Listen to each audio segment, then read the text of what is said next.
This is Audible. Brilliance Audio presents How to Be Better at Almost Everything by Pat Flynn, performed by the author.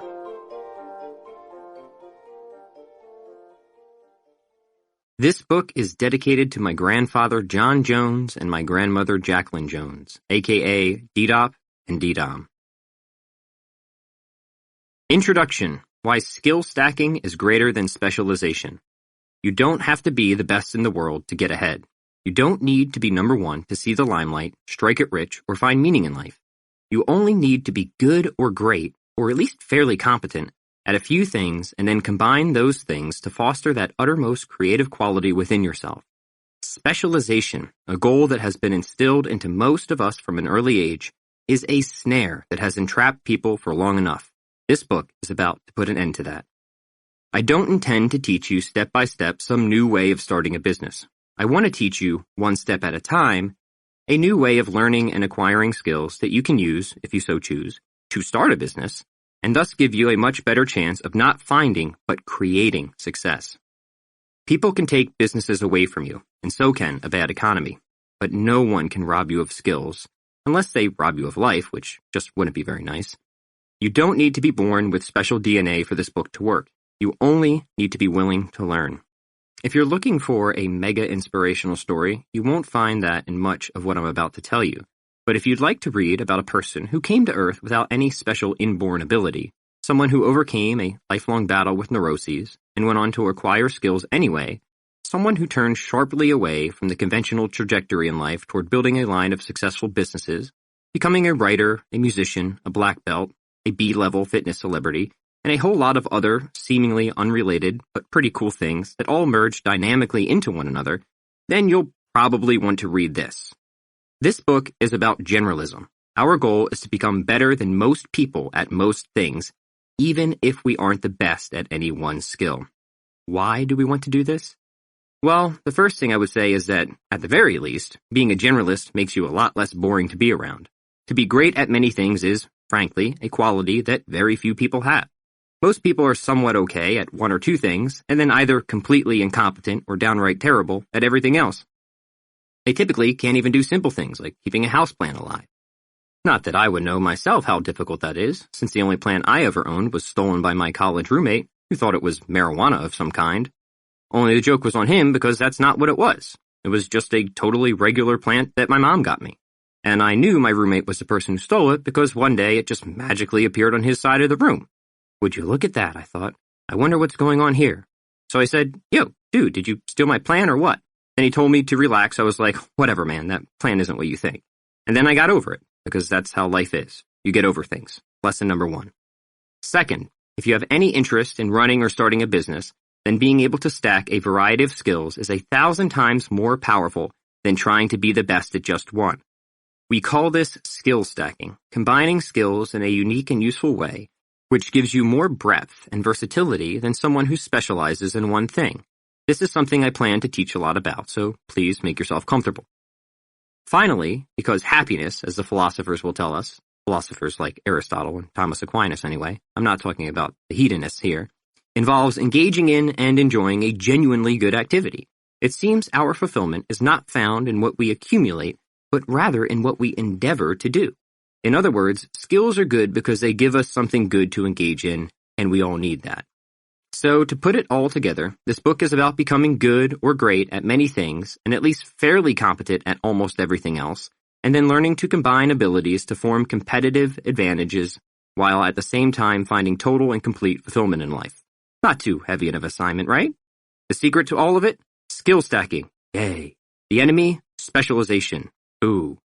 Mostly, I want to teach you how to get better at getting better at things, the skill of acquiring skill, so you can build a reputation and a thriving business, if you so choose, with all the skills you never had and never thought you needed to have. The problem, as I see it, is that since most self-help books these days are about topics like finding confidence when you're semi-overweight or marketing yourself on social media, nobody's thought to teach you these inclusive skills.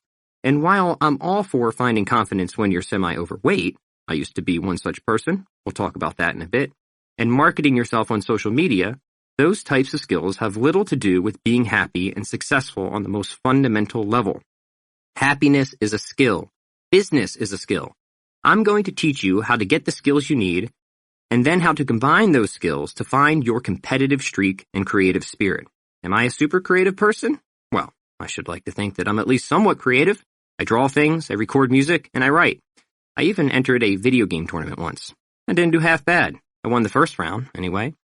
But the reason I'm creative, if I'm creative at all, is that I'm a generalist. I'm somebody who got good at many things and then found a way to pull them together to come up with ideas for, and this always sounds somewhat self-aggrandizing when I say it like this, making money, and, more important, having a pretty fun time doing it. I only say pretty fun because there were one or two times it didn't go quite as well as I had hoped. I'll get over it. You know what? It is hard being me. Thank you for saying that. No, really. It means more than you know. Here, let's sit and maintain eye contact. So this is the way this book will work. First, I like numbering things, keeps me organized. I'll talk about generalism and the principles behind it, and why I think this philosophy can help you or anyone find success and happiness by doing the things you love and making money from them. Doesn't that sound nice? I think that sounds nice. Second, I'll talk about skill stacking and why it's more effective for being an entrepreneur and human than specialization, or trying to be the best at just one thing. Third, I'll talk about how to get better at anything that interests you through a series of principles that makes learning new skills 40 million times easier. I'll also share with you the skills I think almost every person needs to get started getting ahead both financially and figuratively. And don't worry, it's not like any of these skills take all that long to develop. It's just that most people never think to develop them.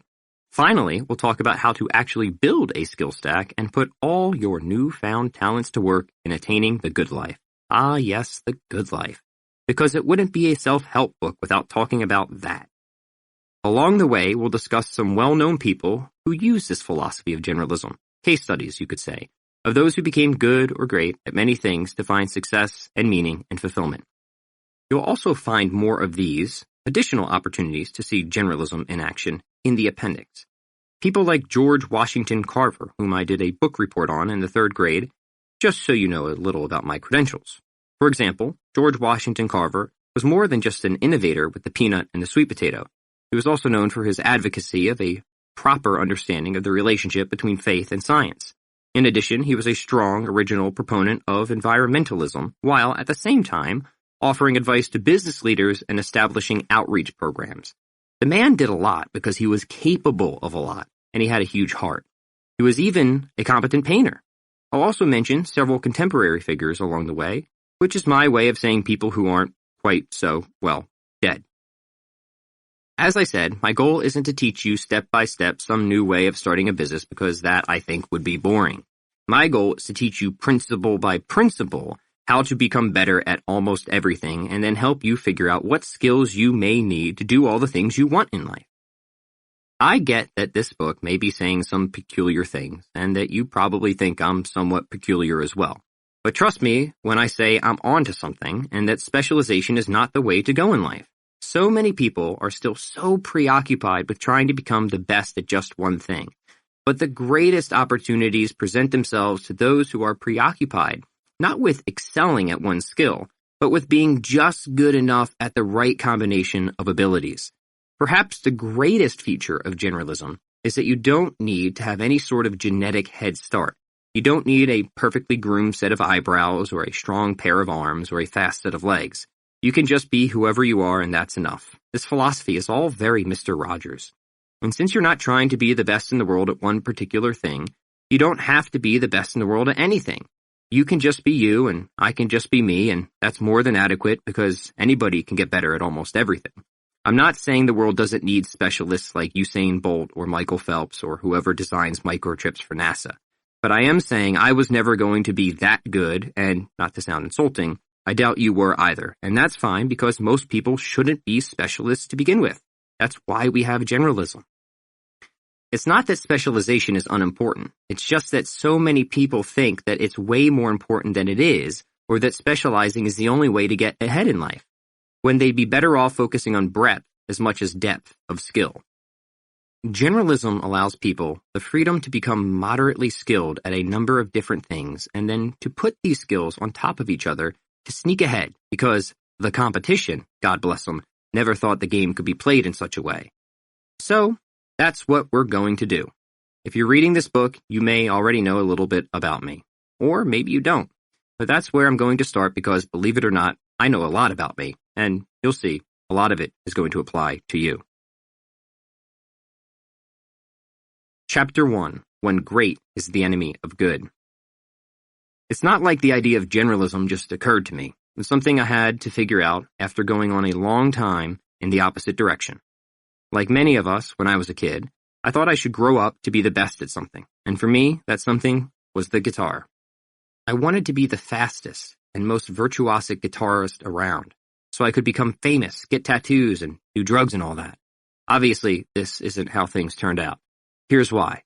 First, I have maintained a healthy paranoia regarding substance abuse, because with a family history of addiction problems, I know very well what I might end up like. I also maintain an unhealthy fear of needles in general, and have way too much of an indecision problem to settle on something as permanent as a tattoo. Plus, I don't care all that much about becoming famous anymore, for reasons we'll later get into.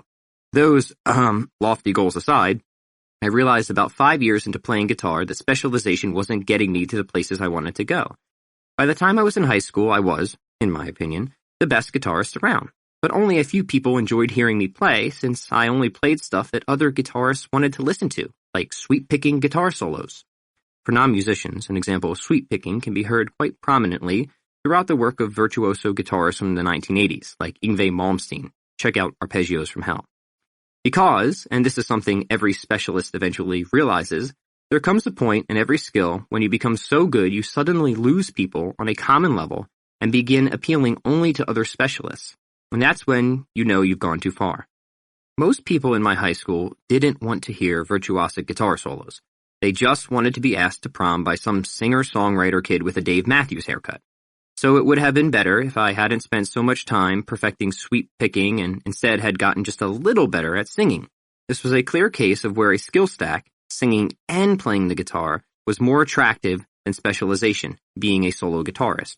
Because if the goal was to get attention as a person/musician, it was the generalist, in my case my friend, Tom, who was doing so, and not the specialist, me, who might every once in a while impress people with a fiery guitar solo, but could not write a catchy melody. And since most people are basically Philistines when it comes to this stuff, they don't care for all that technical mumbo-jumbo, they just want a tune they can hum along to. That was lesson number 1, in which somebody who was not as good at the guitar as me was getting the thing that I wanted out of being a guitarist, which was having people say how good a guitarist he was, when everybody should have been saying how good a guitar player I was. But how would they know that, since none of them were musicians? As you can imagine, all this made me somewhat displeased. So specialists mostly appeal to other specialists. I got it then. But this was also not the only case where I was the person who was better at something, yet not doing quite as well on the, let's call it, commercial level. Yes, I was, in my opinion, the best guitarist in my high school, but that hardly says anything, since there were only about 10 kids in my high school who even played the guitar to begin with. It's not like I had all that much competition living in rural Wisconsin. It wasn't until I began auditioning for college that I realized how ordinary my abilities were even as a so-called specialist. This was lesson number 2. Not only had specialization not gotten me to where I wanted to be in life, but even with practicing 7 hours a day, I still sucked. I didn't suck, I just sucked in the sense like, wow, really? All these years and I'm still not even close to being nearly as good as I thought? That's a bummer. Because there I was, practicing every waking moment on that bastard of an instrument, and I got my ass handed to me by some 12-year-old Korean kid in an audition for Berkeley. That literally happened. So lesson number 3 was waking up to the grim reality of diminished returns and how little I got back for every additional hour I dedicated to getting better at the guitar, when I could have gotten so much more in return if I'd merely invested that time in other skills like singing, songwriting, or producing. I still would have gotten shown up on a technical level by that kid at Berkeley, but that was going to happen anyway. Even if I'd decided to increase my practice by 7 more hours per day, I seriously doubt I would ever have gotten to be as good as he was. Maybe he simply had connections in his brain that never formed for me because he started playing guitar when he was 2, but I didn't get started until I was in the 8th grade. Or maybe he was just smarter than me. That is also possible. One problem with specialization is that success is too often dependent on factors beyond your control, like who your parents were, where you were born, how you were raised, what you looked like, and so on. The good news is that generalism doesn't rely on any of that, so it doesn't matter if your parents were models or meth addicts, and it doesn't matter if you have any skill at all. You can be a total loser and still succeed. I did. But if I'm going to impart to you any wisdom at all, it's probably best to tell you a little bit about my own journey from being a specialist and not succeeding to becoming a generalist and doing fairly well for myself, all things considered. As you probably gathered, and we'll return to it, I started out wanting to be a guitar player. I practiced my calluses off, striving to become the best guitarist in the world, even though I now know that was never going to happen. But the things I learned by acquiring that skill have been super important and eventually helped me become a writer, business owner, and entrepreneur.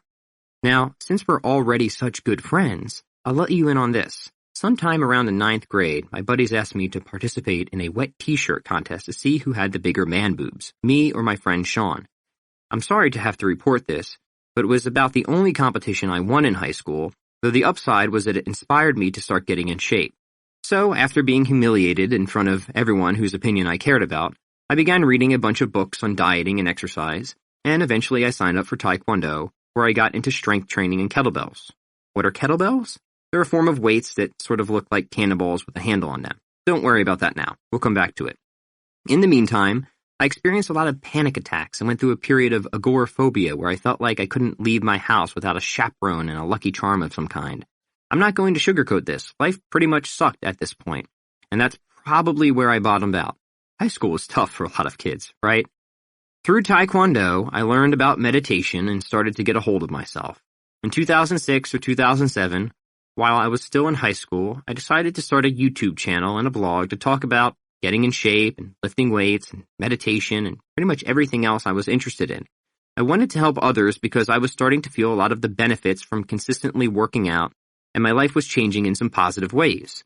I was thrilled to be accepted into school for music, except my grandmother, isn't that a grandmother's job, talked me into getting a real degree in economics and finance. But I continued to blog, and I put up a lot of information about exercise and my personal struggles with weight and anxiety. People responded to that and saw me as someone to whom they could relate, someone they said who was often helpful and sometimes funny. And about my second year in, I realized I could maybe do this for a living. That is, fitness.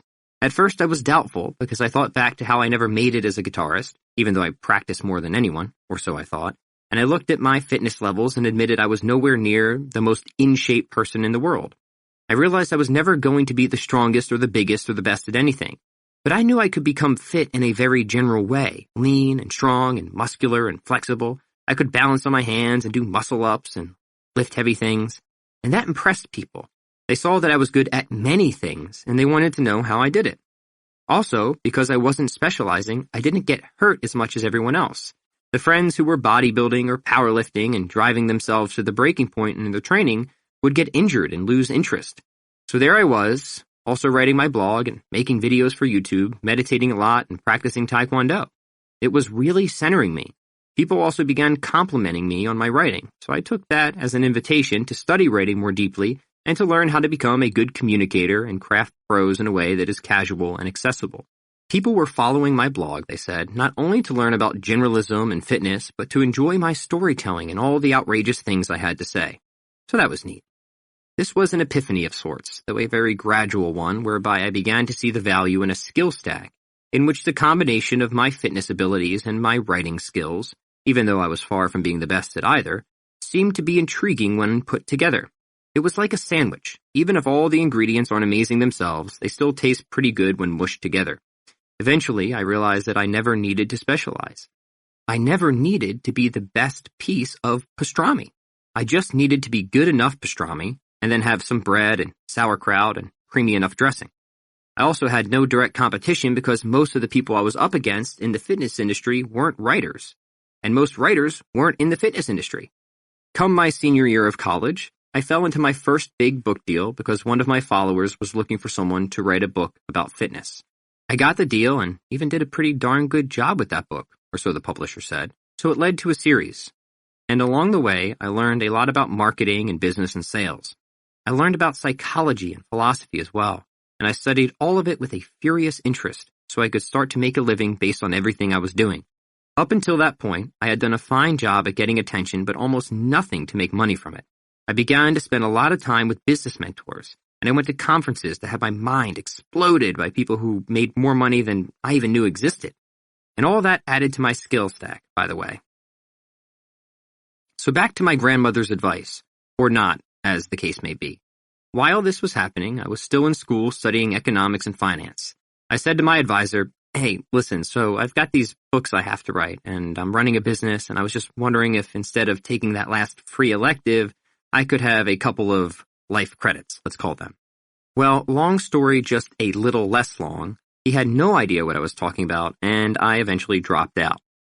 And that, too, became part of my message, because as my business grew, people began asking me where I went to school, assuming I must have degrees in all of this. But I relished showing that college is not necessary to be successful. Education is a good thing, but you can get that from books and coaches and mentors. The funny thing, however, is that I have been offered the opportunity to go back to school for philosophy, which I'm now working on, because one of my followers happens to be a professor at this most adorable little university, and he's hoping I'll have a better experience as a grad student. Okay, sure, why not? We'll see how that goes. The point of this is that eventually you do indeed become the person you want to be, even if you don't think it's in the way that you want. You become somebody who is successful and productive and useful, but not by being the best you hope to be. In my case, with the guitar, you become a generalist, and that's how it happens. It's the accumulation of all these different skills that sets you apart. It's how you manage to weave them all together in a, at first, haphazardly, but eventually deliberate way that makes your existence enchanted. Lessons you learn in one area apply to what you're doing in another area, and the other way around. And no skill you ever learn remains completely unused. Everything is connected, and everything comes into play eventually. So don't throw anything away, because good things are going to come from everything you're doing or will be doing. Your skills may all very soon coalesce, and you'll have money and sea-level fame. But here's the thing I want to leave you with. If you're not something without the sea-level fame, then you're not something with the sea-level fame. No amount of commercial success is ever going to make you happy. The last set of skills we need to talk about here are character traits, because self-improvement isn't about getting things. It's about becoming someone. And the someone worth becoming is a person who cares about not what they get, but rather what they create. The getting should be just a byproduct of doing decent work. Your concern should be focused on whether you're putting things into the world that people benefit from and enjoy using, and another concern should be whether people like being around you. So it's not just about what you create, but also the kind of person you are because of what you create. For now, all I want you to know is that everything works out okay in the end. Well, at least it has so far for me. Life is hard. Writing is hard. Everything is hard. But eventually you find meaning in all of what you do because you discover that happiness is found by engaging in good activities, and that's what being a generalist is. It brought me to where I am today, which is a lot better than where I was a decade ago. Now you know a little bit about my autobiography, though, trust me, you'll find out a lot more. Let's talk a bit about freedom. Chapter 2. Gaining your freedom for excellence and the right to choose, wrongly, if necessary. In late high school and early college, I went through something of a libertarian phase where I became super skeptical about everything. Essentially, I was Snake from Escape from New York, whose answer to all the world's problems was, "Listen, fella, I don't give a fuck about your war or your president." This isn't the most productive attitude a person can have, but I did get at least one thing out of it, which was an appreciation for human freedom. But as I became older and hopefully wiser and came to see the good in people, I realized there was this whole other kind of freedom I hadn't previously appreciated. The libertarian cares about people's ability to do what they want without interference from some tyrant or some other power.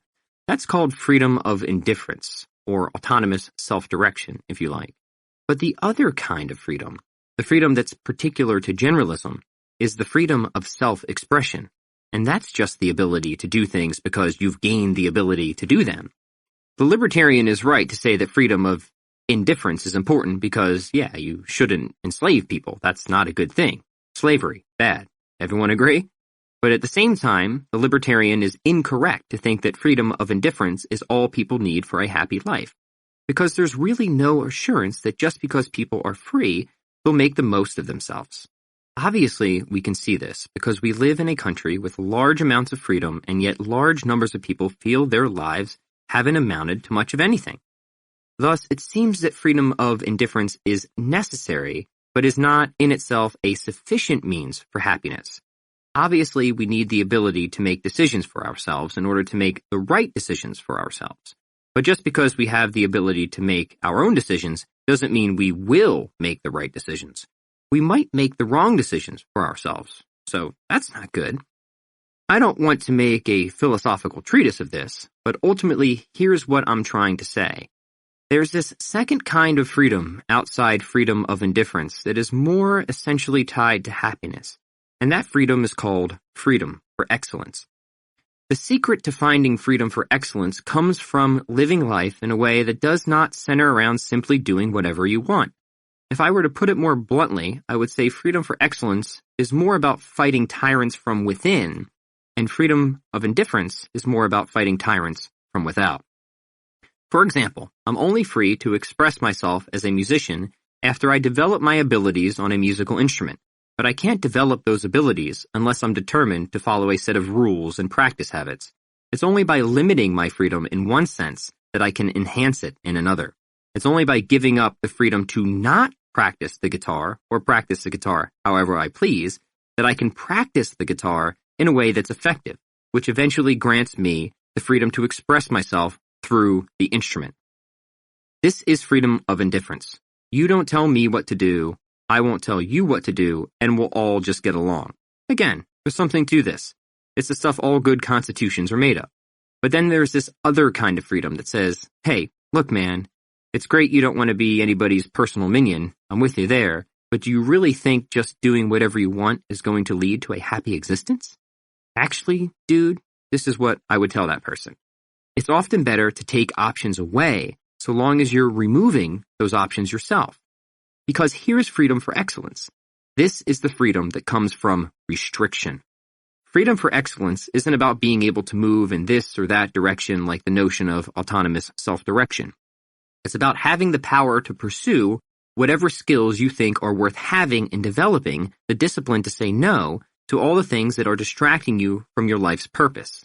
It's about making the decisions that any perfectly rational person with all available information about future outcomes would make, which is impossible since none of us are that rational and none of us can see into the future, but it's still a worthy exercise. Freedom for excellence can be thought of as the discipline of desires to make the good at first possible and then effortless.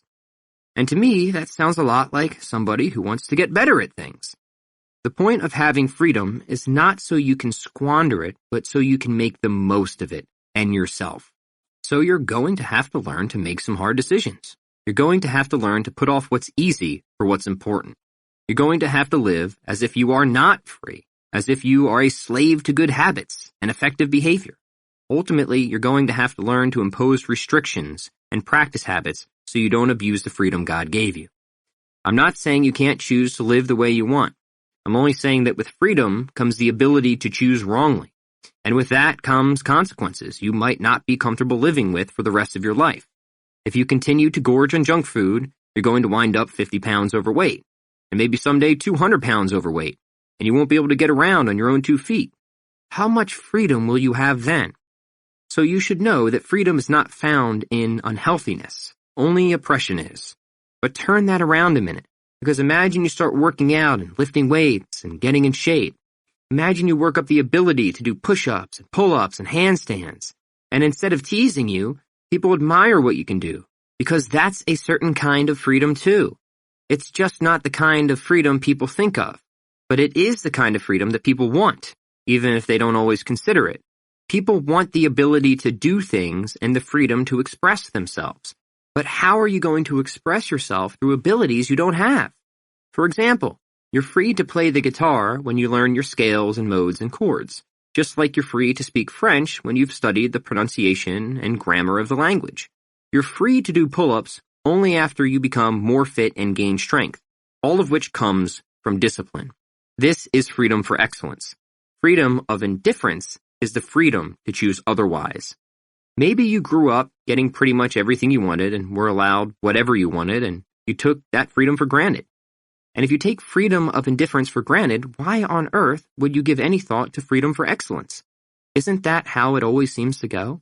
It's not until you're at the point of losing something forever that you suddenly beg and plead and make whatever bargain you can to hold on to it. Think about what happens if you let time slip away and take for granted all this freedom, but don't do a single damn thing about it. Think about how much freedom you have, but also how much you don't have because you aren't getting better at anything. Think of all the freedom that's left on the table, so to speak.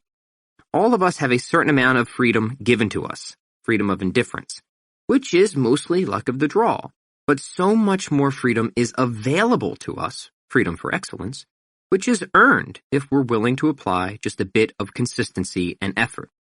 To bring it all together, I would say, again, that freedom of indifference is a necessary but not sufficient means for freedom for excellence, and that every government should secure for its people that first freedom so they can attain some of the second. On the other hand, no government has any business getting into our lives and telling us how to be happy because no government could ever possibly know what happiness for all of its citizens is. That's really something for enlightened philosophers like the author of this book to figure out. All of this, of course, is building to a much bigger point, which is how becoming a generalist can make us not just successful, but happy. I believe we all have every right to pursue happiness, but we have no right to expect happiness just because we live and breathe. Because happiness is not something somebody can give us, and that includes our parents, our spouse, and the president. Happiness is what happens when we engage in good activities. So happiness is not only a habit, but an act. Happiness is not an outcome, it's a deed. It's not like we do one thing, like get married or make $1 million and suddenly we're happy and that's it. That's not what happiness is. Happiness is a state of mind that's produced over time by doing good things.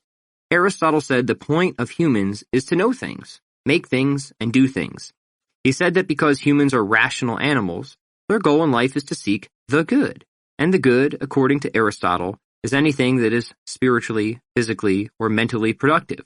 Without getting too far ahead of ourselves, Aristotle, and later on Thomas Aquinas, said the highest good is God, but there are also plenty of other things on the way to God, like art and engineering, and pretty much everything God made and wanted us to engage in. This is where becoming a generalist is important, because if happiness is knowing and making and doing good things, then it certainly stands to reason that we can increase our happiness by engaging in many activities, not just one.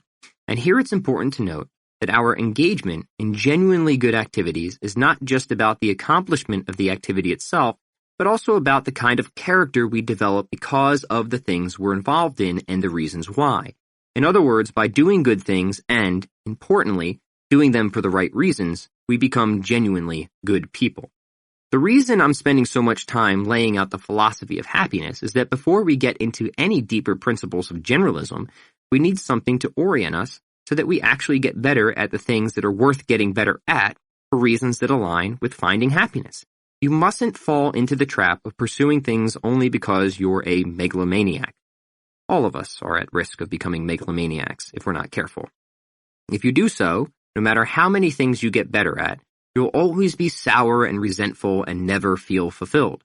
You'll become that person with a monocle and a cigar who is incessantly on a quest for power and never satisfied and always finding someone to blame for his inadequacies. I call this person Charles. Charles is the opposite of Brett, the guy with a skullet and an eye patch who lives out of his SUV. As far as we can help it, we want to avoid becoming either Charles or Brett. Charles applies discipline but in the wrong direction. Brett does only the minimum he needs to get by. Both are missing out on the meaning of life. Obviously, a big part of this book is about making money doing what you love and improving the skills you need to make that happen. But there's also no reason why this can't and shouldn't itself be a genuinely good activity that both pays the bills and fills you with a sense of meaning. For something to be a genuinely good activity, it not only has to have beneficial effects, but also has to be done with good intentions.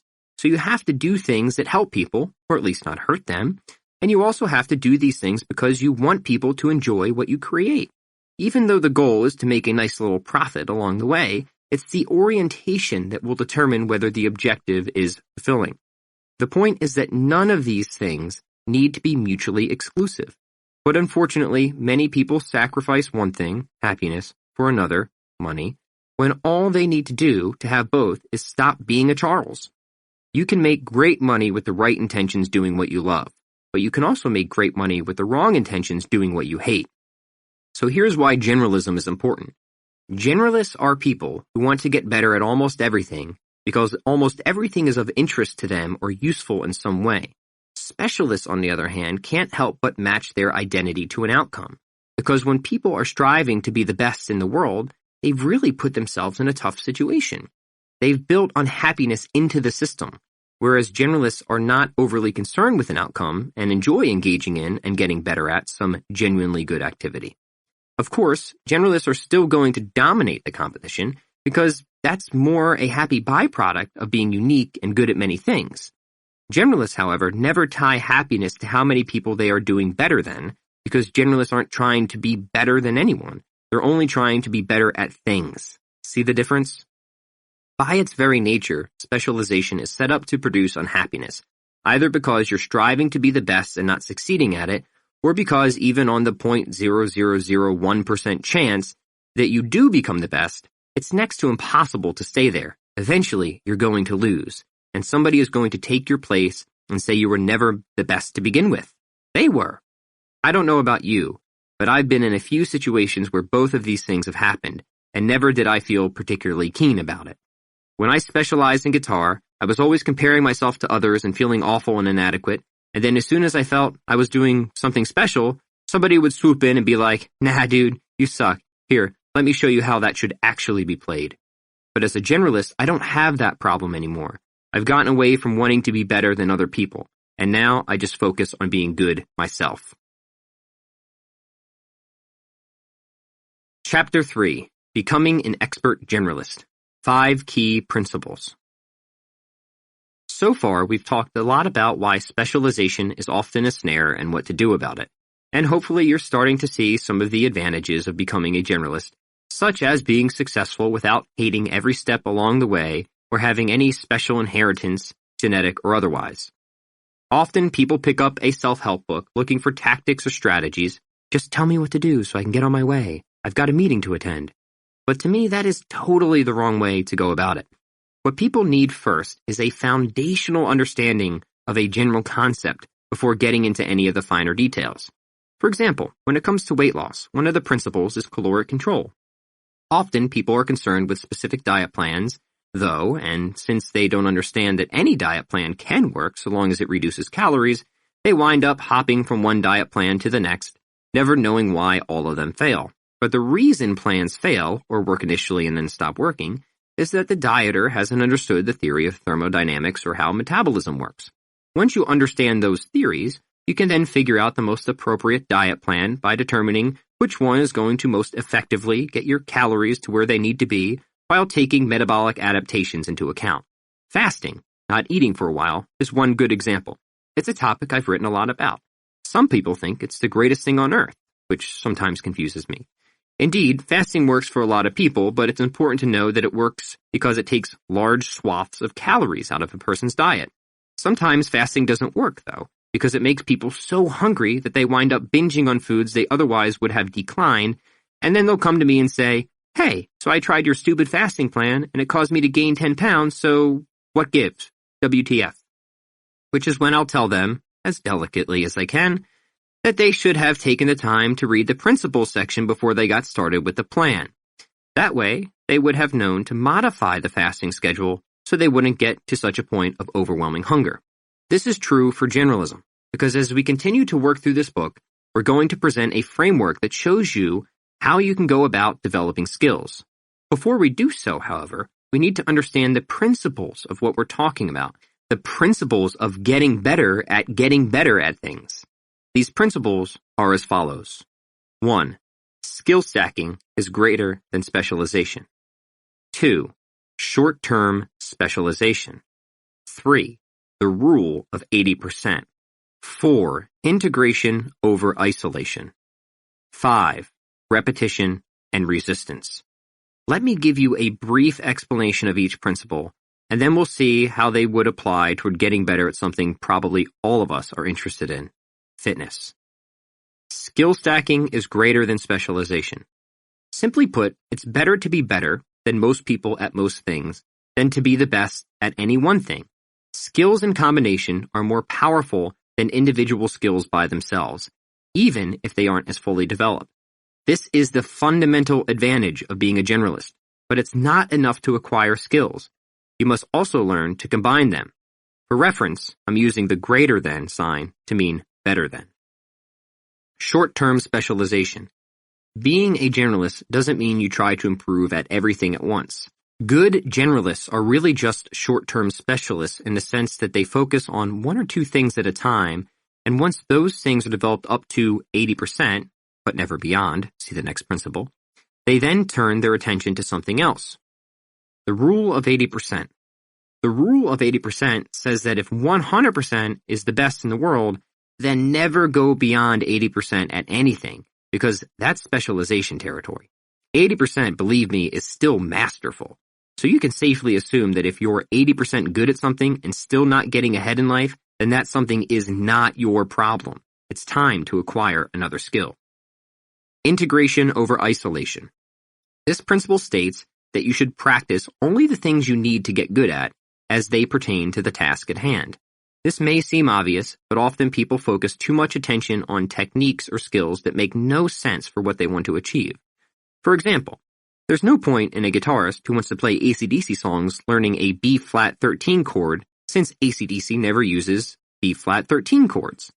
This principle also states that as far as possible, any technique should be practiced in the context of whatever outcome you're hoping to get. Again, thinking of the guitarist who wants to play AC/DC songs, that guitarist should learn just the chords needed to play those songs, and preferably in the context of the song itself. Specific practice produces specific results, so practice only the things you need and nothing more. Repetition and resistance. Finally, if you want to get better at something, you need to not only practice at something, but also find ways to make it harder on yourself. It's not enough to simply do something. You also need to make that something difficult for yourself. Fitness as a metaphor. I think one of the best ways to explain these 5 principles would be through the example of fitness. And even though not many people think of fitness as a skill, they most definitely should. Because what is a skill if not the ability to complete a task? And what is fitness if not exactly that? It seems to me that being able to do a pull-up is hardly any different in theory from being able to play a guitar solo, since both activities require the use of repetition and resistance. The only actual difference is the kind of skill a person is performing. Neither activity is any less of a skill.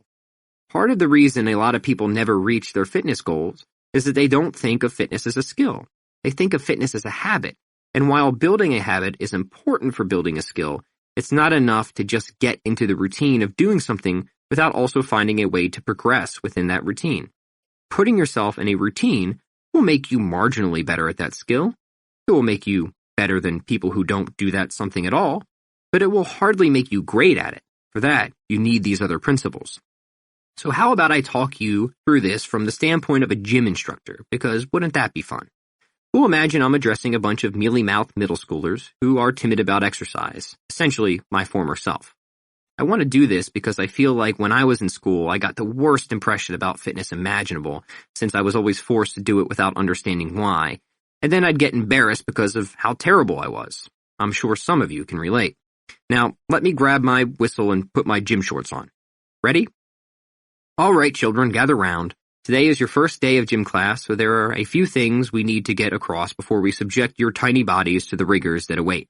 First, it's important to understand that fitness is no different than music or math in the sense that all we're doing is learning a skill.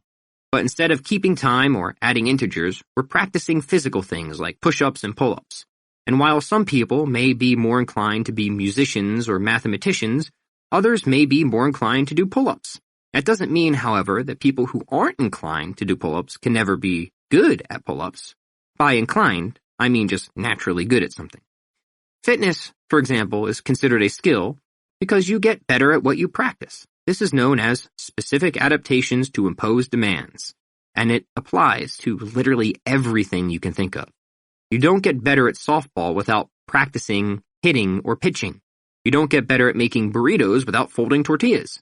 And you don't get better at the guitar without playing guitar. And you don't get better at push-ups without doing push-ups. Fitness is really a collection of skills now, isn't it? Or at least we think it should be. Are people really fit if they can do 1,000 sit-ups but can't run a mile or climb a rope or do a push-up? It doesn't seem to me like they're fit at all. They've just got one ability. That seems like a specialist or somebody who's good at one thing but bad at everything else. This class isn't about building specialists. It's about building generalists. Our goal is to create what's called general physical preparedness. Children, I want you to be capable of and ready for almost everything. I want you to be able to climb a rope and run a mile and lift heavy things. I don't want you to worry about being the best at any one of these gym class activities. We'll leave that for the specialists. Our goal is to get as fit as we can across a very broad array of activities. GPP over SPP is our motto. General physical preparedness over specific physical preparedness. Why? Well, a couple of reasons. First, the competitive advantage. Surely you will not beat specialists at their specialty, but you will beat them at most anything that isn't. You won't outlift the powerlifter, but you should outrun them and have more flexibility and speed. You won't outrun a triathlete, but you should lift heavier weights and have more muscle than they do. And so on and so forth. Your generalism will give you more advantages. So if there were ever a fitness Olympics with all kinds of different tasks to complete, you might not take first place in any one event, but you might take first place overall. That's kind of what we're going for. But also this, fitness and health are not the same thing. And this is something you really need to understand. As we said, fitness is the ability to complete a task. But health is something like the ideal interplay between the organs and bodily systems.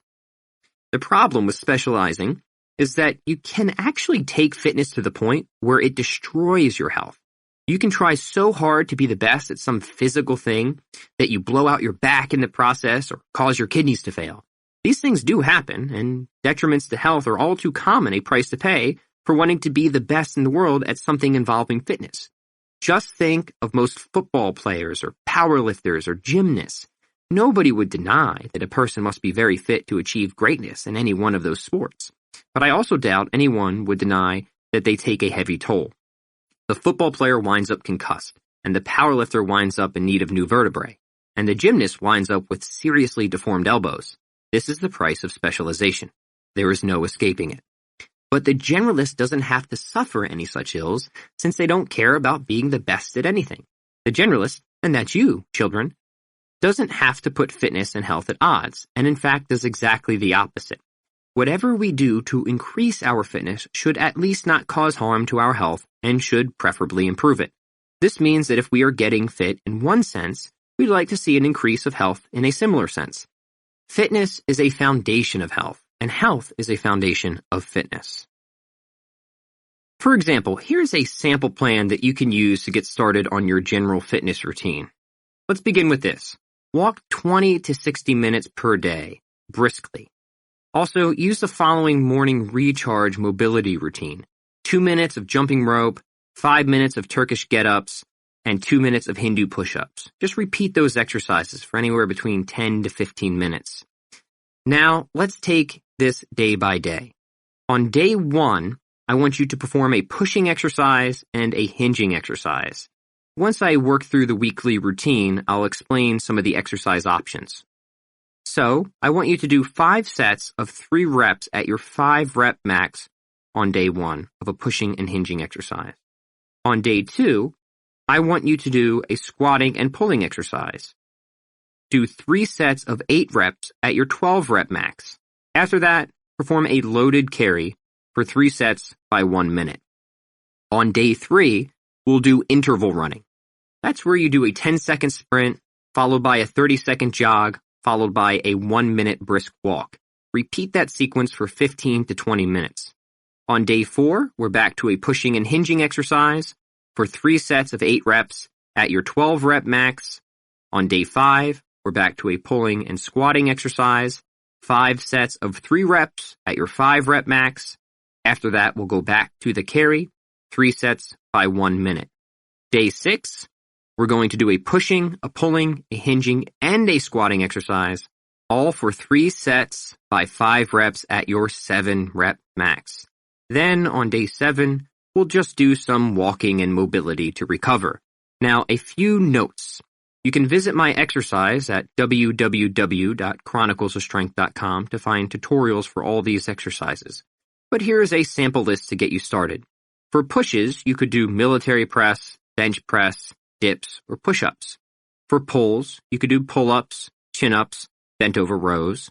For hinge, you could do deadlifts, single leg deadlifts, hip thrusts, or kettlebell swings. For squats, you could do front squats, back squats, goblet squats, or split squats. And for the loaded carries, you could do farmer walk, overhead walk, or rack walk. Again, visit my website or YouTube channel to see these exercises performed and broken down. Also, a few more notes. When I say at rep max, I mean to use a weight that you could lift for no more than the number prescribed. So 7 rep max means to use a weight you could lift for no more than 7 reps on that particular exercise. Intensity is paramount. Be sure you're going heavy enough. And finally, I'll leave you with a few additional resources. First is Intervention by Dan John. Second is my book, which I co-authored with Kellyanne Petrucci, Paleo Workouts for Dummies. I also have a guide of 101 free kettlebell workouts, which you can get at the website www.101kettlebellworkouts.com. Finally, head to my YouTube channel at www.youtube.com/user/SUPMUHHUMBRUH to see all these exercises in action. To be a generalist in fitness is to be fit at many things, not just one. So we can say people are fitness generalists to the extent they can do many tasks well, even if they can't do any one task best. Everyone got that? Please put that down in your notes. This is the first principle, you see. GPP is greater than SPP. In other words, skill stacking is greater than specialization. Listen up, because this next part is important. Since I just made the case for why we're going to focus on being generalists and not specialists, now I have to tell you how we're going to go about it. And this part is going to sound a little ironic at first, but I promise it'll make sense once we get into a couple of examples. The reason it's going to sound ironic is this. A generalist is really just a short-term specialist. I understand that I just spent the past 15 minutes arguing against specialization. But what I was really arguing against was not the use of specialization, but being a specialist. And there is a great deal of difference between the two. The use of specialization is just focusing on something to get better at it, whereas being a specialist is a commitment to becoming the best at something because you think that's where you're going to find success or happiness. A specialist is someone who uses long-term specialization then, but a generalist is someone who uses short-term specialization. Here, sit up straight and let me explain. The generalist, and this doesn't matter whether it's in fitness or anything else, doesn't get good at almost everything by trying to do everything at once. That would be a fool's assumption. Such an approach would only dilute effectiveness and cause a person to go mostly nowhere. Instead, generalists must learn to surge and maintain. They must learn to push in one area while not letting everything else fall completely to shreds. This is your second principle. A good generalist is just a short-term specialist. Mark it down. For example, if you want to get better at lifting weights, then you should spend a period doing precisely that, and we should make weightlifting the initial focus of our programming. That doesn't mean we can't still run or stretch or practice handstands. It only means we've established a priority. It means that if we are ever caught in a situation where we only have 15 minutes to work out, we should spend most of that 15 minutes squatting or deadlifting or whatever. Every skill is obtained by practicing that skill specifically. So we use short-term specialization to bring up whatever skill set we need as efficiently as possible. And once we've attained a sufficiency at that skill, we can then toss it in maintenance mode and put our attention on a new skill. So maybe we go from lifting weights 4 times a week to lifting weights 2 times a week and focus more on running or gymnastics or what have you. These are just examples to get the principle across. Don't worry about the details yet. Simply know for now that we must devote a lot of attention and energy to whatever we want to get better at, but at the same time, we should allocate enough attention and energy to prevent everything else from deteriorating. The principle of short-term specialization also relies on the fact that no skill is quite as difficult to preserve as it is to learn in the first place. Here's what I mean.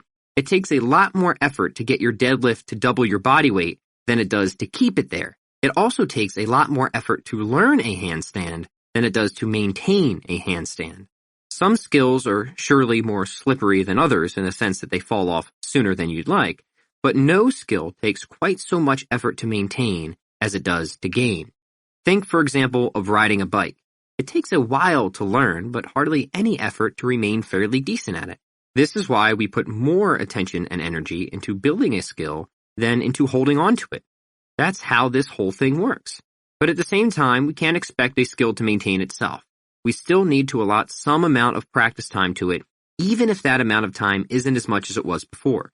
If we're looking at our curriculum, then maybe we'll spend a unit on strength, and a unit on conditioning, and a unit on flexibility, and a unit on something else.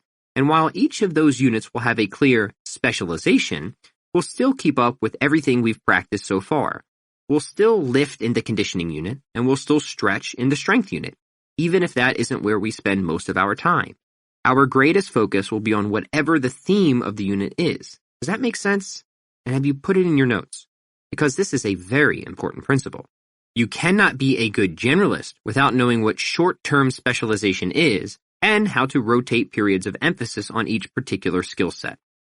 Essentially, what I'm saying is that if you took a snapshot of a generalist training program, you might assume that person is a specialist. But when you zoom out and look at how the plan switches emphasis over time, you'll start to see what we're really after, becoming capable of and ready for almost everything.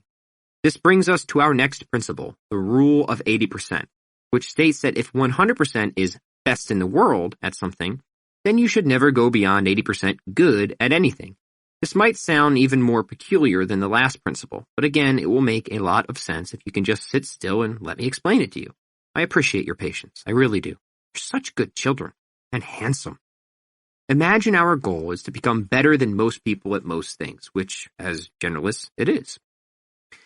Then when, I must ask, do you think you will ever need to be more than 80% good at something?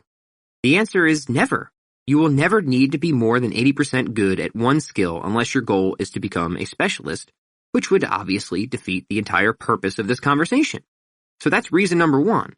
Reason number two is that 80% good at something is already so far beyond masterful that it's hard to imagine any situation where getting better at that something will contribute significantly to any goal that isn't lifelong specialization. For example, say you want to be generally physically fit, and you can bench press close to 500 pounds, which is in at least the 80th percentile of powerlifting. But you're 50 pounds overweight. Adding more weight to your bench press is not going to help you achieve the goal of becoming more generally fit. At this point, I think nutrition is your problem. I think it's time to learn another skill. The rule of 80% is really set up as a sort of shock-proof BS detector in the sense that it's supposed to help us figure out what our problem isn't. Because the closer you get to that 80% mark, the more you can be sure that particular skill isn't your problem.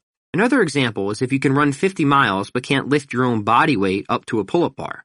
At this point, it doesn't seem like cardio is your problem. Lack of strength is your problem. Finally, I want you to know that 80% is the cutoff, not the goal, since most of us will never need to get anywhere near that proficient at something to get what we want or need out of it. Most people don't need to get to 80% of the world's heaviest deadlift to achieve what they need out of deadlifting. They probably need to only get to 20 to 40%. All the rule of 80% states is that we should never go beyond 80% good at something, because as soon as we do, we're no longer generalists. Did everybody get that? Great. Because now we can talk about our next principle, which is integration over isolation. This is perhaps the most complicated principle, but also the one most worth understanding because so many people get so confused about skill development when it really doesn't need to be complicated at all. All integration over isolation says is that you should practice whatever skills you want to improve in the context of whatever goal you want to achieve. Take an exercise like the pull-up, for example. This is a skill that can be used to achieve a variety of goals. You can use the pull-up to build strength, muscle, or endurance. But how you practice that technique will determine the effect. For example, if I want to use pull-ups to develop strength, then I should keep my reps low and the weight high by adding a belt with some plates attached. If I want to use pull-ups to build muscle, then I should do a few more reps with a little less weight. Finally, if I want to use pull-ups to increase endurance, I should do as many reps as I can. Now, I get that some of you think this example is absurd because you can't imagine even doing one pull-up at this point. But let's imagine pull-ups aren't some insanely difficult thing, which they shouldn't be and won't be once I'm through with you. The point of integration over isolation is that to the extent that it is practical, we should practice every skill and technique within the context of generating an outcome. If we're on a strength program, then we should practice only the exercises we need to build the most amount of strength, and we should practice those exercises according to the sets and reps that will make us strong. There is no use in learning exercises at this point that don't directly attribute to our goal, even if those exercises seem interesting.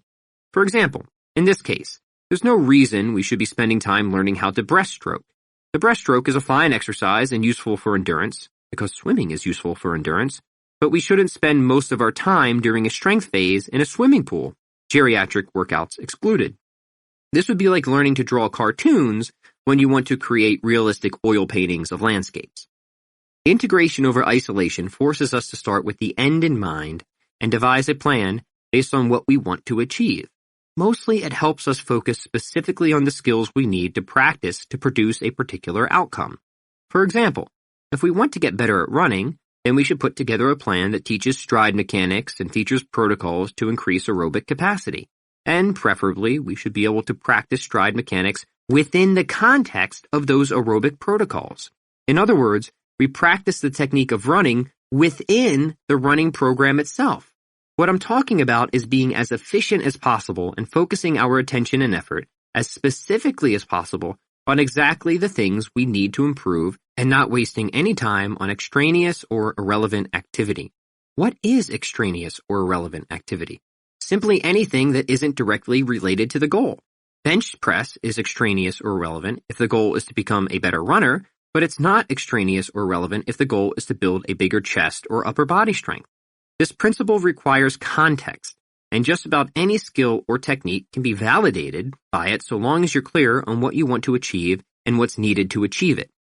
A running program probably shouldn't focus overmuch on bench pressing, though we should, according to our third principle, bench press every now and then just to maintain what we've already earned. And probably a strength program shouldn't focus overmuch on running, though we should, again, according to our third principle, run every now and then to maintain that particular skill. Over time, we switch back and forth to develop each of these areas independently. This brings us to our final principle, repetition and resistance. We can't expect to get better at something without doing that something and finding ways to make it harder as we go. In other words, if we want to get stronger, we need to do an exercise and then add weight. Keep in mind, adding weight is increasing resistance. It isn't enough to just do any old exercise however we feel like doing it. We must do the exercise we want to get better at, and we must find a way to challenge ourselves with it. Let's take the example of push-ups, since I think that's something everybody should be able to do. And if you can't, then here's your opportunity to learn. The first thing you need to understand is that you're never going to get better at push-ups unless you actually practice them, repetition. And you're never going to get past a certain point with push-ups unless you find ways to make them challenging, resistance. Maybe that means doing more push-ups in a set, density, or more push-ups throughout the day, volume, or adding weight to, or changing the angle of your push-ups, intensity, or just doing them more often, frequency. All these variables are ways of increasing resistance, and all of them work, though some may work better for certain exercises than others. But also remember that how we challenge ourselves with push-ups should depend on the principle that we covered before this one, integration over isolation. So, for example, if we want to use push-ups to develop strength, we should focus more on adding intensity, increasing weight, or altering the leverage, whereas if we want to use the push-up to develop endurance, we should focus more on adding density, increasing the number of reps we do per set. Again, some context is needed, but for now we aren't trying to get that specific. I just want you to understand the principles and their universality. Yes, universality, because so far I've only spoken about how these principles apply to skills found within fitness. But perhaps it would now be appropriate to take off my gym shorts and provide a few analogies of how they might apply to other disciplines. Except I won't actually take off my shorts, because you either go commando or you don't. And look, I've made my decision. At some point, you're going to have to make yours. Let's imagine we get better at writing, and we're looking at these 5 principles. First, we need to determine what kind of writing we want to get better at. Do we want to become better humor writers or fantasy novelists or what? Let's say we want to become better humor writers, short-term specialization. I think that's a fine place to start and a useful skill, especially if you ever want to start a blog or write a book, since it's a good thing to be able to make people laugh. Then we've got to think about the skills we need to get a chuckle out of someone. The first, it seems, would be the power of observation, since all humor is essentially just telling people the truth in a more efficient way than what they're used to. For example, I saw a chuckle-worthy definition the other day that read, charity, verb, to make an ingrate. I thought that was pretty funny, because it's something to which everybody can relate. You probably remember a time when you opened your house to people and fed them dinner and let them shower, and did they ever say thanks? No. All they did was leave dishes in the sink and hair in the drain. Then, obviously, you felt like asking them to leave, but you thought about what Jesus said on the mountain about people you can't stand, though since you aren't a Bible scholar, you can't remember what it was, only you're pretty sure it had something to do with being nice. So it seems to me that being funny comes down to surprising people with something they already think is the case. At least that's part of it. So maybe you start developing your humor by paying better attention to what's going on and taking notes of things that seem ironic. That's repetition and resistance. And say you're in the fitness field like I am, so maybe you pay particular attention to whatever ironies you see in the gym, integration over isolation, which, God knows, offers no small amount of material. Now, I don't want to get too far into this just yet. I only want to point out how these principles apply no matter what skill you want to get better at. And obviously humor is an example of a skill that can attach to basically anything, so it fits in perfectly with the idea of a skill stack. Here's how I'd like to wrap this section up. Memorize these 5 principles and start to think of ways they might apply to something you want to get better at. Or use these 5 principles to assess why you didn't improve at something as quickly as you would have liked. That's what's helpful about the way we're doing things. You can apply the principles of generalism to get better quickly, and you can employ them to figure out where or why you're stuck on something you've already started. In the next couple of sections, I'll begin to outline what I believe are a series of essential skills, because if we're going to acquire a skill stack, we need a foundation on which to construct it, and that foundation should be composed of skills that are useful and awesome for everybody. So go use the bathroom if you need, but hurry back. The fun is just about to begin. Chapter 4, How to Practice Better and Improve Faster. Now that I've explained the principles of generalism, I'll tell you how I came to learn about each of them through a specific skill or teacher. I want you to know before we begin, however, that these principles are universal and not attached to any particular skill, even if I happen to learn them through playing guitar, growing eggplants, or what have you. There were also times when I already knew the principles, but they hadn't yet gelled completely in my consciousness. They were merely a blood pudding of amalgamated ideas that needed more time to congeal. I suspect this might also be the case for you. A lot of these principles are pretty much common sense, and sometimes people just need to structure them up or flesh them out or allow them to marinate. My hope with the sections that follow is to do exactly that, by giving you a fuller representation of each of these 5 principles and some context on how they apply, or at least how they applied for me. Later, we'll get specific on how and what to practice in accordance with these principles for assembling a skill stack. Please understand that these 5 principles are the orienting and philosophic foundation of generalism, and without them, any tactics we'll examine later may still be limitedly useful, but might also send you in the wrong direction, chasing pointless things. Principles are what guide us, so don't skip ahead. Be patient and thorough in examining these following few pages. The lessons are neither long nor lugubrious, but they are important. Principle 1. Skill stacking is greater than specialization. I learned about skill stacking from my high school guitar instructor, who made me very unhappy at first because all I wanted was to learn shredder-style guitar solos. But every time I proposed doing so, he'd say we should take the time to learn other kinds of music too. He'd say he could tell I was very eager to play shredding solos, but that alone wasn't going to make me a better musician. Essentially, he taught me that since I was already good at that type of solo, getting better at that wasn't going to take me where I wanted to go. And he'd explain how he's kept himself in business as a guitarist by filling whatever roles people needed either in a studio or a band. That isn't something a specialist, particularly a shredder-style guitar soloist, is able to do. And then to prove the point, he'd show how he could play rock music and jazz and country, and how he could sing, and how he could riff on the piano and the bass and the drums all hootin' and hollerin' like. And so I came to decide that maybe this guy was onto something.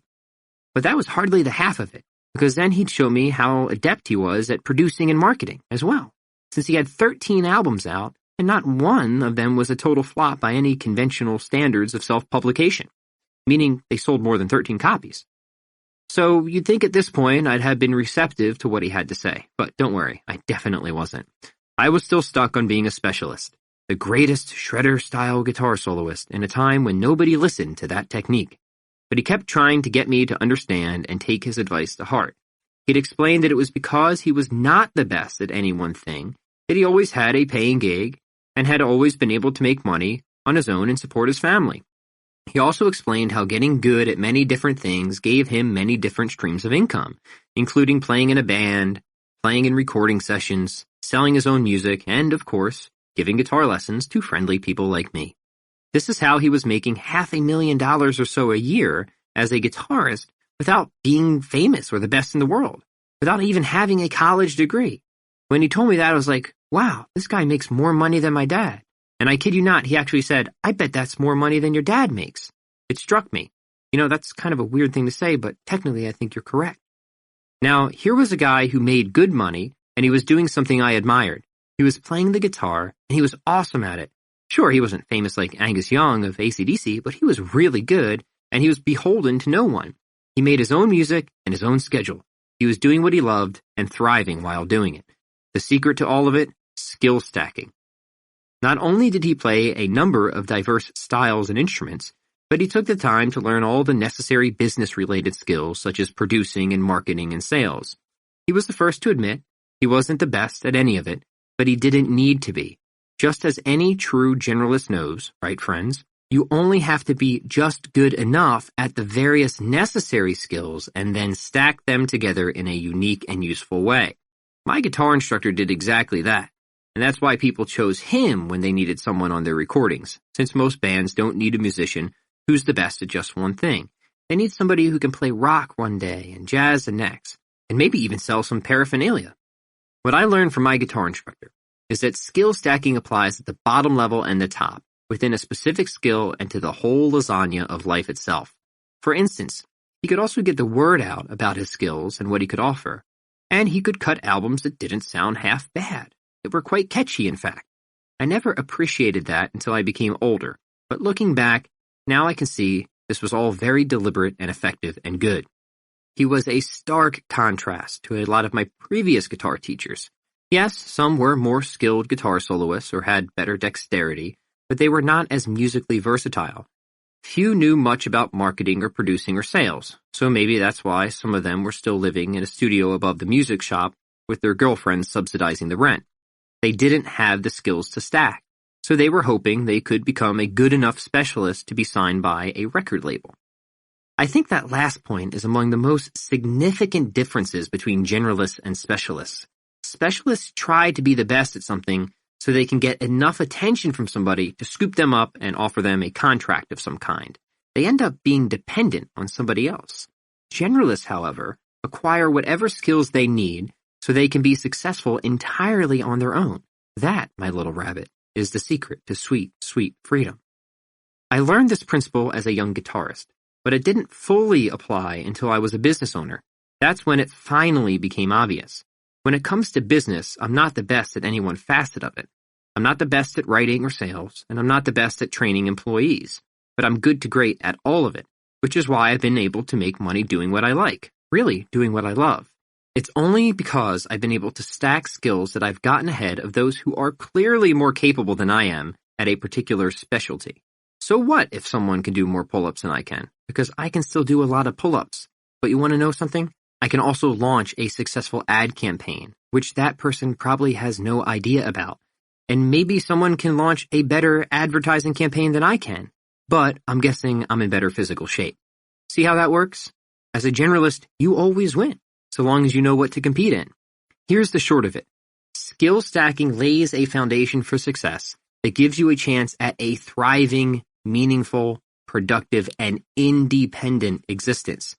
Something like a Wakaya alpaca, standing ever so strong and free atop the Andes Mountains. And fluffy, let us not forget. Now, how you go about stacking those skills is something we'll get into later. But first, let's spend some time on the next principle, which applies more specifically to skill development: short-term specialization. Principle 2. Short-term specialization. I finally decided I needed to get a handle on things when my anxiety became enormously high. I felt it was time to start meditating. I hired an online coach, some Zen guy, and the first thing he asked was how often I was practicing meditation. I told him not very often, just a little bit here and there. He asked me how many minutes a day that was, and I said sometimes 5 minutes and sometimes 0 minutes because I've got a lot of other things to do. He then asked how much time I put into things that really mean a lot to me, like exercise and guitar. And I said typically I practice those every day. At that point, though, I could see what he was trying to do, so I got ahead of him and said, "You know, Coach, I think I know what I need. You know what I need, Coach? I need to start practicing meditation like I practice the guitar. Now, what do you think of that, Coach?" He said that sounded infinitely wise and wondered how I ever came to such an enlightened conclusion. He told me that meditation, like any skill, must be owned with focus and intensity. He said that it would not do to just meditate whenever the convenience presented itself, just as it would not do to exercise or play the guitar in such a haphazard way and expect to get better at those. That is no way to make progress. What you need to make progress, he continued, is consistency. He asked how much I wanted to get rid of my anxiety, and I said I wanted to get rid of it more than anything. He said that sounded significant, but asked, "Do you hate it more than anything? Even more, say, than those little tiny hairs that fall down the back of your neck when you're getting a haircut?" I thought about it and concluded they're about equal. That's how he knew I was seriously afflicted. He asked why I was prioritizing so many activities other than getting rid of anxiety.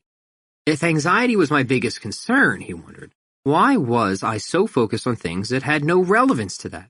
I told him that I didn't know why, and he speculated that perhaps I was afraid of something. And he was right. I was afraid of what I might be giving up by getting rid of my anxiety. I admitted I was scared that if I started to specialize on something like meditation, I would lose progress elsewhere and not be as good at those other skills anymore. He understood. I told him this in itself gave me anxiety. He seemed almost irritated at that, and he advised me that all progress itself is a matter of managing compromise, and I shouldn't hold such a childish view of things. If I want to fix one problem, I have to be willing to make a little less progress on another, at least for the time being. He noted that if I'm working especially hard on getting rid of my anxiety, then I shouldn't be concerned with setting all-time personal records in weightlifting or perfecting my songwriting. I should just focus on getting good at meditating. I shouldn't let other areas of my life fall apart, but I need to be willing to let progress slide occasionally and become okay with the notion of opportunity cost, sacrificing some gains in one area for focus on another. I understood what he was saying, but I didn't like it. He said it didn't matter what I liked. This is how we improve, and I didn't have to specialize in meditation forever. I only needed to dedicate a long enough period of time to make progress and establish a routine, and then I could back off a bit. He explained that meditation is just like exercise in the sense that I must devote more effort and energy up front to overcome my inertia, but once I've built that momentum, it becomes fairly easy to maintain. I didn't know it at the time, but this man was explaining the principle of short-term specialization to me. The fear I had is the same fear I think all of us have. We make progress in one area, but then we're afraid to switch focus because we don't want that progress to taper off. We're afraid that if we focus on adding muscle after losing weight, we won't be as lean as we were before, so we keep ourselves in a cycle of dieting. Sure, we stay lean, but that comes at a cost. We never really grow or improve in anything else. However, If we would have just been okay with shifting focus for a while, we could have added strength and muscle, and so what if we gain a little weight in the process? We could always focus on leaning out again later, and when we do, we'll look even better than before since we'll have a lot more definition in our muscles. It's that little sacrifice in the short term that allows for considerable progress in the long term. That's short-term specialization. So yeah, while I was meditating, I made a lot of progress reducing my anxiety, but not as much at everything else. But I still maintained everything else, and I even improved upon some skills. Just because you switch emphasis doesn't mean you have to let other skills fade away. It's not actually all that hard to get good at meditating while doing other things, like staying physically active, for example. There's enough time to short-term specialize in each. But it is hard to start a successful business while training for a bikini competition and recording a guitar album, for instance. These types of goals are better done one at a time, I would think. The point is that you have to be okay with letting some areas develop more slowly as you surge in the area you most want to improve. You have to be okay if progress in some areas slips off a bit as you're doing this.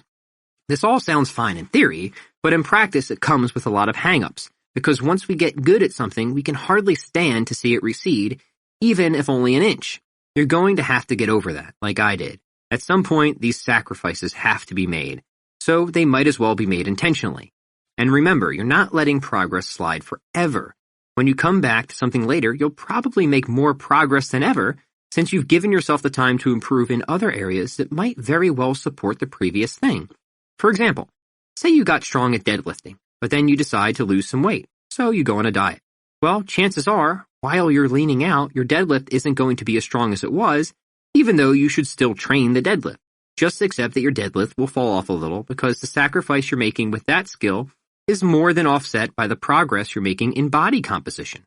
Once you've reached your desired level of slimness, you can focus on deadlifting again, and the next thing you know, you'll be stronger than ever at it, this time without being 30 pounds overweight. That's the power of short-term specialization. Back to my meditation example. After my coach said I was being silly about this, he told me to start meditating first thing in the morning and to put my best effort into it. He said to also challenge myself with one anxiety-producing activity a day and use mindfulness to see my way through it. See principle number 4, integration over isolation. I followed his advice, and because I was willing to specialize for a little while, I began to see a fantastic improvement in my quality of life. I became way less anxious and started to sleep better and was a lot nicer to people because of that. Obviously, this carried over and improved my performance elsewhere, since less stress meant more attention, more focus. In a roundabout way, it was specializing in meditation that made me better at a lot of other things, including working out, because of the carryover benefits, just like the carryover benefits you get from exercise. Not all skills work this way, but a lot of them do. It's nice when it happens. Speaking of fitness, this may be an appropriate segue into our next principle, the rule of 80%, which is perfectly illustrated by the gym. Principle 3, the rule of 80%. The rule of 80% was taught to me in the weight room, since my original fitness coach was also my Taekwondo instructor, who knew very well there was little point in trying to be the best in the world at exercising. Everything we did had to make me better at what I was trying to be good at, which was kicking and punching things. And to do this, he wanted me to improve as many areas of my fitness as possible without going too far in any one direction. This would lead me to being well-rounded, which also means I would be better at Taekwondo. We spent a lot of time strength training, but we also ran and stretched muscles. He was making me a generalist in fitness even if I had never thought of it that way. And the one thing I most expressly remember about training with him was that good enough was good enough. He never pushed me to have the world's heaviest front squat. He wanted me to have only a heavy enough front squat to get what I needed from the exercise. In this case, it was a stronger anterior chain, which meant more powerful kicks, and then leave it at that. If an exercise wasn't making me better at everything else, we stopped focusing so much on it and moved on. Well, fast forward a little more than a decade, and here we are with the rule of 80%, which, as mentioned, states that a generalist should go up to, but never beyond, 80% good at anything. This principle was again reinforced by my business partner, Sam Sikdar. Sam holds a major in electrical engineering from the University of Pennsylvania and makes his living owning martial arts studios. He's a proficient generalist, and he's also good with graphs and numbers. The reason I mention that is because Sam once said that the closer you get to 80% good at something, the more the rate of return diminishes until it's not worth putting any more effort in, unless you're trying to be the best in the world at that particular thing. He calls this point the asymptotic trade-off. So if you've ever seen a chart where the slope suddenly rounds off and starts decreasing at an increasing rate, you have some idea of what Sam's talking about. It's a sort of flattening out point as far as progress goes. As I explained in the previous chapter, if you're already 80% good at something and not reaching your goals, that something isn't your problem. For example, imagine being 80% good at bench pressing. Well, I just looked up the world record drug-free bench press, which the internet tells me is 713 pounds. So, if 713 pounds is 100%, then 80% good at bench pressing is 570 pounds for men. That is way more than any person needs to get the benefits from bench pressing. Believe that. I repeat, there is no reason a generalist needs to be more than 80% good at anything. There is no reason a generalist needs to be more than 80% good at anything. There is no reason a generalist needs to be more than 80% good at anything. Now, I know I've repeated 80% a bunch of times, but I don't want you to think of this principle as something you need to measure with exact percentage points. It's more of a perspective than anything. The bottom line is that you should just enter training for any skill with the idea that good enough is good enough, and that the closer you get to 80% at that skill, the less likely it is that that skill is contributing to your overall goal. For example, let's say your goal is to increase general physical preparedness. Well then, don't spend most of your time trying to take your bench press from 320 pounds to 350 pounds and miss out on everything else. Let your bench press stay at 320 pounds and go work on handstands or sprints or whatever. This is not to say you can't still make improvements to your bench press, but once you've gotten what you need out of the exercise, the focus should be shifted. I'm saying that the rule of 80% is used to inform short-term specialization. In other words, once you've reached the point of good enough, it's time to switch it up. But how do you know when good enough is good enough? Well, that depends on the goal and what you expect to get out of whatever you're working on. But the general idea is that you'll need more of the fundamentals and less of the things that aren't. For strength, you'll need more of the big lifts like squats and deadlifts and fewer of the isolation exercises. And for business, you'll need to know more about sales and less about web design. Isolation exercises can support the big lifts, but not replace them. Just like a good-looking website can support an effective sales process, but is by no means a sufficient substitute. This is where the rule of 80% meets another concept, one that is far more famous but shouldn't be confused with the principle we're talking about, though they can certainly go together, the 80-20 rule. And what the 80-20 rule says is that 80% of your results will come from 20% of your efforts, most of the time, anyway. So in strength, 80% of your progress will come from 20% of your exercise selection. And in business, 80% of your profits will come from 20% of your sales efforts, and so on and so forth. The reason for knowing the 80-20 rule is not to get rid of the stuff that is less productive, but to allocate your time and effort toward the stuff that is, to be more efficient. Say, for example, you know that deadlifting is one of those vital few exercises that offers significant return on investment. Little hint, it is. Well, that should tell you it's more worthwhile to develop the deadlift to a higher percent than another exercise that isn't as useful, such as, for example, the hamstring curl. What I'm saying is good enough at the deadlift will be closer to 80% than good enough at the hamstring curl, because the deadlift is more useful for building strength than the hamstring curl. Let's move on. These numbers are getting to be a bit much, and we still have 2 more principles to go. Next, we're going to see how we can better practice our chosen skills through integration. Principle 4, integration over isolation. As anybody who's started a business knows, there are a million things you don't know about starting a business, which can give you a lot to worry about. And not because you didn't just drop out of college to make all your dreams come true by starting a blog about how you got started exercising again. No human could ever be that imprudent. Starting a business is overwhelming, so it's hard, like really, really hard, to decide what the right efforts are. My business coach was always direct about this and said that when it came to business, there were a few things I needed to be great at and a lot of things I needed to be at least okay at. He said the things I needed to be great at were attracting attention and making sales, and after that I should perhaps know a little something about management and taxes and whatnot.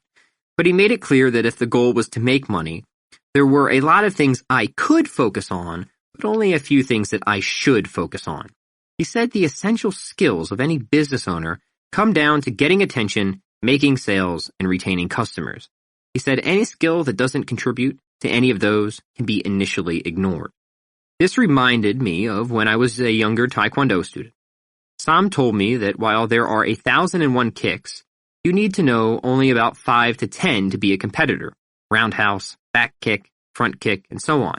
There is no need, he said, to put too much effort into flying side kicks or tornado rounds because you'll hardly ever use them, at least not in sparring anyway. Well, it's no different with music because my guitar instructor said pretty much the same thing. Don't worry so much about studying all those obscure jazz chords or exotic Indian scales because most of the stuff you'll be asked to play will involve a lot of the same few things in various forms. Think of the Rolling Stones. Think of all the blues-based rock bands. Get the basics down. Stick to the fundamentals. The principle of integration over isolation starts with the end in mind. What is the goal and how are you going to get there? Not coincidentally, integration over isolation is a little bit like the 80-20 rule we just discussed because this principle is supposed to help us focus on what's important. We need to narrow things down so we know what to practice and how. Integration over isolation says practice only the things that produce an effect necessary for the achievement of a goal and ignore whatever doesn't. The principle also states that we should practice the skill as best as possible within the context of the goal we want to achieve, meaning that if we want to play a particular song and we need to learn a G chord to do that, then we should practice that G chord in the context of the song we want to learn.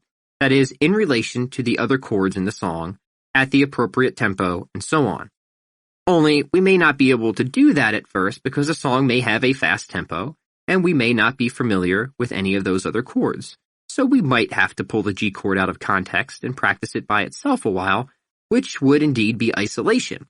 Integration over isolation doesn't mean a practice should never isolate an element. It only means a practice should isolate only the specific techniques or skills you need that will later become integrated toward the achievement of the goal. In fact, we often will have to isolate because the skill or technique is new to us, and putting it into context right away just won't be feasible. So we have to extract that skill or technique and practice it on its own, and maybe we have to practice it very slowly or in stages at first. Restrum the G chord, or maybe even just the first 2 notes of a G chord. Or we drill roundhouse kicks on a heavy bag, or maybe before that we work on balancing on one leg. But as soon as we can put that G chord into the context of the song or practice, that roundhouse kick in a sparring match, we should do that. So even if we aren't able to integrate right away, our goal is to integrate as soon as possible and to practice only the skills that we will integrate. There are a potentially infinite number of ways to isolate. In the above example, you could strum a G chord using 3 strings on the guitar. And just to be clear on our terms, to integrate means to perform something within the context that it is intended to be in, and to isolate means to extract something and practice it on its own so you can get it up to speed. Isolation is a tool for learning a skill or technique by itself, but the problem is that a person can get caught in a pattern of isolation and begin learning skills or techniques for the sake of learning them without actually producing anything with them or using them for any sort of greater project. An example would be practicing every conceivable Taekwondo kick rather than learning only the few you need to win sparring matches, or strumming every conceivable guitar chord instead of practicing only the few you need to play your grandma's favorite Elvis song. Generalism isn't about learning every skill or technique in the world just because. It's about being better at just the right number of things and then combining those things to form a competitive and creative advantage. So that means figuring out the fundamental skills and then the fundamental practices within them. Writing is a fundamental skill, but you don't need to learn every word in the dictionary to be good at it. In fact, you probably already know all the words you need to be an effective wordsmith. You just need to arrange them more clearly, which is a matter of integration, not isolation. Though maybe you don't know enough words, so you do need to spend some time with a dictionary or thesaurus.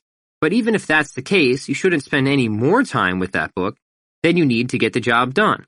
Simply as you begin writing and come to discover you can't think of the word you want, you should then open the reference to find it. In other words, the practice of isolation is informed by the practice of integration. When you need a word, find it. but don't spend all your time finding words you don't need. Integration tells you what to isolate, because if you're integrating, that is, practicing something within the context of an outcome, and realize you're coming up short on a particular skill or technique, then you'll know what skill or technique to isolate. Again, using the example of an AC/DC song. If you're strumming along to Dirty Deeds Done Dirt Cheap, and realize you're struggling because you don't know how to play a chord on the and of one, that tells you it's time to isolate playing chords on the and of one, until you've got the rhythm so perfected that you can play the chord in context without even thinking about it. But you wouldn't sit around isolating every possible rhythmic configuration on the guitar. That would be wasteful. Instead, you let the integration tell you what to practice in isolation, and then you practice in isolation for as long as you need until you can achieve integration. Make sense? Yes? No? Some grunt of acknowledgement would be nice. How we isolate and how we integrate will themselves be informed by the next and last principle of generalism, repetition and resistance. But let's not get ahead of ourselves. The principles have flowed in this order because I have decided that's the order in which they should flow, which makes perfect sense, of course. It's a sort of top-down hierarchy, if you will, where we start by understanding what our goal is, skill stacking over specialization, how to achieve it generally, short-term specialization, how much to achieve of it, the rule of 80%, and then how to proceed specifically, integration over isolation, and finally, repetition and resistance. Principle 5, repetition and resistance.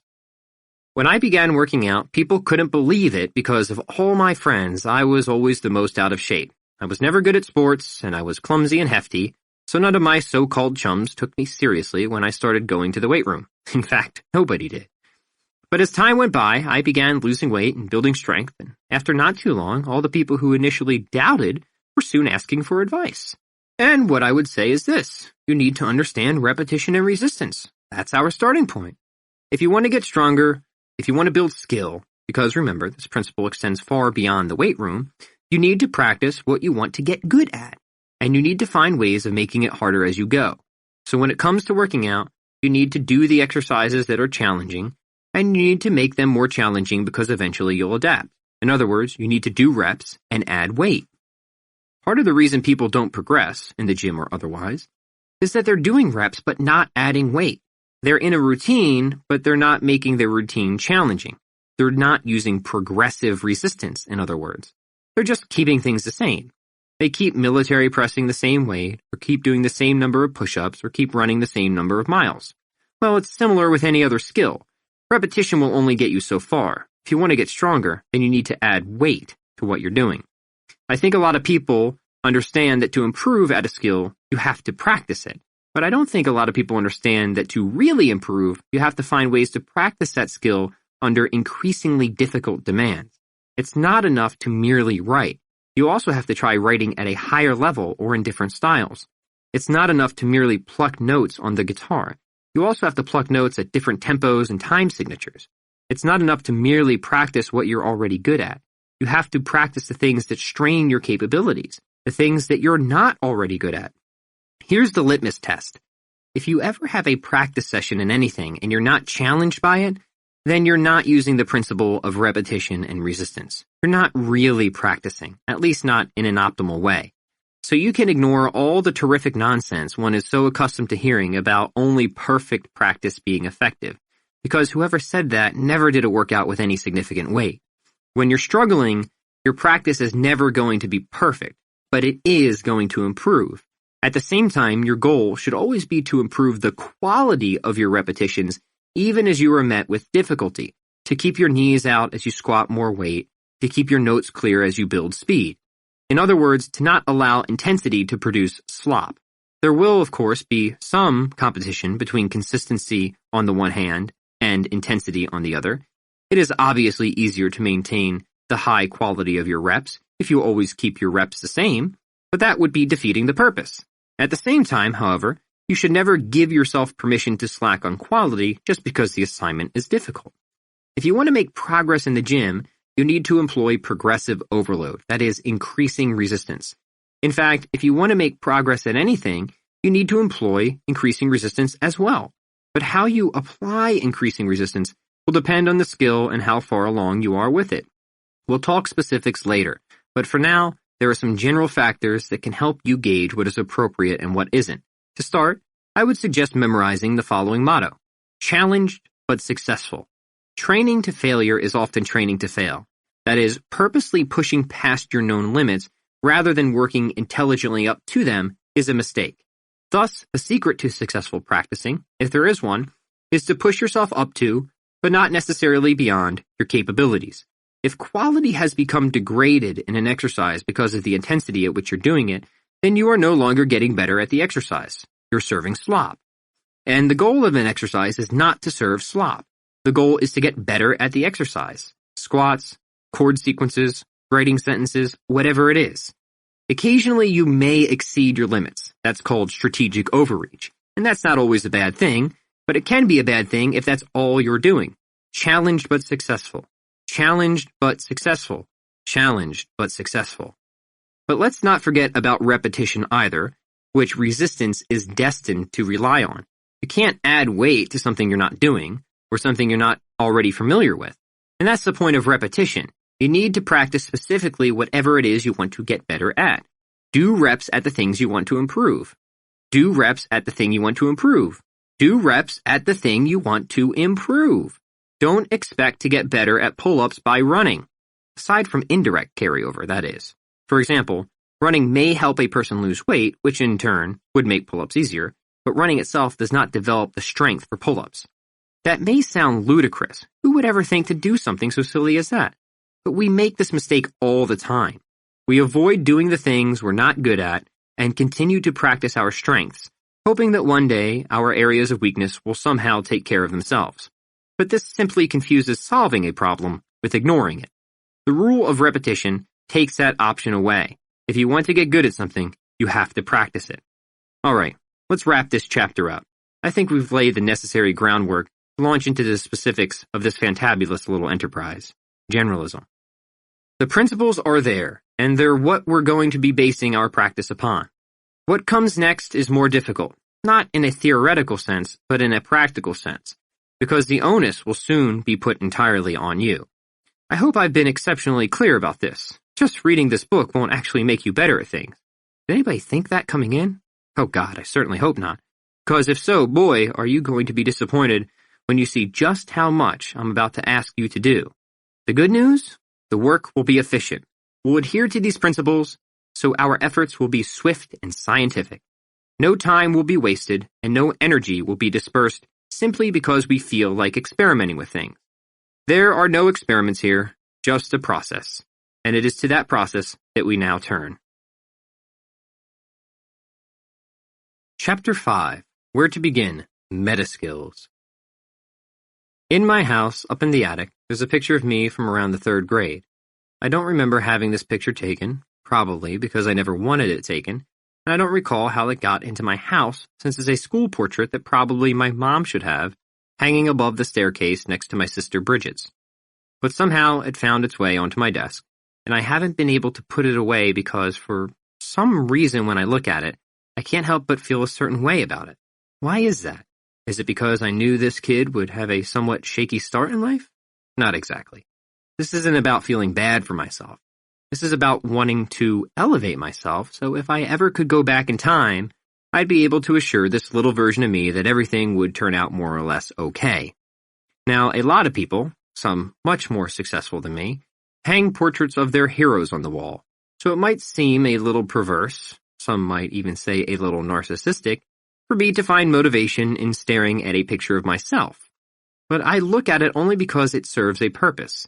This photo of me in an ugly brown and white sweater vest, smiling a stretched and dimpled smile, full of naivete and annoyance, serves as a self-reminder to work hard and become the sort of person whom this young boy would be proud of if he knew exactly how his life was going to turn out.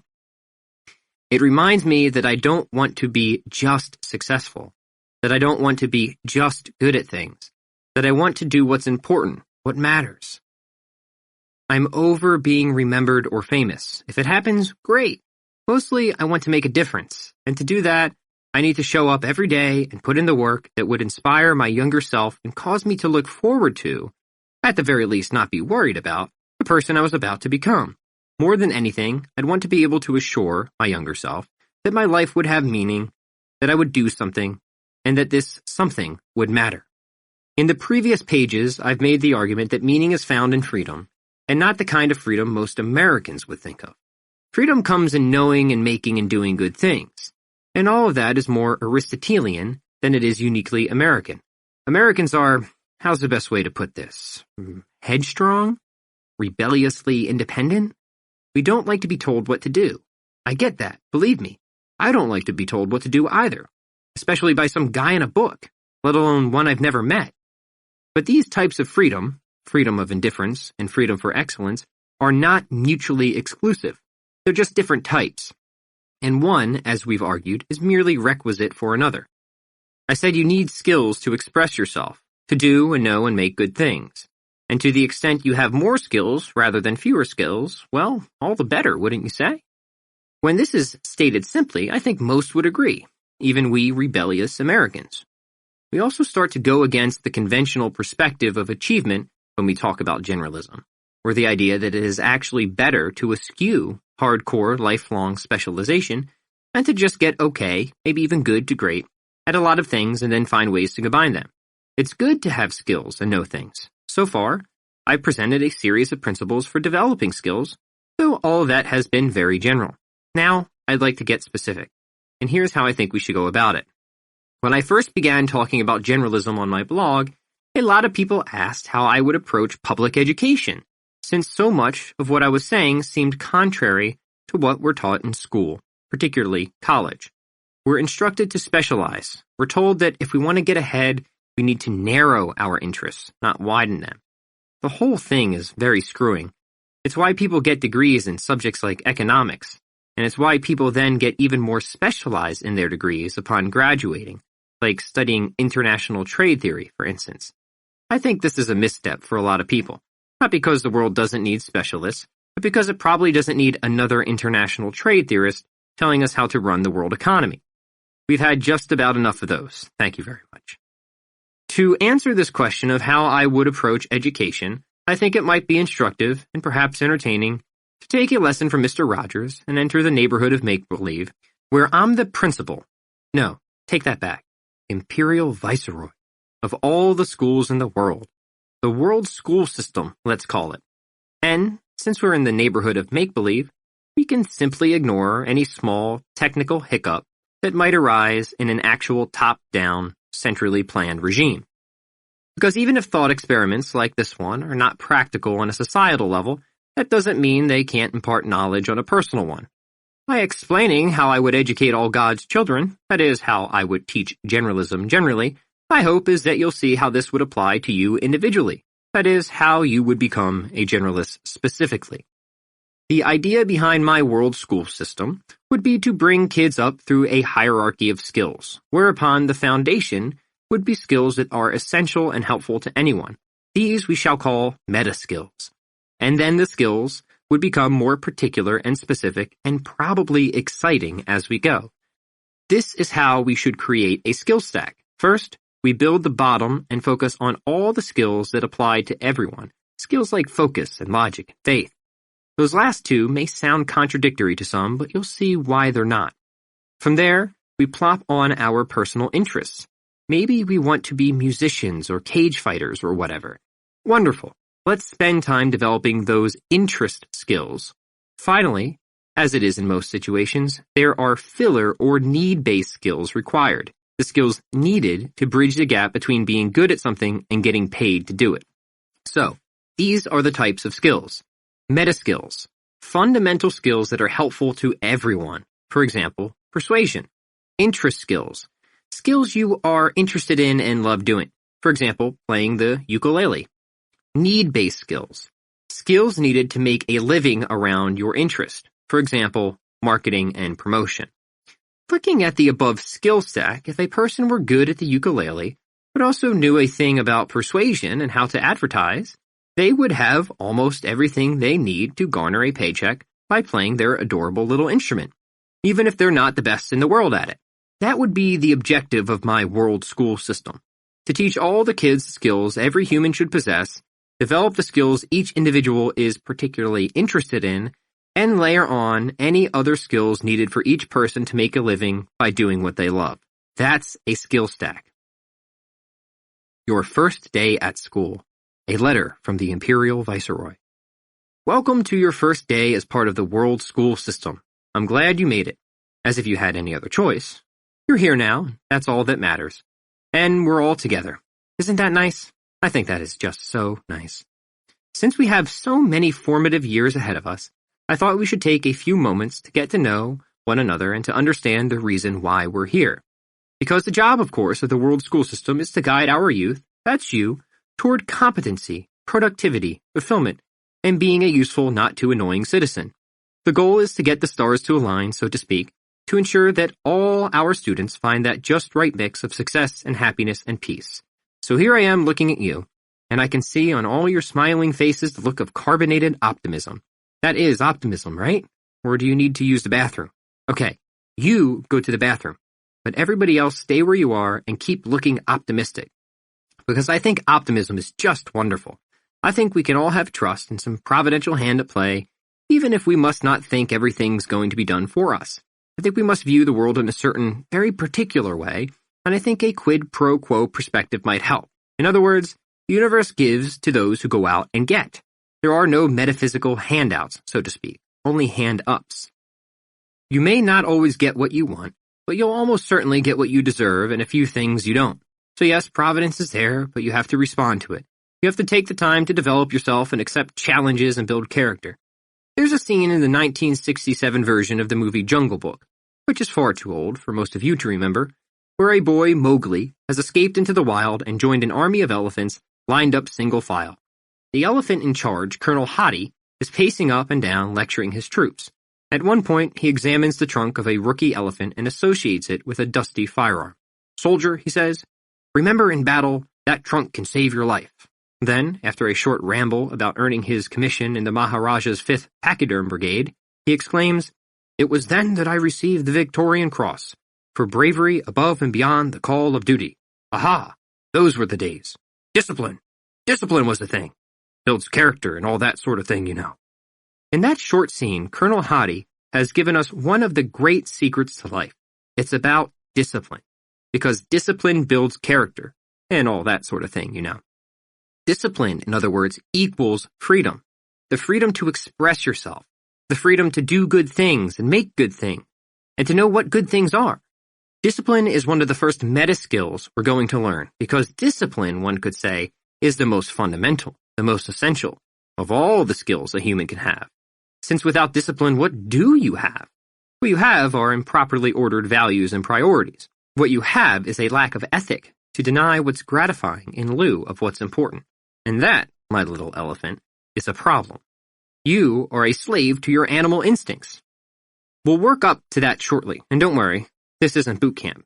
But we do have standards. After discipline comes focus, which is in some ways an extension of discipline, though we can think of focus as discipline applied or discipline concentrated.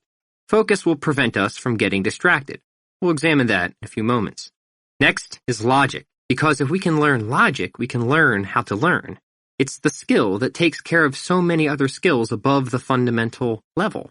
Without logic, we're lost. We'll fall for pretty much anything. But with logic, we're found. We can figure things out and not say or do generally unintelligent things. That's all logic is, thinking done right and done well. Next, and this is the one I'm sure everybody will be interested in, is persuasion. Essentially, how do you get along with people? How do you get people to like you? Sometimes people think of persuasion as a series of psychological tricks or cliches or manipulation strategies. But that's not really persuasion. Persuasion is about taking a stand and having a voice and making what you say attractive to people, or at least some people. Finally, we have faith. Yep, and this is the big one. Faith is what undergirds and reinforces all efforts and creations and orients those efforts and creations toward the continuous and purposeful development of self. It's what stops us from chasing the wrong things in life, like becoming a career prostitute or congressperson, pardon the redundancy. Faith is what keeps us going. It gives us a sense of surety when it seems the world has gone completely insane, which, trust me, it has. So maybe also trust me when I say you're going to need faith and you're going to have to work at it. It's why we think of faith as a skill. Now, I get that none of these fundamental skills may seem particularly appealing at first, especially to children. Who really wants to study logic? But I can promise you this. Once you see how useful these meta skills are for getting pretty much whatever you want out of life, they will become not only interesting but immensely so. Think of it this way. Learn logic and never lose an argument again, even if nobody else knows it, and even if it's only because you'll learn exactly what arguments not to make. Wouldn't that be a nice position to be in? Lastly, we'll work on these skills through the principles of generalism, by applying short-term specialization, the rule of 80%, integration over isolation, repetition and resistance, and what's that other one again? Ah, yes. Skill stacking is greater than specialization. How could I forget? Because that one is really what this school is about. We're not over much concerned with any of you becoming the best at anything because, well, let's be honest here. That isn't what this is about. We merely want you to be exceedingly competent across a wide swath of human abilities so you can combine those skills to whatever just so happens to interest you, and be not only productive, but fulfilled. Let's begin. Discipline. You're not going to have a lot of discipline at first. This is just a fact. You're going to have a tough time keeping your butt in the chair or getting your butt to the gym. Because your butt has a mind of its own, and this we call butt mind, which is notorious for offering temptations and reasons to procrastinate. This is where we need to step in and assertively protest. No, you listen to me, butt mind. I am in control. You listen to me now. And I think this is pretty much what discipline is about. Getting your butt to sit when it would rather run, and getting your butt to run when it would rather sit. Butt mind is not just a metaphor. It's something we all say to ourselves, and probably a lot more often than we think. It goes, yes, but what is discipline? Discipline is this. Putting yourself in a position to follow orders, and hopefully, eventually, your own. We need discipline because we can't acquire skill without routine. We can't find meaning without something to work on, something we feel is significant, like writing a novel, becoming religious, or baking a cake. Without discipline, we're just wishy-washy. Life will toss us whichever way it wants. Discipline gives us meaning then because it gives us something to do. Through discipline, we work at our craft and can make things. We also learn things. And through discipline, we develop a routine that makes sense of our day. We wake up, steep the coffee grounds, and start on something big and fantastic. We sit our butts in the seat or use them to do kettlebell swings. Maybe toward the evening, there's time for dessert. But let's just see how the day goes before we make any decisions about that. Discipline sets the agenda, and that's what makes us productive and creative. Whoever has found discipline has found freedom. Discipline, in fact, equals freedom, and there's actually now a guy who writes books on this idea, and he's a former Navy SEAL and people love him. He also happens to be fairly intimidating, so when he says discipline equals freedom, you're likely to believe him. Now, I'm not particularly intimidating, so I wouldn't expect I could just say something and have you take my word for it. But hopefully by this point I've made a good argument, because I've said about 1 million times that the person with freedom is not the person who chooses to do whatever they want, but the person who chooses to not do whatever they want. Freedom is found in restriction that leads to the practice of something useful. If you want freedom, you need boundaries that force you to improve. You need to impose rules upon yourself, and you need to adhere to those rules as if they were enforced by someone in uniform. So, like I said, you're not going to have a lot of discipline at first. Nobody does. You're probably going to start out a pretty indolent sack, like me. You'll slink by, you'll do the minimum, you'll cheat on your exams by peering over a person's shoulder, and if they're bratty about it, they'll wrap their arms around their test so you can't see what they're writing. But one day something will hit you where it hurts, and you'll realize you've been wasting your life with this attitude of mere survival and disinterest in getting better at things. We can say this is your awakening. You'll feel degenerate and awful, which, believe it or not, is a good thing. I mean, it's certainly better to feel degenerate and awful now, while you can still do something about it, than to feel degenerate and awful on your deathbed. Let's take a few minutes right now to all feel degenerate and awful, so we don't wind up like that. Everyone feel it? The terribleness? Okay, good. Because sometimes you need to meditate not just on what you do want, but on all the things you don't want to get yourself inspired. The problem with calling discipline a skill is that it leads us into somewhat of a paradox. Because what do you need to develop skill if not discipline? And if discipline is a skill and you don't have discipline, then how in the name of Jonah and the whale do you even get started on such a thing? I'll tell you. You go back to that deteriorated and abysmal sense of self. The lack, as I call it. You look yourself dead in the eye. Most people will need a mirror for this and say, enough is enough, you sack of mildewed shit. It's time to get it together. Discipline is empowered by passion. Sometimes that passion starts as a negative. And as you improve, it goes into a chrysanthemum or whatever they call it and turns into this big, huge, beautiful, and bountiful thing. It becomes gorgeous and worth pursuing. It becomes something you want to chase rather than something that chases you. But at first, yes, most of us find discipline by trying to avoid some ugly, insignificant, god-awful, no-good, terrible pain in our lives. So the more we meditate on that pain, the less we stop trying to ignore it or avoid it, and the more passion we have for our pursuit. Maybe you're like I was. Maybe you're sick of being slower, less informed, and less skilled than almost everyone. Maybe you want to just be happy for a while, to feel that your life has meaning and that you actually did something terrific and awesome, like whoever invented disinfectant wipes. That guy should be super proud, because honestly, that's enough. You can't really ask for anything more. But you need to focus on that sense of inadequacy. Like, visualize it, you know? Yes, it'll suck. It'll sound like the reverse of all self-help advice that says you should envision your future with mansions atop waterfalls, but it'll get you going when you don't feel like you have the discipline to start. It'll motivate you more than mansions atop waterfalls. You're just going to have to trust me on that. Pain is the only way out. The Buddha taught us that, and he said nirvana is found through the way of samsara. He made a compelling point. I remember working with a guy. He wasn't exactly a life coach, but he kind of was, who had me do an exercise in which I brought to mind 5 life instances when I was embarrassed or ashamed because of my lack of initiative. 5 times when I really wish I had done something, but I didn't or couldn't act. He then had me review those scenes repeatedly to build disgust, to the point that I simply had to do something about it. And so I did. I remembered the time I failed to ask a girl to the 5th grade dance, and then somebody else did. The time I got cut from the basketball team, and so on and so forth. I kept rewinding and reviewing those scenes over and over. And the very next day, almost entirely out of the blue, I signed up for Taekwondo. Because to me that seemed ideal. Why not start with this one very simple and humble skill, and then use it to kick the ass of everybody who ever made fun of me? How perfect. As mentioned earlier, I started working out because I hated the way I looked, and I hated that everybody was better than me at everything I wanted to be better than them at. I hated being picked on, pushed around, and picked last for pretty much everything. I didn't feel fondly about any of these things at the time, but I remember them fondly now. They led me into that chrysanthemum, remember? They changed me from a fat and disheveled teenage derelict with a fairly significant dandruff problem to somebody with something to show for myself. In this case, a yellow belt. As I started to lose weight, I started to gain confidence. What happens when you gain confidence? Your discipline improves.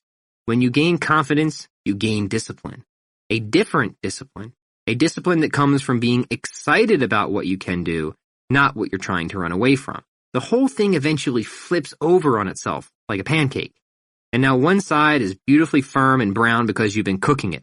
It's no longer clumpy, amorphous. All of us must start with a belief that we can, in fact, do something about ourselves, and that it's never too late to start. No matter how ragged you feel, no matter how run down, you're never past the point of rescue unless you're, say, 93, maybe. Then we might want to consider other options. But so long as you're not 93, and maybe even if you're 92, it's never too late to turn the operation around and become the person you've wanted to be. I'll give you an example. I have a much older friend who was really overweight his entire life, more than 50 years. And in just these last 2 years, he's lost 100 pounds, and his attitude and outlook and everything, it's just so cool to see. He has confidence now. He's out doing things. He's pursuing goals, learning skills, starting a health business even. And when I asked why he was able to succeed this time, after starting and stopping so many times before, he said it was because he finally gave himself permission to succeed. He said every time he tried to lose weight before, he always doubted that he could do it. He never really believed. Now, I didn't get a chance to conduct a full and proper psychoanalysis on him, but if I had to guess, I think it was that he finally realized he was worth investing in. He also had something of a religious perspective, so that helped. Give yourself permission to believe. It should also be mentioned, of course, that he trained with me. I do seem to have a knack for getting people to lose weight. I'm like the fat person whisperer. I can say that because I used to be more than just hefty myself, but don't you say that. It might come off a little insensitive. Finally, how do you get started? The question answers itself. Get started. And get started on something that interests you, because discipline isn't a skill you develop in isolation. It's a skill you develop through integration, through the practice of something specific, like karate. You don't sit down and do discipline, because what would that look like? It would look like you were just sitting there. And unless that sitting involves meditating, you're not actually practicing discipline. You'd have to be doing something to be practicing discipline, right? So sit down and write or strum the guitar or get up and exercise, and that is practicing discipline. The secret is to start with whatever rouses the emotions, whatever infuses you with passion. There are other things we can do as well, like, for example, following an exercise program. Here's an idea. Make the first act you do every day an act of discipline. This can be a workout or meditation or a cold shower. In fact, I think it should be a workout and a meditation. Because why not both? So let's put that into the schedule. Let's say that at the start of the day we do a little exercise and then spend a little time focused on our breathing. We'll start with the sweaty stuff and then become super silent. It won't take long, say a 10 to 15 minute workout, followed by a 10 to 15 minute meditation. We're talking 30 minutes max. I remember when I used to spend the night at my grandparents' house, I'd come downstairs in the morning to find my grandfather working out. He did a simple routine, but he did it every morning with no exceptions or complaints. He'd start with some push-ups, and then he'd use hand weights and finish on the ground and stretch like a frog. It wasn't the most laborious workout I've ever seen, but then again, it didn't have to be. He was very active otherwise, so this was just the start of his day, a way to get himself going. Small acts of discipline undertaken every day do magical and fantastic things to our unconscious mind. Having the discipline to do the work kickstarts the creative process. A writer friend of mine said good ideas are rewarded to those with a disciplined mind. It's not something you just happen into. He said if you want to invoke the muse, you have to show that you are worthy of handling what she gives you. And the only way to do that is to show up every day and to be on time. He said it's like waiting outside a Zen monastery. You're going to be tested, and likely you'll think you'll never get in. But eventually, if you keep showing up, those doors will open, even if only to slide you a piece of bread. The good ideas will come. I promise. At least, he promises. This means that you need to get better at showing up for whatever you want to get better at.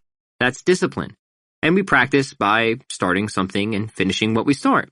Because next to starting, finishing is the hardest thing. Maybe even harder than starting itself. The only thing that isn't hard to finish is sex. So in one sense, I'm just super at finishing. But in another, I'm still working on it like anybody.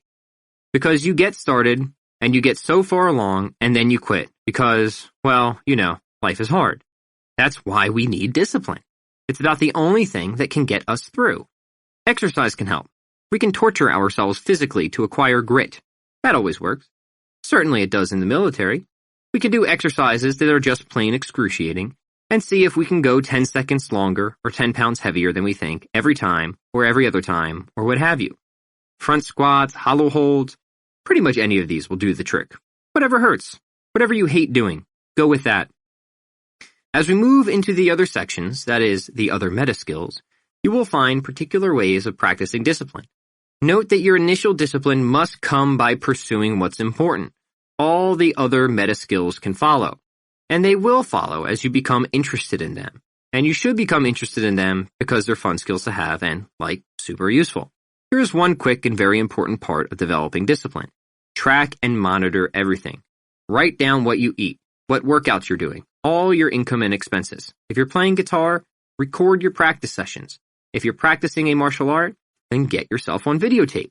What gets measured gets managed, as they say. And you know what? They are right. Tracking builds not only awareness, but accountability. It also illuminates progress. It gives you something to celebrate.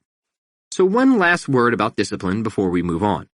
Let's talk about moderation. That whole idea of just dipping your toe in, starting slow, and so on. Well, I've got to go ahead and say I think the concept is mostly, if not entirely, worthless. The disciplined person is one of extremes, often even a person obsessed. When it's time to go, we go all the way. Short-term specialization, remember. Now, none of that means we've got to be perfect or can never enjoy a little something sweet after we've eaten our protein and vegetables. It just means that when we commit, we don't commit 70%. We commit 100%, even if we can only give 70% sometimes. It's the intention that counts. This is different from the rule of 80% we learned earlier, just to clarify. This is why, when I'm talking fitness or business and people ask how long it will take to reach their goal, I give them an estimate of about double the time I honestly expect. This is sort of my assessment device. Because if you care about something, if you found that boiling hot cauldron of passion, then spending double the amount of time on developing that something should be no big deal, right? If you ask me how long it will take to become happy and successful and totally fulfilled, and I reply, until you're 93, would you still be interested? Would you still engage in everything we're about to do? The good news, I'm convinced anybody can achieve freedom and happiness, that anybody can become a successful generalist and a sufficiently disciplined person with about an hour or two of practice a day. My only request is that you should be willing to give 8. I provided some brief examples for developing each skill discussed in this chapter to give you a kickstart. The Daily Discipline Checklist. 1. Establish a regular bedtime. Get at least 7 to 8 hours of sleep. Preferably, wake up before 5 a.m. and go to bed before 10 p.m. 2. Exercise at least 30 minutes a day. 3. Meditate or pray at least 10 minutes a day. 4. Have protein at every meal. 5. Take a cold shower or a shower with a cold finish. That is, use cold water for the last 2 minutes. 6. Walk 10,000 steps a day. 7. Each day, do without something you, quote-unquote, need. Hint, iPhone, TV, etc. 8. Make your bed. 9. Do the most difficult and important thing of the day first. 10. Keep a gratitude journal. Here's some recommended additional reading. Check out Discipline Equals Freedom, a field manual by Jocko Willink. Focus.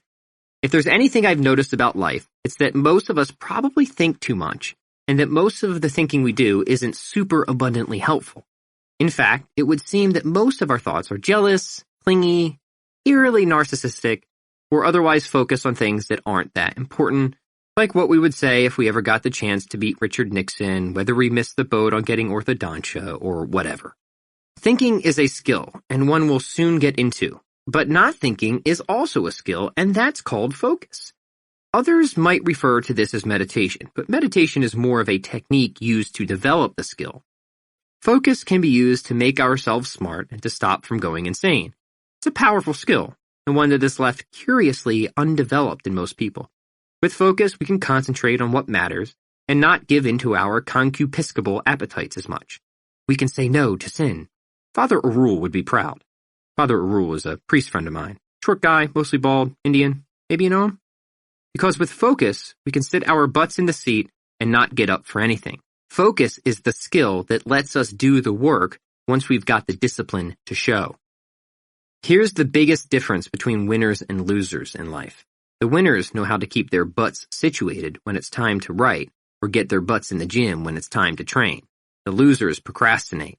They get distracted. They stop before the job is done. And that's it. Now, part of that is discipline. The other part is focus. Because here's the thing, and I don't know how else to put this. There are enemies out there trying to do everything they can to stop us from succeeding. Demonic forces, I'm convinced, that delight in our undoing, and that we absolutely must battle against if we want to survive. Sound serious? Well, it's true. Author Stephen Pressfield calls this universal negative force resistance. And maybe I'm a bit old school, but I just think of this bastard as the devil. Now, we can see that most public school systems have gotten away from offering instruction on demonology, and personally I find that just a little irresponsible, because I very much believe the devil is out there buzzing around with his big leathery wings, or occasionally walking on his buttocks like Red Guy from I Am Weasel, doing everything he can to either scam, torment, or destroy us. And he'll use whatever he can to do it, too, though mostly he'll work through secondary means. using such sly instruments as complacency, self-doubt, and, as we know, the DMV. These are just a few among his beloved pets. Also, the dishwasher repair guy. But the most amazing trick the devil has ever pulled is getting us to believe that he doesn't exist. That one you can bring to the bank. I really think so much of success is engaging in some level of spiritual warfare. Butt mind, the universe, Hades, resistance, Satan, whatever this ongoing negative opposition is, and however you want to envision it, is a real thing and is constantly attempting to thwart our efforts to make something of ourselves. It throws every distraction and assignment on our plate at once. It's the reason there's never a good time to start a diet plan, write a book, or pick up a musical instrument. And it's the reason there never will be. Our job is to do whatever we can to piss the devil off and let him know that we're simply not going to stand for this abuse. That no matter the amount of smelly garbage he tries to pile in front of us, we're going to remain focused. We're going to stay on the job, and we're going to finish what we start. It's not only the goings-on of life that get us distracted. It's our thinking as well. Most of us have next to no control over the thoughts that flit through our head. We're possessed by them. Probably, we feel we could benefit from an exorcism at times. And perhaps some of us could. A little exorcism now and then never hurt. But the good news is that most of us just need to learn to focus through the techniques of meditation and or prayer. Because it usually goes something like this. You decide you want to do something. Let's take writing, for example. Say you're excited, really excited, because you just read a book that motivated your socks off, and now you're going to practice the skill, and you're going to write a novel. You know, I think that sounds just swell. You haul your bony little butt up to the attic, sit down, and turn on your computer. You open a Word document, crack your knuckles, and realize you forgot your cup of coffee. Darn. So you schlep downstairs into the kitchen and brew something nice for yourself, not once noticing how the devil has already scored a point against you. Now you're back in the attic ready to write. And then, a social media notification. Oh joy, somebody commented on a thread you started in the dog lovers group your sister added you to. How nice. So you take a peek to see what they said, imagining it to be pleasant and interesting, and not intending to start a conversation because you've got work to do. You click on the person's profile, only to discover that their entire timeline is just one long, quivering, insane rant against everything you stand for politically and religiously as well. Well, that just about does it. You blast them with everything you've got, barraging them from completely out of left field, and then slam your computer shut. All right, now that that's done, time for business. There's only one problem. You can't get that reptilian idiot out of your head. The excitement you had, the jollity over the project, has all turned to rage, and you can't stop thinking about all the things you wish you had said to that person and their dumb little dog. You could have, for example, illuminated them with the minorly helpful fact that the only reason they exist is to serve as one hilarious and pathetic example of what not to look like. And so it's no wonder they own a corgi. You're just so enraged. This isn't how your morning was supposed to go. This isn't how you wanted to write. And then the doorbell. Well, look who decided to show. If it isn't our old friend, the dishwasher repair guy. And on it goes, your day bombarded and beleaguered by all these distractions and disappointments and doubt. Oh, you think this is coincidence, do you? Okay, sure. That's where focus comes in. It's pretty much the only weapon we have. To be able to stay on target. To sit and stay seated or run and keep running. And this, believe me, is a skill. It's not something any of us have. It's something we develop. Here's how. First, we sit, cross-legged, tall kneeling, on a rocking chair. Look, it doesn't matter. Just don't lie in savasana like at the end of some heathenistic yoga ritual. Father Arul would be very upset. Plus, why run the risk of becoming possessed by a throng of demons? It's not like we don't already have enough to worry about. Second, we do something to center ourselves. Here we could focus on breathing or reciting a mantra or prayer. For people who are particularly prone to overthinking, yes, hello, I recommend speaking out loud.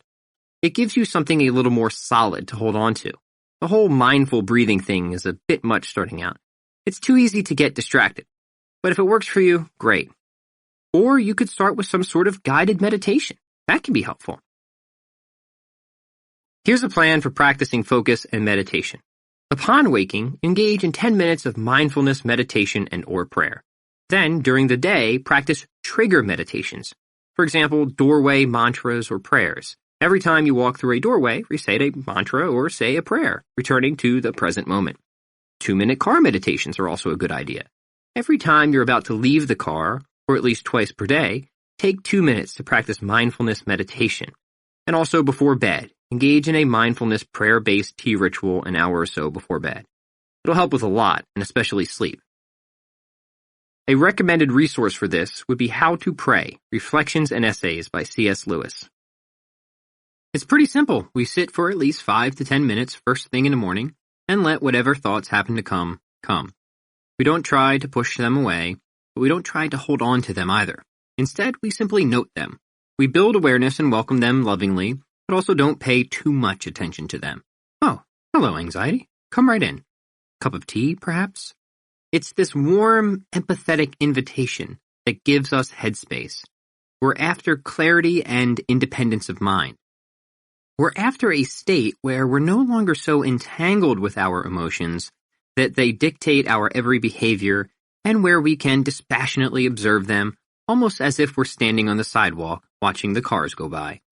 Because most of the time it feels like we're standing right in the middle of the road, doesn't it? Dodging and swerving and throwing our hands up, yelling, "Stop!" Focus is simply about standing off to the side where it's safe and not alarming. It's not about trying to halt the traffic of your thinking, which only leads to congestion problems. It's about alleviating that congestion and letting it cool off, which it will. You just need to get out of its way. You need to stop getting so involved with the circulation of thoughts. You need to stop playing traffic cop. Start your day with this, and do it again before lunch and then after dinner. Remember the principles of generalism, repetition, and resistance. Start with a period of meditation and/or prayer that is challenging but leaves you successful. Don't strive for too much too soon. You'll just get angry and overwhelmed. Increase resistance by meditating or praying for longer periods or in more chaotic environments like work. The latter is when we get into integration. I remember a talk from a holy man who, upon being asked how often he meditates, said he meditates all the time, that he was even meditating right at that moment. The person interviewing him was astonished by this, and his eyes widened. He looked aghast. Now, this holy man could have been making a bunch of stuff up, having once decided that so far as con jobs go, spiritual guru might work out better in some respects than colonics, but say he wasn't. Say he was the real deal. Well, and I think the point the holy man was making is that meditation isn't something you're supposed to do on the side of a mountain. Meditation is something you're supposed to practice very nearly all the time. Harnessing the power of focus is how we snap our attention onto whatever deserves it and pull our attention away from anything that doesn't. There's no reason your work, playing the piano, practicing with a potato gun, shooting pool, shouldn't be a point of meditation. You should also be focusing on whatever skill you're working on. But at first we develop the skill by extracting the principles and practicing them in a seated or kneeling position. At home, in church, while waiting in the parking lot as your spouse finishes the weekly shopping.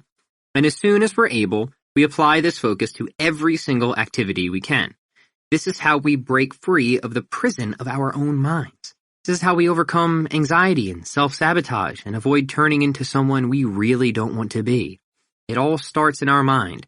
Here's a little suggested schedule to help you own your focus. Logic. It was the philosopher Norman L. Geisler who told us why logic matters. Simply put, you can't avoid studying logic, so you might as well know what you're doing. It is the basis for all other studies. It is the basis for all math and science. Even music, from Bach to the Beach Boys, is based on logic.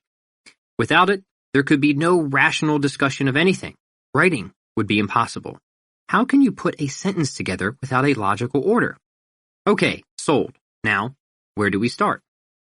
Well, we start by examining a few simple rules of logical thinking and how learning what makes for a good argument and how to avoid a few of the more common fallacies. For example, learning the differences between induction and deduction and why you shouldn't answer an argument by attacking a person's character. The basics, then. Logic worksheet. Here's a few questions to ask before engaging in an argument. On this subject, what are my biases? On this subject, am I willing to accept an outcome I dislike? How could I argue against my position? Have I taken the time to best understand my opponent's position? And just for fun, here are 10 logical fallacies that thou shalt never commit. 1. Red herring. That means intentionally distracting away from the argument. 2. Non sequitur. Arriving at a conclusion not supported by the premises. 3. The genetic fallacy. Attempting to invalidate a position by explaining how it came to originate. For example, you think democracy is great only because you grew up in America. That actually doesn't say anything about whether democracy is good or bad. 4. The bandwagon fallacy. Assuming that because many people believe something, it must be true. 5. Composition fallacy. Assuming that something is true of the whole because it is true of some or all of the parts. For example, if a team has all the best players, then that team will always win. Ad hominem. An attack on the person, attempting to undermine the character of a person rather than addressing their argument. False dilemma. Claiming a situation to be either or when there is at least one additional option. Circular reasoning, or begging the question. Already assuming what you are attempting to prove. In other words, offering no evidence distinct from the conclusion. For example, Sandusky is in Ohio. Therefore, Sandusky is in Ohio. Appeal to authority, assuming that just because someone is in a position of authority, they are therefore correct. Finally, straw man. That is, setting up an artificially weak version of an opposing argument, therefore making it easier to refute. How to practice making arguments. Here's a good idea. Join a Facebook debate group. There's plenty of them. Engage daily. Or record at least one logical fallacy in conversation per day. Perhaps you engage in frequent, consensual, low-stakes arguments with friends or family. Or write a weekly, well-reasoned opinion piece on social media. Here's some additional recommended reading. Check out the book Come, Let Us Reason, An Introduction to Logical Thinking by Norman L. Geisler and Ronald M. Brooks. Logic is ordering your thoughts. It's thinking done well and done right. It's what stops us from buying stupid things and voting for stupid people and putting our fingers in places that could shock us. Logic, put frankly, is life's foolproof bullshit detector. And since this is your life, you've got to be able to think if you're going to survive. You've got to be able to figure your way through things. You've got to know what makes for a good argument and what sound reasoning is. Logic used to be a skill taught to almost everyone. Now almost no one studies it. The effects of this, I think, are obvious and gross. People are duped by slick-sounding folks with an appealing accent, on infomercials, at political rallies, in the classroom. This is not good. This is really not good. We all like to think that thinking's important, but very few of us ever learn to do it well. We never learn what logic is or why it matters or how to use it or how to tell when somebody else is using it or not. It's a skill with carryover. To think clearly is to write clearly, or at least to have the potential to. It is also to have the potential to persuade, though we will have more to say on that later. This is why logic is a meta skill. Ordered thinking is how you make sense of the world and how you make sense to other people. You learn to think so you don't get taken advantage of, but also so you can express yourself, solve problems, and communicate. There's a lot of benefit to thinking about thinking. So let's think about it. Specifically, let's think about how to get better at it. Well, one way, and this is going to sound simple, but it works, is by practicing puzzles. There are many apps and games these days that set you up with logical exercises. Starting your day solving a few of these puzzles will do a lot to build your critical capacity. Most people spend no time with exercises like these, with questions like, if Bob and John and Matt are all brothers, and the following statements are true, who's the oldest? Another one of the best ways to become a better thinker is to engage in debate, to actually practice making arguments and defending a position on something. So that's why in our little world school system, everybody is on the debate team and everybody argues and is judged on how they do, and winners will be celebrated and losers sentenced to some sort of yet-to-be-determined, very likely excruciating punishment, probably. Nobody gets out of this, because this will force students to intellectually grind a question to pulp, and that's something we should all get in the habit of doing. There will be assigned reading as well. The book in this class will be Come, Let Us Reason, An Introduction to Logical Thinking by Norman L. Geisler and Ronald M. Brooks. From there, each student will engage in a weekly debate with another student or as part of a panel. Sometimes students will get to pick their topic and other times they won't, since it's a good exercise to argue for a position you don't necessarily believe in. In fact, people should be doing that as often as they can. A good debate involves knowing not only your position, but the opposite as well. Plus, having to argue for a position you don't agree with will either strengthen your defense or cause you to adopt a different point of view. But either way, you're getting closer to getting things right, and that's what we want. Like for any other skill, we use integration over isolation. Yes, it's good to study the rules of logic and each of the many individual fallacies, something we don't really have time to cover in detail now. You learn to be logical mostly by making and defending arguments and trying to get better at it. Pick a topic you're interested in. It can be spicy or it can be dull. You don't have to make every argument about religion or politics. Some arguments can be boring but made well, and that's fine. It's all practice. Often it's better to start with lower key topics because emotions will be less likely to erupt if, for example, you're making an argument that oatmeal can lower a person's blood sugar instead of an argument that the minimum wage has long-term effects on the American economy. So you might be surprised. The next step is to increase resistance. Raise the stakes. Seek out more rigorous topics and opponents. Talk about the minimum wage or religion.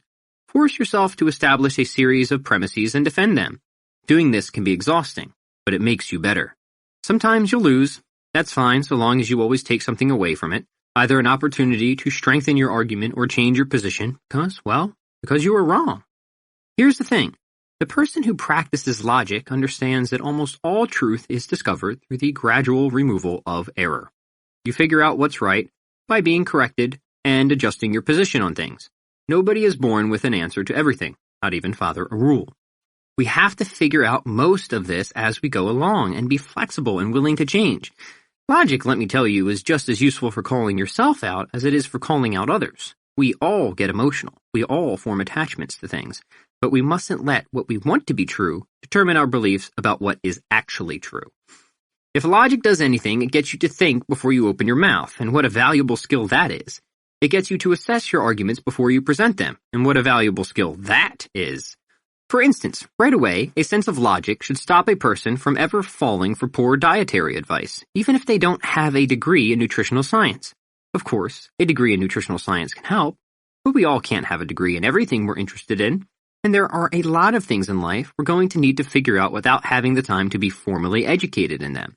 This is why we think about thinking, so we can think about things and do a good job thinking about them, or at least realize when we don't have enough information to go on. Logic can lead you to the right conclusion, or, often, to the conclusion that you don't know enough to form a conclusion just yet. And that's a wonderful and prudent thing, not getting ahead of yourself. Don't worry about never being able to speak up for lack of certainty. That's not what logic is about. An argument is merely presenting reasons for assuming that a position is true and making those reasons as convincing as possible, even if they aren't absolute. Say you want to argue for Austrian economics or the existence of God or Megadeth over Metallica. You don't have to establish a geometric proof for any of these.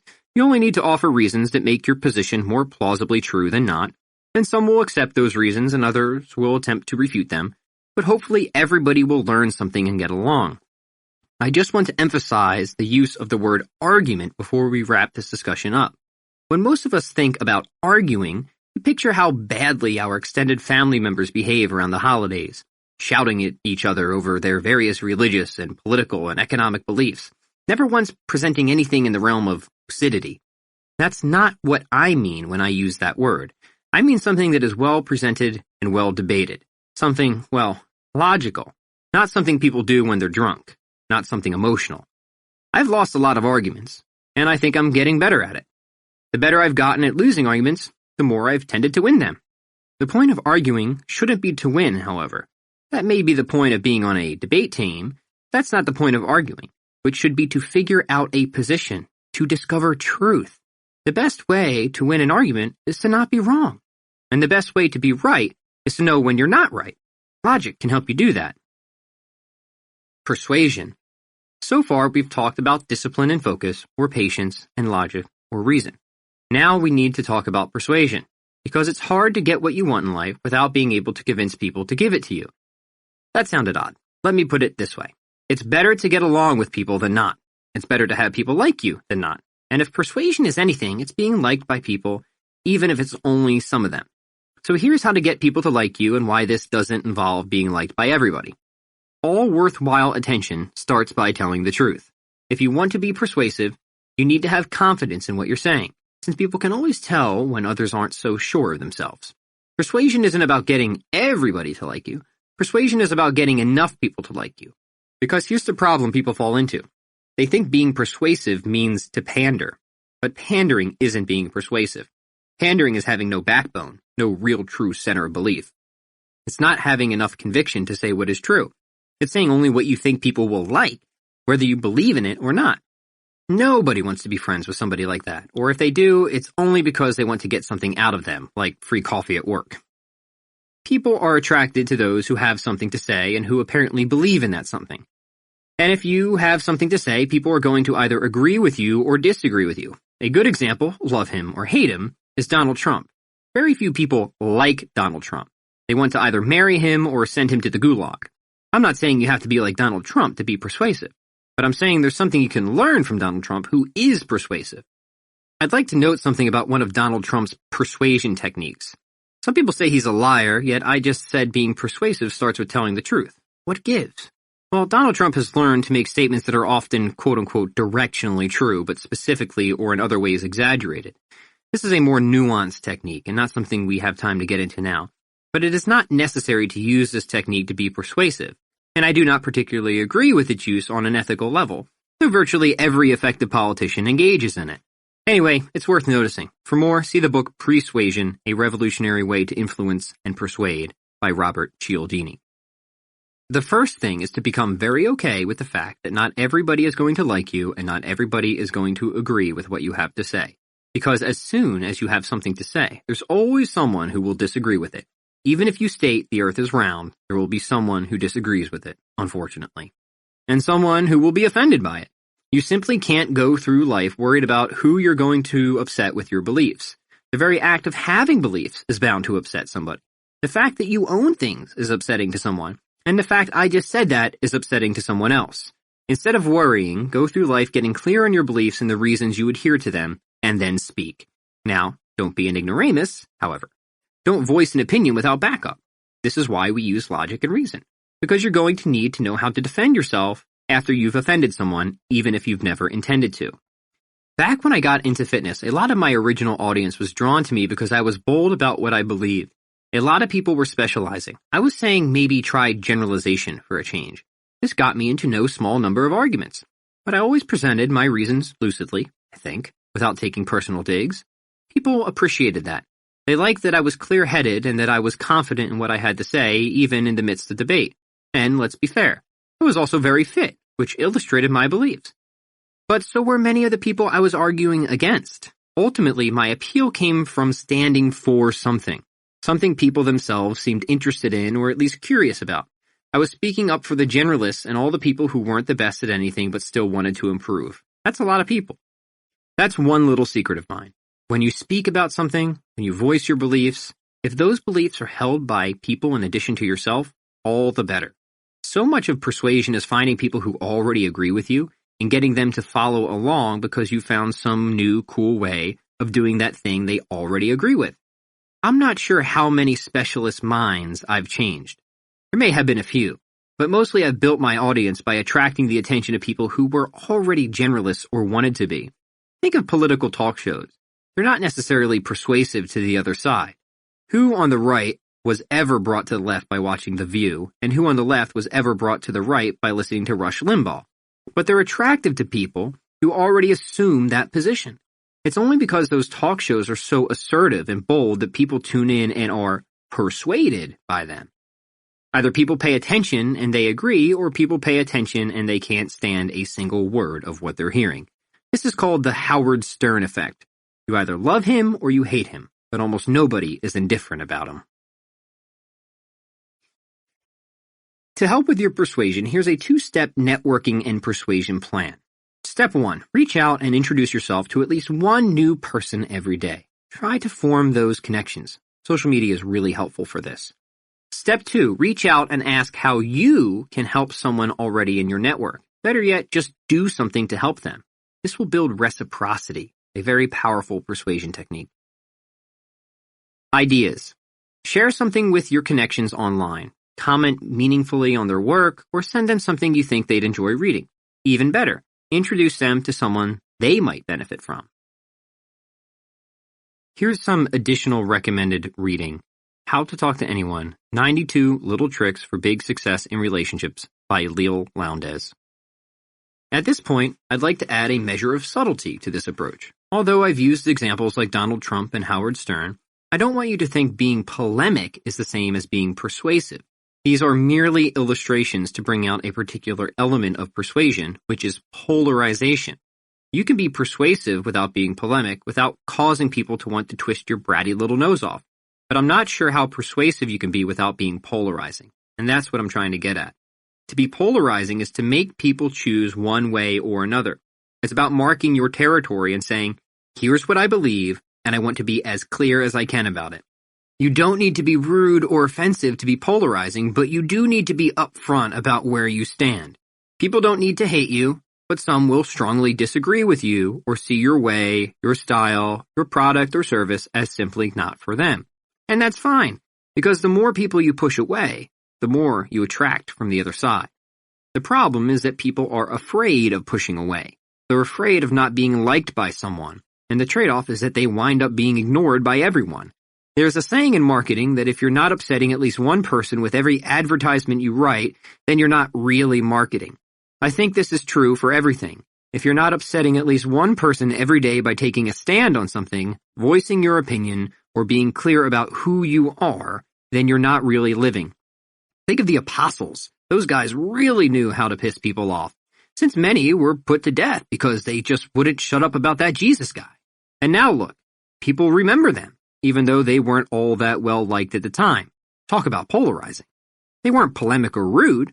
They just said everybody else was wrong about, well, pretty much everything. And that was enough. You can tell people they're wrong, and I think you should, but only if you've reasoned out your point of view. Once you've got your life figured out, your religion, your politics, your great good service to the world, talk about it. You'll pull some people in and push others away, but I promise you this, you'll certainly be persuasive. Boldness is a lost attribute in today's society. People are so afraid to speak up about things. Even just a mild act of courage goes a long way toward getting attention. That's what persuasion is. It's having the courage to speak candidly about something people already think is true. Good writing is the same way, and that's why good writing is persuasive. People want to be happy. That's the first thing to understand. Any action people take will be aimed at happiness. There are no exceptions to this. But different people believe different things will make them happy, which is why we can have valuable exchanges in which both parties emerge better than before. Thus, if you want to be persuasive, your job is to find the people who think the thing you offer is what brings happiness. Whether that's a diet plan, a skateboard, or a political ideology. Persuasion, I repeat, is not about flipping a person's opinion. It's about confirming it. I hope you weren't looking for any psychological tricks or cliches you could use to close a deal on a used car sale, because that isn't what persuasion is about. Persuasion is finding points of common interest and connecting over them. It's having the audacity to speak up. That's why persuasion, marketing, sales, whatever you want to call it, is inherently magnetic. The more it pulls some people in, the more strongly it repels others. You may ask, how do you even practice this? Well, you practice it by, again, getting into arguments and writing advertisements and sharing your beliefs with people. Also, by networking, by reaching out, by being friendly and offering help. I'd like us to turn our attention to those last few points. Most people suck at networking. They suck at reaching out and making friends. This is absolutely a skill, and it is one you need to practice. Let's talk for just another minute about persuasion through argument. Remember, an argument isn't about exploding your emotions. It's about giving someone reasons to believe in a particular point of view. The purpose of the argument might not be to convince the person you're arguing against, but to impress whoever's in the audience. Let's face it, almost every argument these days is a public event, because almost every argument is happening online. So if you're debating on a forum with some person who's adamantly against everything you do and represent, I doubt you're going to make much progress with them. You never know who's watching the engagement, though, even if they're not engaging themselves. Again, when I was just getting started with my business, I would incite arguments on internet fitness forums. When I say arguments, I don't mean I went into every thread and told everybody how wrong I thought they were. Don't be that person. That person is annoying and rude. Rather, I would try to be helpful by being clear. I would say what I think a person should do to reach a particular goal, and I would explain why. Obviously, Because it was the internet, after all, people would sometimes disagree with me. Then I would have to argue with them because you just don't let somebody disagree with you. Again, this is the internet. You're allowed to defend yourself, and you should, especially if you have good reasons for what you believe.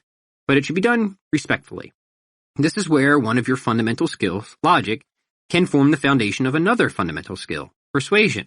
Remember my definition of argument, which is no more than giving people reasons to believe in a certain point of view, and when I say you should start arguments, I mean you should try to be helpful by giving your perspective on something, on social media, in an advertisement, throughout the pages of a book. Because that, my little parakeet, is the secret to persuasion. Meeting people where they are, and trying not to change their beliefs, but rather to enhance their beliefs. I don't think I ever sold somebody on a kettlebell program who wasn't already into kettlebells. My business was built on people already using kettlebells who wanted a cooler, better plan for doing so. Now, it's one thing to stand up for what you believe, and it's quite another to turn those beliefs into helpful vehicles. Combine the two, and your powers of persuasion really blossom. Because when you confirm a bias, like a love for kettlebells, and then say how that bias can further a person in some meaningful, productive way, you'll probably have that person begging to do business with you. Maybe you're not even in business. Maybe you just write books and want people to talk about your stories. Well, the same thing. Being persuasive means appealing to people like yourself, people with similar beliefs and ideas and views of the world, and offering them a special experience. Novels can certainly do that. So can music. Not to overuse my example, but that's pretty much what I've done with generalism. I've told people it's okay if you're not the best in the world, and hey, don't worry if you're not, because with the right approach, it's actually better if you're not. So people who are like me, that is, not the best at anything, will want to hear more. I'm not trying to persuade specialists. I'm only trying to get the attention of people who already believe in the position I'm promoting, even if they've never thought about it in the same way I have. I'm helping people who are already hot on the idea that they don't want or need to be the best in the world. I'm only trying to show how the idea can be developed. That is persuasion. Faith. You might be wondering why in the world I would say faith is a skill and of all things a foundational skill. Well, I think for a lot of people, faith doesn't come as naturally as it does to others. It's something you have to practice, because if existence can do anything, it can make you jaded. It can make you angry and upset and cause you to call into question the point of being here. There's a lot of, go ahead, call it what it is, bullshit that goes on in our lives, a lot of stuff that none of us particularly like or can make sense of. For example, deer ticks, but also the nuclear arms race, polio, and smog. All of these are seriously awful situations, and sometimes such things make you wonder whether this is all just one big put-up job. It's no wonder nihilism is growing. I spent a few years in that department myself. It was certainly an experience. So yes, I would say faith is a skill, and I think it's a necessary one. I think people sometimes equate faith with credulity. Oh, you just believe things without evidence. But that isn't what faith is. At least that isn't what faith should be. This is why I like St. Thomas Aquinas with his preambles to faith, or what he would call philosophy. Essentially, he says, here are the reasons we have for believing the world isn't just some random, pitiless accident, and why we can trust in God's plan. Now, let's figure out what to do about it. Aquinas' whole point, though, was to show that faith was meant not to be infra-rational, but rather supra-rational. That is, on the far, not near side of reason. Faith, in other words, is simply trusting in that which you have good reason to believe. Many subsequent philosophers agreed. This was a turning point for me, because for most of my life, I was anything but a person of faith. I was indeed a person of science, of facts, and of reason. Faith just seemed like unnecessary woo-woo. If it couldn't be measured empirically, then what was the point? Or so I thought. Then one day I got into an argument with a religious person, as I called people of belief at the time, and straight away we quarreled over the existence of God. I accused him of believing in things with no evidence, and he responded by asking what sort of evidence I required to change my mind. I said something scientific would be nice, don't you think? He replied that I simply had made a category mistake, and that no clear-thinking religious person sees God as just another entity within the universe, some big bearded warlock in the sky twirling his beard or twisting his ring. So to expect to detect him empirically is to have a fundamental misunderstanding about who God is, to be arguing against something that God is almost certainly not. He said if God is anything, he is the ultimate sole reality, timeless, spaceless, possessed of intellect and will and so on. An extremely simple but extremely powerful mind, in other words. God in principle is not some thing to be found under a microscope. And there went my spaghetti monster argument before I could even present it. He then trotted out a series of logical arguments for the existence of God that I had never heard before. Arguments that were altogether convincing. Arguments that I didn't even know existed. Now, I don't recall how particularly convincing I found them at the time, but they did cause me to see there was another side of the story, one I had somehow successfully avoided, maybe because I just never wanted to believe in something like God. Long story short, I studied the other side, and after many years of doing so, reached the conclusion that there was in fact good reason for believing in something greater than myself. That's where faith comes in. We can't prove the transcendent, whatever that may be, at least not scientifically, because the transcendent is by definition beyond the purview of science. But we can at least make it reasonably acceptable and likely, or as philosophers like to put it, more plausibly true than not, and that's all a good argument is for. All this, of course, is a return to logic. It's important once again to note that faith is not below reason, but rather above it. Again, faith is on the far, not near, side of logic. And that's why it's a skill. Anything less is credulity, maybe even gullibility. In trying to figure out what faith is, I've decided it can be nothing more, and certainly nothing less, than trusting in that which you have good reason to believe. But you still have to take that wee bit of a leap. You still have to trust in that which you have good reason to believe. It's like being married. I can't verify that my wife loves me, at least not empirically, and to even suggest conducting such an experiment would cause me a considerable amount of grief. But I have good reason to believe that she does, in fact, love me. I'm trusting in that which I have good reason to believe. There is one problem with having faith that I forgot to mention, and that problem is this. As soon as you believe in something greater than yourself, you must accept there's a reason for being here that transcends your selfish little ego. That means it can no longer be just about you all the time. It now must be about something else and something more. Life probably isn't about how much money you can make or how famous you get or how many awards you acquire. Faith takes not only practice to have, but practice to live out, since true faith, true belief, means turning yourself over to some greater plan, becoming an instrument, if you will, of divine intercession. While I was writing this book, there came a point when I was extremely annoyed. Resistance was high, deadlines were tight, patience was short. So I was a bit snippy with people and not quite as polite as I should have been.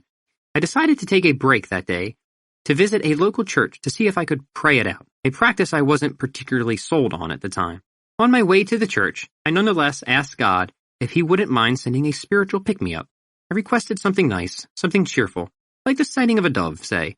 I told God things were a little stressful right now, so if he could work this one small favor for me, well, that would be nice. And how did God respond to this? I'll tell you.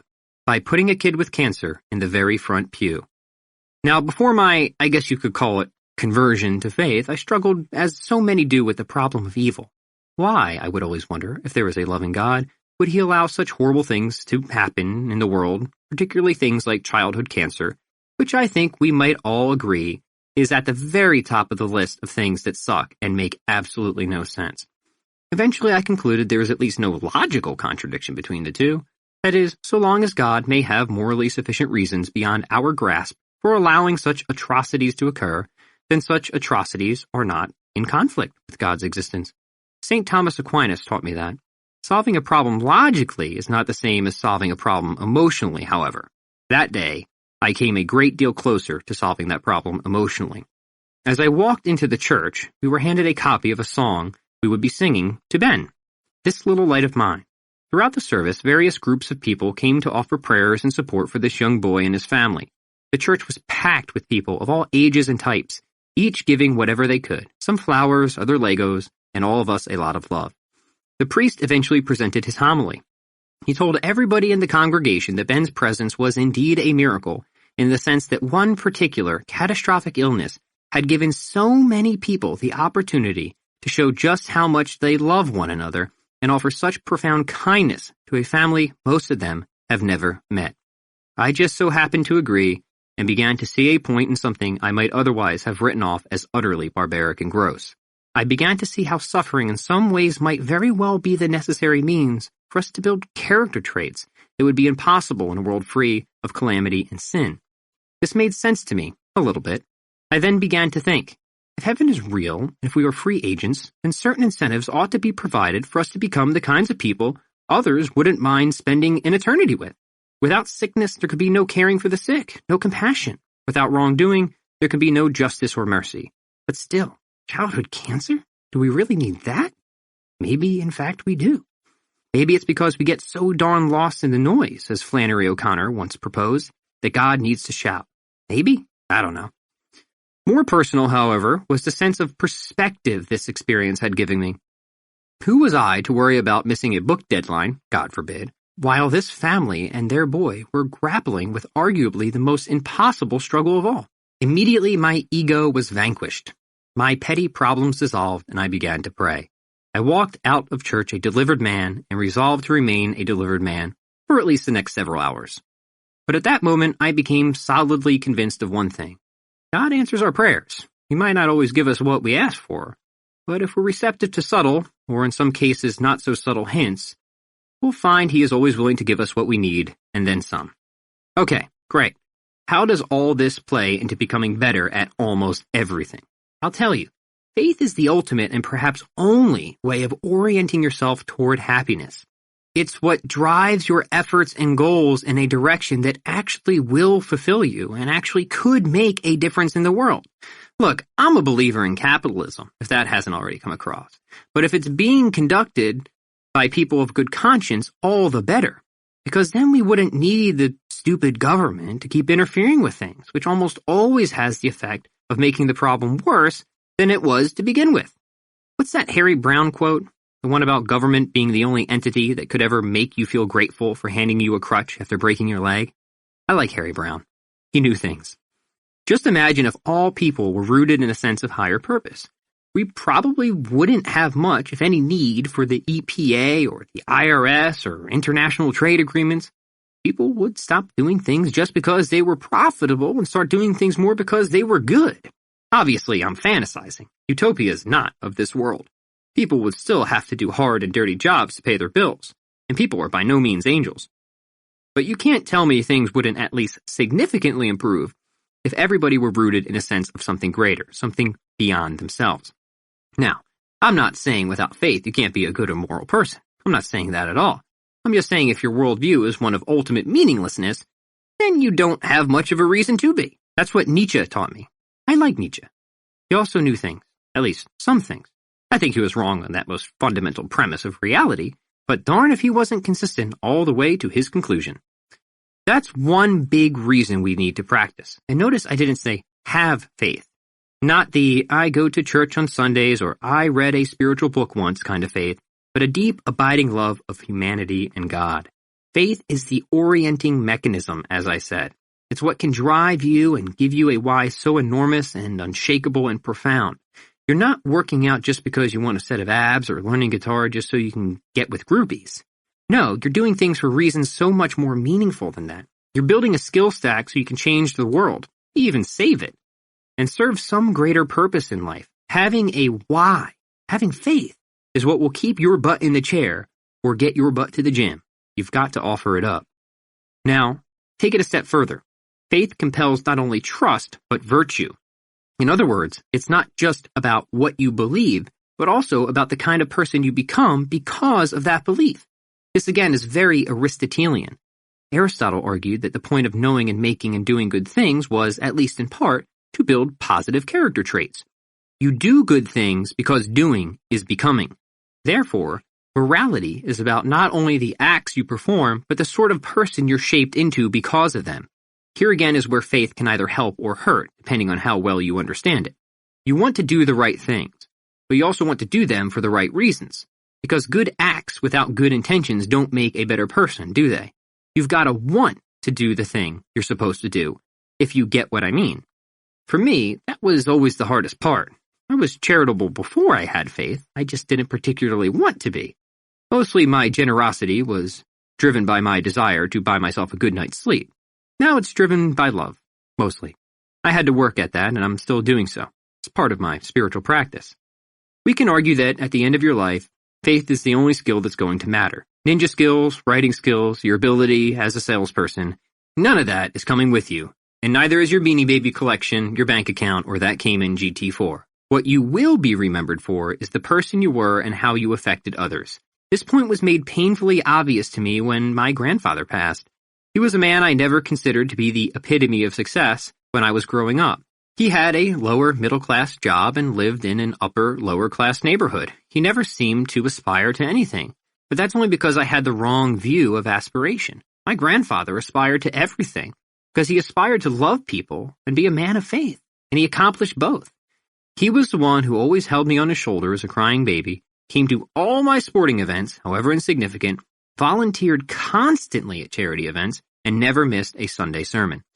His was the most crowded funeral I ever saw. People lined up around the building like at a midnight premiere for a summer blockbuster.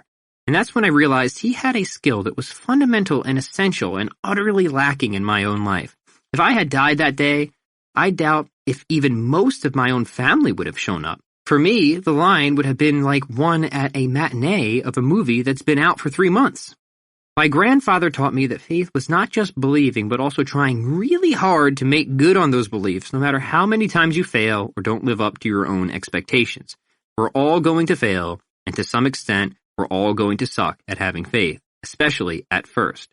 But that's what makes it a skill: repetition and resistance, integration over isolation. Just start with small acts of goodness and giving. Bring water to the thirsty and food to the hungry, and offer somebody who looks downtrodden an unexpected compliment. Meditate and pray at home or in church, and then bring your faith out into the world. Then take on more challenges. Maybe work a mission trip in there somewhere. Or, here's a challenging one: tithe. Let me tell you, tithing is tough. You have all these plans for the money you're making, vacations, retirement, clothes, whatever, and then you go and just give it away? Don't tell me that's an easy thing to do. Maybe for some people it is, but certainly it wasn't for me. Don't tell me faith isn't a skill. Yes, make gobs of money doing good and then give gobs of money away to an even greater good. But don't stop there and don't be afraid to get your hands dirty.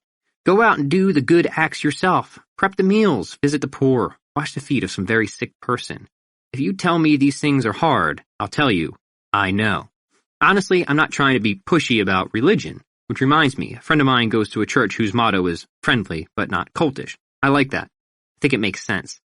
That's another person who knows this. Whatever religion you are, or whatever religion you aren't, faith should be attractive because it's beautiful and because of the good things it gets people to do and because of how it brings people together. You don't believe in God because you want eternal fire insurance. That's not what faith is about. You believe in God because you love the world and want to save it and because you love Him and everything He's given you. Faith will stop you from taking shortcuts. Faith will give you the framework you need to engage in fulfillment. If you need a practice plan, start with this. When you meditate or pray in the morning, you don't need to make it just an exercise and focus. You can make it a spiritual workout as well. Start there. Here's a few quick ideas to build a spiritual practice. First, morning meditation. Spend 5 to 15 minutes in mindfulness meditation. Use a guided app to get started if you need. The skill being developed is focus, and the benefit is presence and awareness. This will flow into all the rest of your life. Be sure to do it every day. Second, mid-afternoon affirmations and prayers. Whatever your religious orientation, prayer is a powerful and transformative practice. Affirmations also tend to work well. So spend 5 to 15 minutes on prayer every day, whether reciting affirmations, chanting mantras, praying the rosary, or praying in whatever way your religion suggests or you feel comfortable. I prefer to do this in the mid-afternoon, though I will sometimes stack this with my morning meditation session. Prayer, I found, can often be a steadying force to lead into meditation. There are no strict rules here, aside from that you should try to stick with one prayer or form initially in order to set up a pattern for yourself. Lastly, evening journal sessions. Finally, spend 5 to 10 minutes every night reflecting upon your day in a positive manner. Don't just record what you did. Rather, explain why you're grateful for whatever happened. This simple exercise gets you in the habit of seeing the good things in life and seeing that life itself is good. A much-needed habit in a society that constantly slams us with bad news. For additional reading, I recommend Mere Christianity, also by C.S. Lewis. Chapter 6. Skills you may be interested in, but may not need. This next step is easy. Start getting good at the things you want to get good at. This is not so much a next step as it is a simultaneous step. There's no reason to wait to develop your interests. The meta skills, while foundational, don't have to come first. It's better if they come sooner than later, but this is why we have a practice method and short-term specialization and all that, so we can get better at many things instead of just one. What are your interests? What do you want to get better at? There are no rules here, really. The only thing I would suggest is this. If you're going to get good at something, make it something you want to get good at. That sounds like a truism, and that's because it's true. Remember when we talked about discipline and how the only way to develop discipline is by practicing discipline, and the only way to practice discipline without already having discipline is by doing something you like? Well, it's time to find that something you like. When I was growing up, I went through a long stretch of being a seriously bad student. I'd skip class and refuse to do homework. Once, I got in-school suspension for showing my underpants to my German teacher. Some thought I was a degenerate. The truth is, I wasn't so much a degenerate as I was disinterested in all the subjects I was supposed to learn in school. I didn't really care about calculus. I didn't really care about German either. Looking back, I wish I had paid better attention to both because now I see the value in these things. Well, maybe not German, but French would be nice. Unfortunately, nobody ever taught me that math was a way of learning logic. Instead, math was just a way of learning math, which I thought was a skill with limited value when it came to high-level branches such as calculus. I would have been interested in logic. Maybe. It's easy to say that now. Mostly back then I was interested in music. This is why, even as a terrible student, I'd spend hours practicing guitar. It wasn't that I didn't have any motivation. It was just that my motivation chased a separate set of interests than what was being taught at school. This is what I want for you. I want you to develop whatever makes you most excited. Yes, we need some quote-unquote liberal arts, and that's why we have those foundational skills, and that's why I took so much time explaining why I think they're important. Maybe you're interested in those, or maybe you're not, but over time I think you will be. Either way, let's get started with the things you like. What do you like? Woodworking, painting, gardening, cooking, training dogs? You can make a business out of just about anything you can be good at. Well, let's return to music. Let's say you're interested in drums. Or, you know what? Scratch that, guitar. Drums are cool, but I know guitar, so let's go with guitar. Say you want to make music and you want people to pay you to do it. And say you want to grow your hair out and get it highlighted. I think that would be just fine. Let's go back to a few of our principles. If you're starting a new skill, the first thing to do is to short-term specialize in it. This goes for guitar and it goes for anything that isn't guitar. I would say you should dedicate at least an hour of practice a day to anything you're short-term specializing in. That's a reasonable start. You could do more, depending on the skill, and in some cases, you could do less.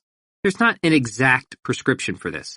You need to use some judgment to decide how much practice is necessary and how much is too much or too little. When in doubt, ask somebody who's figured it out. Hire a coach, in other words.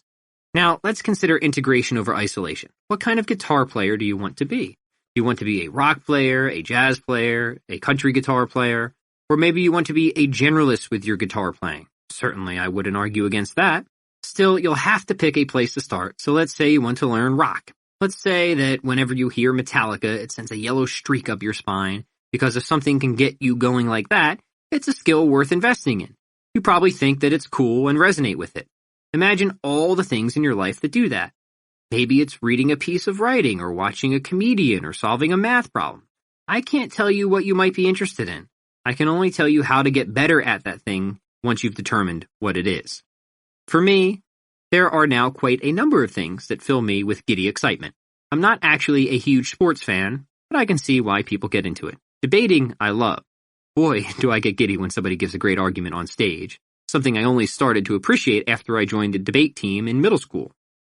What else? I get giddy over yo-yo tricks sometimes, though I'm not sure I get quite giddy enough to want to dedicate my life to learning them, but still, it's enough to cause me to learn at least a little bit. I get giddy over philosophy and science, and certainly I get giddy over growing businesses. Finally, I get giddy over God. Faith gets me triply giddy. These are my interests, most of them anyway. Now, it's time to identify a few of your own. You might not even know your interests at first. Maybe you have a few fleeting areas you're interested in, a few suspects in the lineup, so to speak. But maybe you're not positive because you've never spent time practicing them. That's the test, because to the extent you love something, you won't mind practicing it, despite the endless frustrations that are absolutely destined to occur. I remember watching a clinic by one of my favorite guitarists back in high school, and at one point someone from the audience asked him how he found so much time to practice guitar. He said, seeming almost confused, "Because I want to play the guitar?" To him, it wasn't a valid question. Of course he found the time to practice the guitar, because he wanted to play the guitar. How simple! I mean, of course. If you want to do something, you're going to find the time to do it. This isn't a question about making time or scheduling or anything like that. This is a question about what moves you. This is a question about what matters most in your life. Now, hopefully I've done a fair job explaining what should matter most in your life. In case it isn't clear, I'm not exactly a moral relativist. Aristotle taught us that there is only one right way to live, and that one right way is living well. A truism? Perhaps. But isn't it still true? Aristotle also taught us that living well means focusing ourselves around certain interests, developing virtue, and, most important, seeking the good.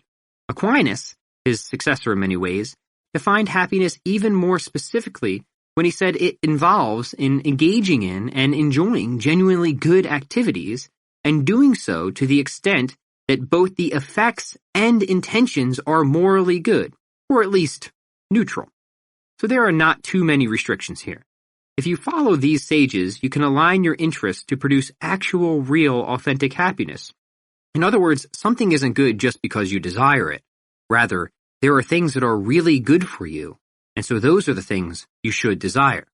Aristotle said this: "He is happy who lives in accordance with complete virtue and is sufficiently equipped with external goods, not for some chance periods but throughout a complete life." And Aquinas wrote this: "It is impossible for any created good to constitute man's happiness, for happiness is that perfect good which entirely satisfies one's desire. Otherwise, it would not be the ultimate end if something yet remained to be desired." Now, the object of will, i.e., of a man's desire, is what is universally good, just as the object of the intellect is what is universally true. Hence, it is evident that nothing can satisfy man's will except what is universally good. That is to be found not in any creature, but in God alone. What does this mean? Actually, it's simple. It means that while we're alive, perfect happiness can't be attained, but certainly a large degree of it can be, and that would be through the prudent accumulation of knowledge, virtue, wealth, and friendship. People hear that word wealth and they're like, ew, was Aristotle some sort of fat capitalist or something? I don't think so. But he did recognize the importance of having your material needs met. Aristotle was basically saying that it's hard to be happy when you're starving to death. He even went so far as to distinctly declare that wealth should be possessed, as with most other material things, in moderation. It should be deliberately built, but not to excess. In other words, make a lot of money if you want, but don't do it only for yourself. In fact, you should probably give most of it away if that's the case. That might sound unappealing to a lot of people, but think of the kind of character it builds if you profit for the sake of doing good, rather than for the sake of stockpiling wealth. I guess you could see this as a metric of sorts, a way of measuring priority. The person who makes a lot of money but then gives most of it away is doing things for reasons other than making money, which is doing things for a better reason. We'll get back to talking about practicing your interests in a second, but this is important. I can tell you that Aristotle is absolutely right about this, because there was a time in my life when I had gotten pretty good at making money, and frankly, I still am. I had a goal upon leaving college of making $1 million before I was 27, and I accomplished that goal. And I had the fast yellow Porsche, and ate at all the nice fancy restaurants, and vacationed at all the ritziest, goldenest places, and you know what? I'm not going to say I was miserable, that certainly was not the case, but I wasn't particularly happy either. That is, I wasn't particularly fulfilled. Rather, it was a constant game of cat and mouse, in which I'd chase a goal, an object, or something I wanted to do or buy, and then I'd reach that goal, get that object, or do or buy that something I wanted, and I'd enjoy it for a while, nibble on it, play with it, or take pictures of it, and then that feeling would fizzle out. It was very schizophrenic now that I think about it. The problem was that I thought happiness was found in having accomplishments and a nice big number in my bank account. It turns out I was mistaken. Happiness is not found that way. Happiness is found in exactly what Aristotle says, doing and knowing and making good things. According to Aristotle, happiness is more of a cumulative quality, then, and something that can only be assessed at the end of one's life. It's not like the sort of happiness of having a happy childhood, or being glad one moment and angry the next. It's more happy in the sense of flourishing and fulfillment. Eudaimonia is the word in Greek to describe this, and that can only happen over time. And then, Aquinas would say, to perfect our happiness, we need to come to know God. Maybe that means getting hit by a bus or something to figure that one out. Let's not rush that part. In the meantime, we can simply pray. The reason I bring all this up, again, I just want you to have the right orientation when deciding on the things you want to get better at. I want you to engage in them and enjoy them because they are good things to enjoy. And just about anything can be a good thing to enjoy when done for the benefit of others and for the right reasons. I think we could even make a case for cage fighting. But certainly music and writing and mathematics and biology and really honestly just about anything. It's so important, so very, very important to keep the overall goal in mind. We're moving toward happiness. We stack skills to not only create advantages, but find fulfillment. Okay, end of sermon. Let's move on. So, integration over isolation. Say you choose guitar and want to learn rock. Well, then start with a song. Either get someone to teach it to you or pull up an instructional video on the interweb and take it bit by bit. Right away, you'll run into something you can't do. That something may be learning to hold the pick the correct way. So you isolate that technique until you get it right, but don't rush. Skills take time to set in, and it's worth spending extra time on the basics. Your brain works very much like a crock pot in this way. You plop in all these ingredients by practicing them, and then at some point you just need to set it and forget it. Come back the next day and everything will have hopefully blended. And as you get better, you sometimes need a longer cooking time. Initial skills are sort of like cooking lettuce. You don't need all that much time to take in all the beginner stuff and ready it for use in a much larger recipe. Later, you'll get onto roasting chuck, the higher level skills that take a lot more time to soften and set in. Whether that's sweep picking or doing a freestanding handstand, your patience will need to increase as your practice time remains steadfast and dedicated. Remember, you're always working towards some specific goal even as you are practicing techniques in isolation. Maybe that goal is to perform Smoke on the Water in your living room in front of your grandparents or to do your first set of 5 pull-ups. But whatever the goal is, be sure you have one and be sure you're working toward that goal in some capacity at all times. Don't just practice techniques to practice techniques. Integration over isolation. Practice the techniques you need to learn in order to do the things you want to do, and practice them in a context that is as close as possible to the context in which they'll be performed. Let's take the example of another skill at this point. Writing. Say you want to be a humor writer and you want to write jokes, whether you want to do stand-up, write stories and columns, or perhaps be a staff writer for a comedy show. I think that's great. Part of your practice, then, will be reading and listening to all the funniest people you can find. Just like part of the practice for any musician would be listening to the musicians and instrumentalists they want to be like. After this, you'll actually need to sit down and write. Obviously, if you want to be a humor writer, you'll need to practice writing thoughts that make people laugh. Grammar and syntax may need to be isolated, but this should again be done in the direction of the goal. I think what you'll find with humor writing is that sometimes you'll want to intelligently break the rules of grammar and syntax to achieve a certain effect, like writer Ring Lardner was so exceptional at. For example, in his book, The Young Immigrants, "Are you lost, Daddy?" I asked tenderly. "Shut up," he explained. You might analyze that snippet to try examine what made it funny. Part of it certainly would be the element of surprise. Nobody really explains shutting up to someone, do they? As if this needs to be explained. And such is the problem with attempting to dissect humor. It dies in the process. But when coming from the perspective of a kid, it kind of makes sense. It gave you an idea, though. Maybe you want to try to write a short story from the perspective of your childhood, and maybe you want to bring out the absurdities of family road trips. Great. I think that's a surefire way to get a laugh out of almost anybody. Who doesn't have material they could use from family road trips gone awry? If you want, you could borrow some of mine. I've got quite a surplus. This is integration over isolation. You're practicing writing, but you're practicing specifically in the context you want to get better at. Now, if I were doing this, I'd want to highlight something about how my mom would fall asleep in the passenger seat while driving out east, and how half the time she'd still have a cigarette in her mouth. What would happen next is that cigarette would drop onto her lap, and my dad would scream, "God damn it, Judy!" And we'd all become hysterical, and the whole van would start to rock and swerve. My mom would awake with a start and search frantically for the lit cigarette and attempt to flick it out the window. The only problem was that half the time the window wasn't open, so it would typically bounce and burn itself out on the side of one of the armrests. This isn't much of a story in this format, but that's okay. The first operation of any writing project is to just get something down. You can shape it into something more exciting later. Start with a very rough first draft. All creative efforts are done in segments. You write songs by coming up with simple melodies and stories by devising simple themes. The details, the nuances, the tone, the decoration of language, all that can be added in layers. The key for any skill, whether you're practicing technique or actively creating, is to get started and work toward the goal in mind. Obviously, repetition and resistance are also tucked into this. You can't integrate or isolate if you're not practicing a skill and increasing the demands as you go. Perhaps you move from learning to hold a pick to strumming a chord, or from writing 300 words to writing 500 to 1,000. Just be sure that however you're increasing resistance, it remains in line with the goal. Don't make things harder without making them relevant, in other words. I used to do this with guitar a lot. I'd learn a number of high-level techniques that took immense amounts of time to master, like sweep picking.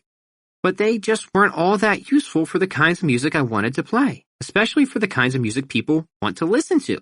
I was falling into the snare of specialization, of wanting to be better just to be better, rather than wanting to be better in order to be good. Let's look at martial arts now.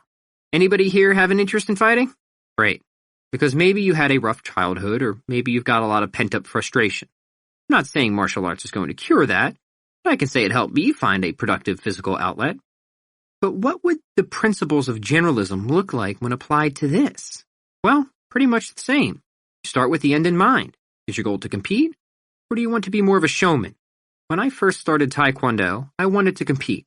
That meant I spent most of my time practicing the strikes that were most useful as part of the sport, particularly roundhouse kicks. But eventually I got deeper into the aesthetic side of the martial art, which meant I could then spend more time on some of the high-flying acrobatics and techniques. Moves that aren't especially useful when fighting people, but certainly look cool. I remember my coach would have me drill kicks for thousands of reps, and sometimes we'd have to break the kicks down into steps. That was isolation, but it was all toward integration as well. We never practiced a kick I wasn't going to use soon. The same with punches and forms in self-defense. A lot of times we had to break things down on a granular level. I think this is something you have to do with pretty much any skill, but you should always know why you're doing it. The reason for such slow technique isolation is that the goal is eventual, seamless integration. Sometimes, often actually, you need to pull things out of context to get them to work in context. So you repeat and repeat, repetition, and you get closer and closer, resistance, to bringing that technique into its final form, whether that's a competition, performance, or act of creation. It doesn't matter what the goal is. The process is ultimately the same. What about something that isn't particularly artsy or fantastic?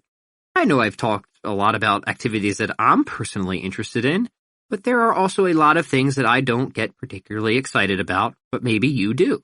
For example, forensic analysis. Anybody here want to become a forensic analyst? No? Okay, yep. That's about what I would expect. What about a marine biologist then? Anybody got a thing for whales or tiger sharks? Sea stars, maybe? Let's say that you do. Because this is something I have no interest or ability in, but I assure you the principles of generalism still apply. Take the skill of dissection, for example.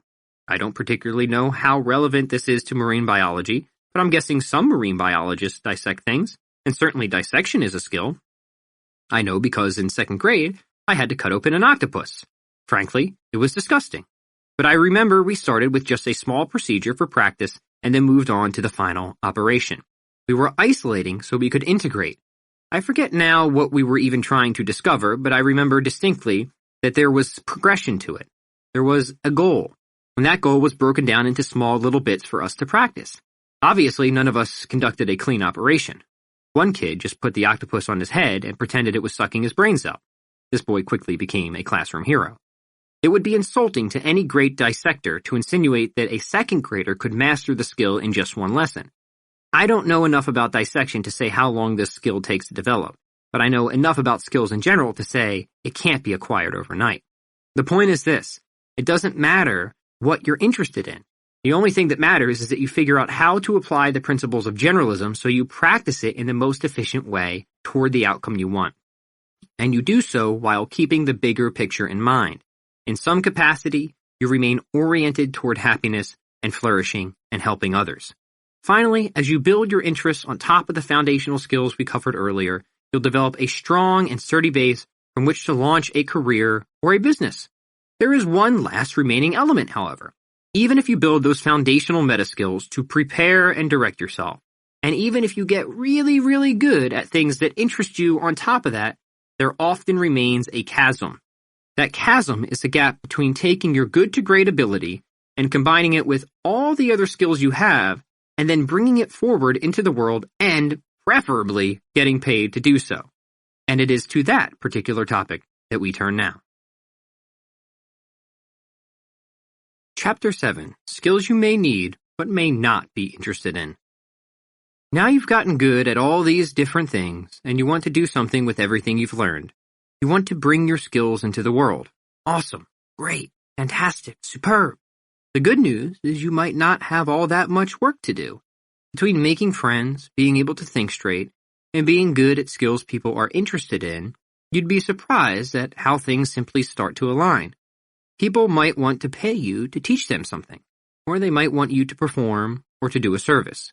But things may not always align so easily. There may be times when you need to reposition yourself and what you offer to make it attractive to people. Let's see if we can cover the entire study of economics in just a few short sentences, because I think that will help you see how you should position your skills to the world. People are rational animals, remember. That means they think about things and make decisions for themselves. But what are they deciding about? At first, it may seem like people make all kinds of different choices, but mostly that's a mirage. People typically make only one decision, and that is based on whatever they think will make them happiest.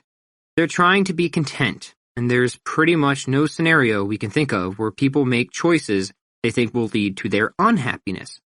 Even people who perform amazing acts of self-sacrifice are doing so because they've shaped their characters to such an extent that those self-sacrificial acts are what makes them happy. This would be an example of aligning your interest to something that is really good, as opposed to aligning your interest to something that is not. Either way, you are interested in something because you think that something will make you happy. But if Aristotle was right, then certain things have a greater propensity to produce happiness than others, and those are the things you should desire. But all that is really for another book. But we don't need to analyze every decision people make in order to arrive at the obvious conclusion that they make choices they think will make them happy either now or later. In fact, even if people are doing something they don't particularly feel like doing now, like waking up early to go to work, that's only because they know that they will be far less happy later if they don't go to work and get fired. What have we covered so far? Point 1, people are rational. Point 2, they make decisions because they want to be happy. Now, sometimes people also make mistakes. Just because humans are rational doesn't mean they make all the right decisions. Sometimes they make very wrong decisions. But that isn't what we mean by rationality. By rationality, we simply mean that people think about things and weigh decisions, but they may do this imperfectly. They may make a wrong choice, or they may not have the information they need in order to make the correct decision, even if there is one. But again, people make decisions, and they use their rationality to pursue what they think will make them happy. This is the most fundamental principle of economics, purposeful behavior. People will do what they think is best in order to get the things they want. Whether they are right or not is another question. A large part of this process means trading things with other people, in the form of either buying or selling. That's another fundamental principle of economics, voluntary exchange. A person will buy or sell something only because they believe they will be better off as a result of the exchange. In other words, people will buy or sell something only when they believe they are going to profit from it. And by profit, we simply mean increase their subjective level of happiness. Nobody will ever buy anything, and nobody will ever sell anything if they think they'll be less happy after doing so. That is, at a loss. You can't even imagine a situation when that would be the case, unless, of course, the situation was forced, as in a robbery or taxes. An economy grows because different people think different things will make them happy. People value different items and services, and to different extents, so they can make exchanges and both parties can profit. Somebody who sells a car for $1,300 is happier with the $1,300, and the person who buys the car for $1,300 is happier with the car. Both parties have profited, assuming the exchange was voluntary. We needn't worry that everybody will want the same things and fight over them because not everybody wants the same things to the same extent or at the same time. This is why the principle of voluntary exchange is so powerful and productive. It allows people to increase their subjective level of happiness by trading goods and services freely with others, whereby everybody benefits. At this point, maybe you're asking, okay, Pat, why does all this matter to me? It matters because it helps us to understand why people buy things and why they might be willing to pay us. Here we are with these really cool sets of skills, but just because we have these skills doesn't mean people are going to pay us to use them. We have to make a value proposition. We have to show people how our skills can make them happier.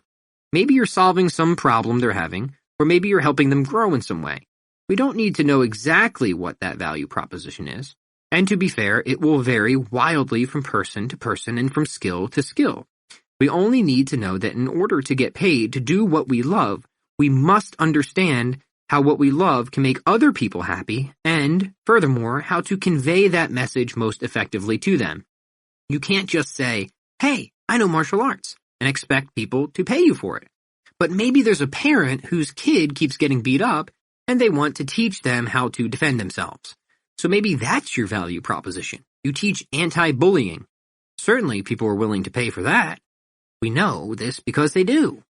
That's actually the first step in getting paid to do what you love. Look at and be a student of markets. Study how people are already spending money and determine if and how that matches up to skills you already have. Look at the people who are most successful doing something and try to discern what skills they have that you don't. This is where we complete our skill stack. We identify the few remaining missing skills that will maximally convey our value to the world. Skills that will cause people to want to do business with us. When I was starting out in fitness, I looked at entrepreneurs who were doing really well online, and a lot of them weren't in any better shape than I was. So I knew it must have been something other than having great abs or a heavy deadlift that made them successful. Again, they were generalists, not specialists. Eventually, I found a lot of them were good at things like advertising and copywriting and all those other business skills about which I knew nothing. I did have the foundation of being a writer, even if I wasn't an advertising writer. But the more I looked, the more I saw how important the skills of writing and effective advertisement seemed to be. I decided to pick up a few books on copywriting and learn how to write compelling headlines and catchy blog titles and whatnot, and wouldn't you know, my audience grew. I also saw that people more successful than me were good at selling things. They knew how to make their messages ooze with so-called sex appeal. They knew how to speak in such a way to their audience that doing business with them would, in fact, increase their audience's personal happiness. Whether they knew it or not, they understood that most fundamental law of economics. They knew about human action, and they knew how to attract it. They knew how to make and offer programs, services, or goods that spoke directly to the problems people looking for fitness solutions wanted. Their messages were so targeted, so precise. It's no wonder they were successful. I knew I needed to learn about copywriting and how to sell things. I knew I needed to learn how to make my value known. Because that's all selling is. It's positioning what you have in such a way that people see it as an answer to their problem. Almost everybody has a problem that somebody with a particular skill has the power to solve. The only problem, for you anyway, is that most of them don't see it that way. Your job is to make them see it that way. I was already good at writing and fitness, but I sucked at sales. So this became a need-based skill for me. It became something I needed to get better at to make a living by doing what I loved. That's why I studied it, and maybe you'll need to do the same. I'm not saying selling is a fundamental skill. I think it's a need-based skill. Not every successful person is also a phenomenal salesperson. Some people just create stuff that people want so badly it literally sells itself, which tells you a lot about the nature of sales. Though a lot of successful people are indeed very good salespeople. Plus, a lot of selling is baked into that fundamental skill of persuasion. Selling focuses more on specifics, like how to price goods or services, and how to position yourself in a specific market or environment. But all those specifics are pointless without a more fundamental understanding of persuasion to begin with. Selling, to the extent it moves beyond persuasion, boils down to this. People pay only for the things they want. If you hope to be successful, you need to sell the things that people want. It doesn't matter how persuasive you are otherwise, how many people like you and want to hang out with you or come to your birthday party. If you're not selling something that solves a problem for people, ain't nobody gonna buy it. The best advice I can offer about selling isn't to study high-pressure sales techniques. Rather, it is to focus your saleable skill in a way that will make it of interest to other people. In other words, give the people what they want and are asking for. Try to make something so attractive that it sells itself. Now, generally, that isn't going to happen, but it'll make your sales job a heck of a lot easier. In some cases, people may want something not because it's entirely necessary, but because it's tied to some sort of social status. For example, the iPhone, whatever version it is now. The fear of missing out is a major motivator for a lot of people. People often want what almost everybody else has, even if that thing isn't needed for a good or happy life. Think first about what you love and how you can use it to help people. If you're a writer, what can you do to sell your writing? Because, let's be honest, it might be difficult to become famous from a novel before anybody's ever heard of you. What if you taught writing courses or wrote advertisements or something like that? That at least offers a service to fulfill a demand and could provide the income and exposure you need to launch that novel you've been so desperately scribbling. You have to think creatively, just like you do in your writing. This is what generalism is about, and it's what can help you break free. Sometimes you use one skill or subset of a skill to subsidize another. I've used my more sellable skills of fitness and writing to subsidize my, I'm not going to call it music career because it's not really a career, but let's say musical activity. I've been able to get a good amount of attention for my music, not because I started as a musician and grew an audience by playing around in some grungy old bar bands, but because I built an audience from my stack of skills in fitness and writing. I've used my music on a lot of my workout videos, and over time people started asking who the artist of a song was. I pretend not to be too excited when I said it was me. Same thing with the book you now hold in your hands. There's no way I would have been able to make this a noteworthy endeavor without first having established myself in some more specific capacity. I needed fitness to make myself known before I became the guy who talked about generalism. I guess the point I'm making is that with your skill stack, you need to start by selling what people want to buy, not what you want them to buy. Then, over time, as people come to know you, like you, trust you, and so on, you can shake the system up a bit. At that point, they become more invested in you as a person. At least, hopefully that's the case, assuming you've done a good job and delivered the goods. I'll give you another example. A friend of mine sells a lot of albums as a solo guitarist, and people are always asking how he's been able to make a living from that. His secret was that he didn't start by selling albums. He started by having a YouTube channel that taught people how to play the songs they wanted to learn, and then offered courses doing the exact same thing. Because he provided people with what they wanted, guitar lessons in some capacity, they came to know and enjoy him and his style. And as soon as that started to happen, they began purchasing and reviewing his albums and talking about them. People on the outside thought he got lucky. He didn't get lucky. He provided value, and eventually that value was returned to him. He was, and is, a remarkable generalist, very skilled in online advertising and marketing. All his skills helped build his presence on YouTube, and all his skills eventually funneled back into doing the one thing he wanted to do more than anything, create and sell his own music. But notice the compromise. Notice that he wasn't content to just make it selling music online. Music that was very good, music that probably almost nobody would have ever discovered if he simply decided to put it out there. Rather, he was willing to accept reality and position his skill in the most helpful way possible to build an audience. After he did this, people discovered his music because they had already discovered him. And notice the skill stack. He was great at guitar, great at online advertising, and pretty good, but not great, sorry Bob, on camera. These few simple skills, when combined, made this once poor and shabby guitarist into a millionaire. Again, if there's a hidden secret to being a generalist, it's how you can adapt. It's how you can use a skill stack to provide value in one area and fulfill your life's purpose in another. The specialist doesn't have this option. The person who refuses to adapt and insists on making a living by only selling the music is a person who typically requires a subsidized lifestyle from their girlfriend, boyfriend, or grandma. Maybe this is because they're too much of a purist, too unwilling to lead with value rather than their ego. That's the beauty of capitalism in some ways. It'll humble you right quick if you've got an attitude like that. If you want to get what you want, you must be willing to give others what they want. There is very little room for ego. So the secret to discerning need-based skills, if there is one, is to emulate. Look at people who have what you want and are doing what you want to do. This might mean reading biographies and autobiographies, which, I very, very much recommend that you do. There's no way to figure out what a particular skill stack should look like without knowing what you want to get out of it. And to know what you want to get out of it, you should look to those who are doing the things you want to do. Just remember to look at the right things. Remember to emulate the people who are worth emulating, not those who are simply rich and famous.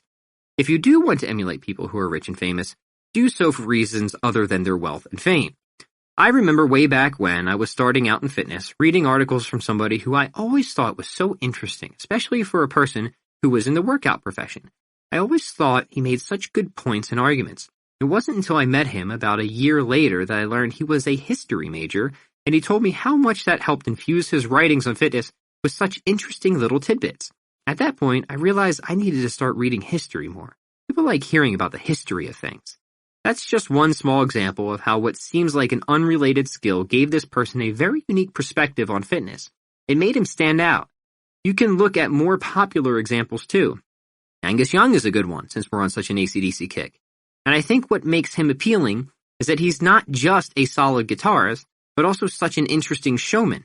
People who know Angus know him for his schoolboy outfit and on-stage antics. His guitar playing almost comes second. It's his duck walk and schizophrenic convulsions on stage that make him almost impossible to ignore. That's the stuff that people leave an AC/DC concert talking about. In fact, he often botches his guitar solos because he's so wild and animated. But you know what? Who cares? It's a skill stack. It's funny. You can't take your eyes off of him. He doesn't need to be the best to be the best. Another example is Mark Twain, whom I became absolutely enthralled with after reading A Connecticut Yankee in King Arthur's Court in high school. People know him as the great American novelist, thinking he was probably something of a specialist, but I would strongly contest that assertion. Twain to me was the epitome of a generalist.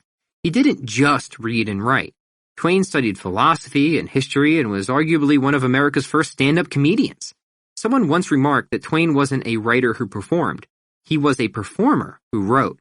Not only that, but he was trained to be a steamboat pilot and a business person. He was quite smart when it came to marketing and selling books. He didn't become popular by coincidence, mind you. The man was practiced and learned in so many respects. In fact, he's one of the reasons I became interested in more than just one thing. The more I studied Twain, the more I saw just how inseparable all his variegated skills were from his success. But how about somebody who isn't a writer or a fitness person? How about someone like Benjamin Franklin? Now, does anybody need to be convinced that Benjamin Franklin was a generalist? Was there anything you can think of that Benjamin Franklin didn't do? He created political cartoons, invented the lightning rod and bifocals, was the first postmaster general, and was a prominent, to say the least, politician. He was learned in matters ranging from science and philosophy to diplomacy and sales. All of them somehow connected for him and made him into the man he was, someone we all know about almost 230 years after he died. In fact, when you think about most of the founding fathers, you find men who were all generalists. Their skills were far-reaching and diverse, and on top of everything, most of them even knew how to duel. It was like golf to them.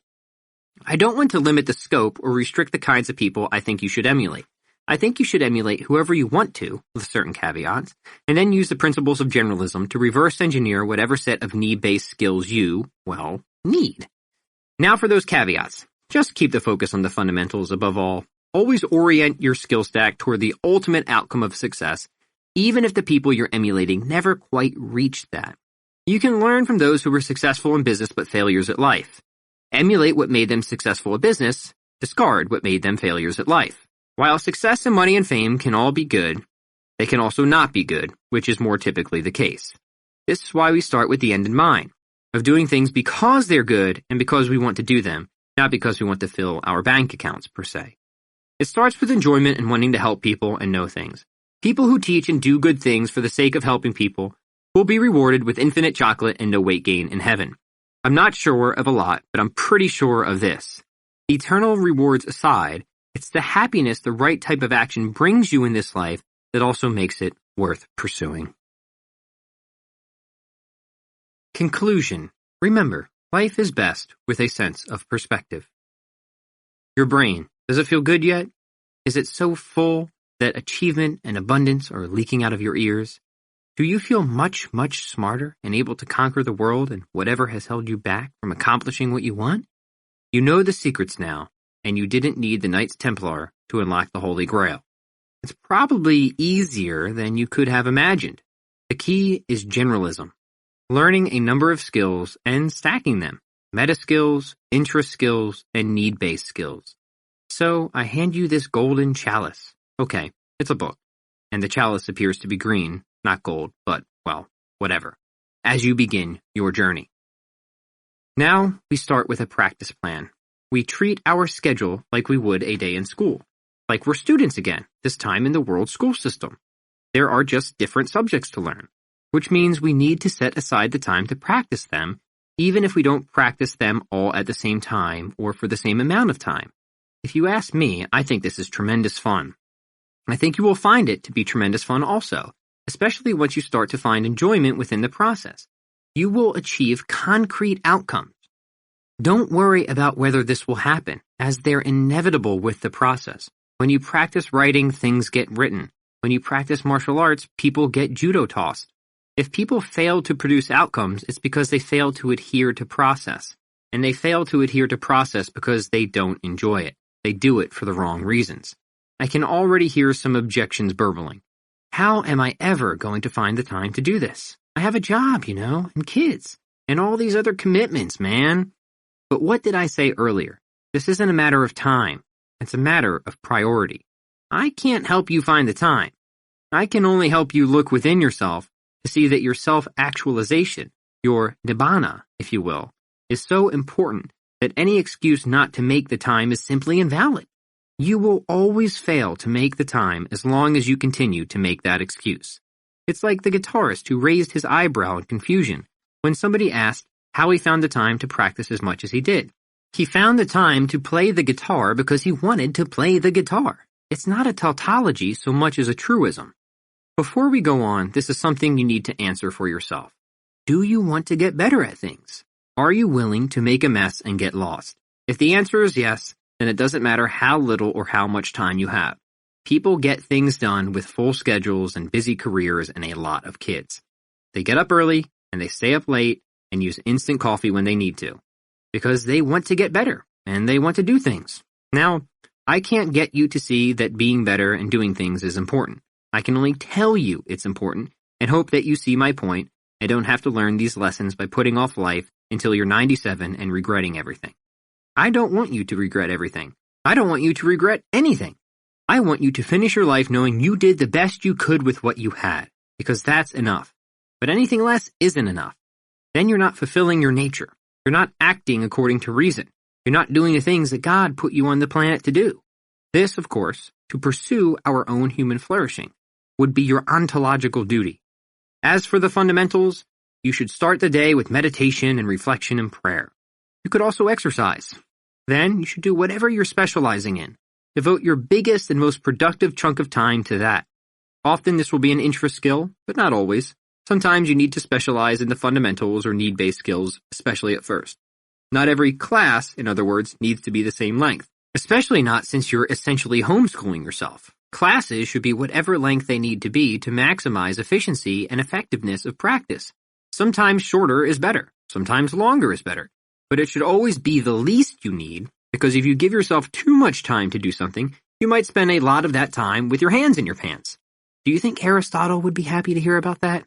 I don't think so. Personally, I think Aristotle would be very displeased. Guilt is good, but deadlines can also help keep your hand out of your pants. Don't give yourself any longer than you need to be productive at the task at, I'm hesitating to say, hand. Clearly, it would be impossible to set a specific time frame for how long you should practice each skill. But again, this is where you look to other people for guidance. See what the teachers say. This stuff really isn't all that hard to figure out, I assure you. If you think it's hard to figure out, you're probably just being lazy. You're using lack of information as an excuse for not getting to work. Which brings me to another important point. Information as an excuse. It seems that a lot of people believe they aren't succeeding because they don't have enough information. Some of the time that's true. A lot of the time, however, they have more information than they know what to do with. I know this almost as much as I know how to eat and breathe, since through all my years as a fitness coach, the most common complaint from people was that they had so much information that they didn't know where to start. There's just too much information, they would tell me. It's all so terribly confusing. When I first got into fitness, I remember being so enthralled by the sheer amount of information on the internet. I was so excited at the prospect of getting in shape that I'd spend hours a day reading articles and watching videos to learn as much as I could on the subject of exercise. And while I certainly learned a lot, I also absorbed no shortage of pseudoscientific twaddle along the way. I took in more than I needed to get started and get ahead, and there even came a point when I spent too much time reading and too little time doing. A lack of information became an excuse for what was really a lack of work ethic. I didn't need to know more. I needed to do more. I needed to stop reading so many damn fitness articles. I see this a lot. People spend hours reading all the countless articles on exercise and nutrition, and that's all well and fine until they forget the fundamentally more important aspect of self-improvement, actually practicing the thing they want to get better at. Read all the articles you want, but at some point you're going to have to squat if you want to get stronger. Watch all the handstand tutorial videos you can find. But only turning yourself upside down on a regular basis will cause you to finally master one. Burn through every business book you can get your greedy little hands on, but you're not going to make $1 until you actually attempt to sell something. I've come to appreciate this seemingly obvious but often overlooked notion, the so-called low-information diet approach, in which you willfully limit the amount of time you spend acquiring information about something, hopefully, forcing yourself to spend more time implementing the information you already have. Again, integration over isolation. I found this approach to be virtually foolproof for calling yourself out when you should be practicing, but instead think it's somehow an adequate substitute to just read up more on the thing you're neglecting to do. And this is true for nearly any skill, by the way. For example, I used to fall into this trap constantly when learning the guitar. I'd put off practicing and act as if watching guitar clinics online would accomplish the same thing. Funny how even though I learned things, I never seemed to improve until I stopped watching so many damn guitar videos. This is normally where I'd sit a person down and say, listen, my little iguana, the problem isn't that you don't have enough information. The problem is you don't know how to take action on the information you do have. This is where we go right back to that fundamental principle of generalism, integration over isolation, and go to that low information diet for a while. That's where we consume just the minimum amount of data we need to get to work and then do exactly that. And only when we feel we really and truly need more information to move ahead do we seek it out. Otherwise, we keep our information intentionally limited. I think people like to hoard information because it gives the illusion of progress. That may be the case if you're studying history or something, but it certainly isn't the case with any skill that requires perspiration. For most skills, you want to put action above information. You want to do more doing than reading. None of this is to say I have something against reading. I read quite a lot. And that's because I write quite a lot. So reading is a part of that practice. I'm also reading only the type of material I'm attempting to write myself. Integration over isolation. I'm not reading to acquire information just for the sake of saying I know things. I'd rather people say I can do things because of what I know, not just that I know things. Yes, some skills may require more initial information than others, but the goal should always be to spend less time seeking information and more time putting it to work. Be a minimalist. Start with the fundamentals and take action as early as you can. Ah yes, to be a minimalist. This brings us to our final point. It seems to me that if there's anything left to figure out, it's how to bring it all together. I can't tell you exactly how to do it, since I can't know how long, or in what order, or in what way you should practice all the specific skills you personally want to get better at. But I can give you a mindset to go along with the approach I already presented. Let's talk about minimalism. Minimalism is doing the least you need to get from A to B and not a follicle more. That is, a minimalist is someone who finds themselves at the crossroads of effectiveness, doing the right things, on the one hand, and efficiency, doing things right, on the other. I say this as a mindset, or rather, an intention, because it's impossible to achieve perfect minimalism. No person can ever be perfectly effective and perfectly efficient in the way they practice, but every person should at least strive to be. To be a minimalist, you set hard and pressing deadlines. You don't give yourself any more time than you need, and in some cases you give yourself dramatically less. For example, I would encourage you to imagine what you would do, that is, how you would practice, if you only had an hour a day to develop yourself as a generalist. What would you work to integrate? How would you structure your reps? How would you add resistance? And, more important, what would you leave out? This exercise, even if it's only mental, is utterly useful because it forces you to pull the weeds out of an otherwise cluttered practice plan. An hour a day is not a lot of time. How would you fill that hour? With what percentage of which efforts and of which skills? Would you strength train for 20 minutes, play guitar for 10, write for 15, and meditate for 5? By examining and planning this 1 hour scenario, you can make the most of any set of skills. Obviously, in the above example, we're short-term specializing in working out, since that's getting the most attention. But this isn't to say you should only practice for an hour a day. Sometimes that may be the case, but other times I hope you'll practice for more. Either way, it's about applying pressure to establish priority, even if that pressure is artificial. Once you establish those priorities, you can then stretch them out. Figure out what you do for 1 hour first, then do it for 4. Most of the time, this perspective will force you to work directly on the project you want to finish. If you want to write a short story, restricting your practice time will force you to spend most of your time writing that very story rather than diagramming sentences. Not that diagramming sentences can't be helpful, but is that really what you need to be doing right now? Get your hand out of your pants. Or say you want to post a skateboard video on YouTube. I don't know enough about skateboarding to sound even halfway intelligent about it, but I'd imagine if you only gave yourself an hour a day to practice, this would force you to practice specifically just the tricks and techniques you needed to nail in the video, and probably leave everything else alone for now. How you fill your hour will vary wildly because so much will depend on what you're trying to achieve at that point. If my goal is to record music, that hour will look rather different than if my goal is to learn music. Start with a clear vision of the end. Restrict the amount of time you give yourself to arrive. Apply the principles of generalism and get to work. I can't say that any of this is going to be easy. Surely it won't be. But I also can't imagine you picked up this book because you wanted things to be easy. I imagine you picked up this book because you want to be better. And better at a lot of things. Being better doesn't mean having it easy. And why should any of us want to have it easy? Nobody who's done anything and achieved a status worthy of praise has had it easy. So easiness, smeeziness, what kind of goal is that? Process and enjoyment of process are to be the goal. And things can be challenging and we can still enjoy them. In fact, we will enjoy them to the extent they are not easy but meaningful. There's nothing meaningful about doing work just to sit on the couch. But when we start to see our progress take hold, when we start to rediscover ourselves and reinvent who we are and what we thought we could do, none of that is easy. It is fulfilling, though. When we get better at things and we combine those things to increase our freedom and abilities of expression, to offer a little chunk of ourselves, our personality, and our passions, to help people and improve the planet, and to make life just a little bit brighter and more simple and fun, again, none of that is easy, but it is meaningful. I'll finish with this. The greatest tragedy in life would not be to live only a short amount of time, or catch a horrendous disease that turns you into an astonishing case of disfigurement like Joseph Merrick, who you may know as the Elephant Man.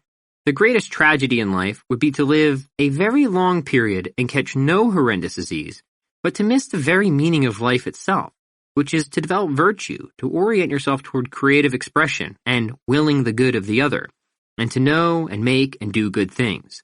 Love may be a simpler way to put it. Not snuggly love, but hugging the whole world kind of love. That's when you know you're getting better for the right reasons, that you're improving in ways that are themselves improving your soul. You don't need every skill to be able to do this, but you at least need some skills, and the pursuit of skills under the right intention is something I feel is just indispensable. Remember the reasons you got started or wanted to get started. Think back to those moments that first sparked your will to self-actualization. Recall the person who exposed you to goodness and beauty and made you want it. And hopefully that person inspired you in the same way E.B. White inspired me when I read why he spent so many hours developing his craft. All I hope to say in my books, all I ever hope to say, is that I love the world.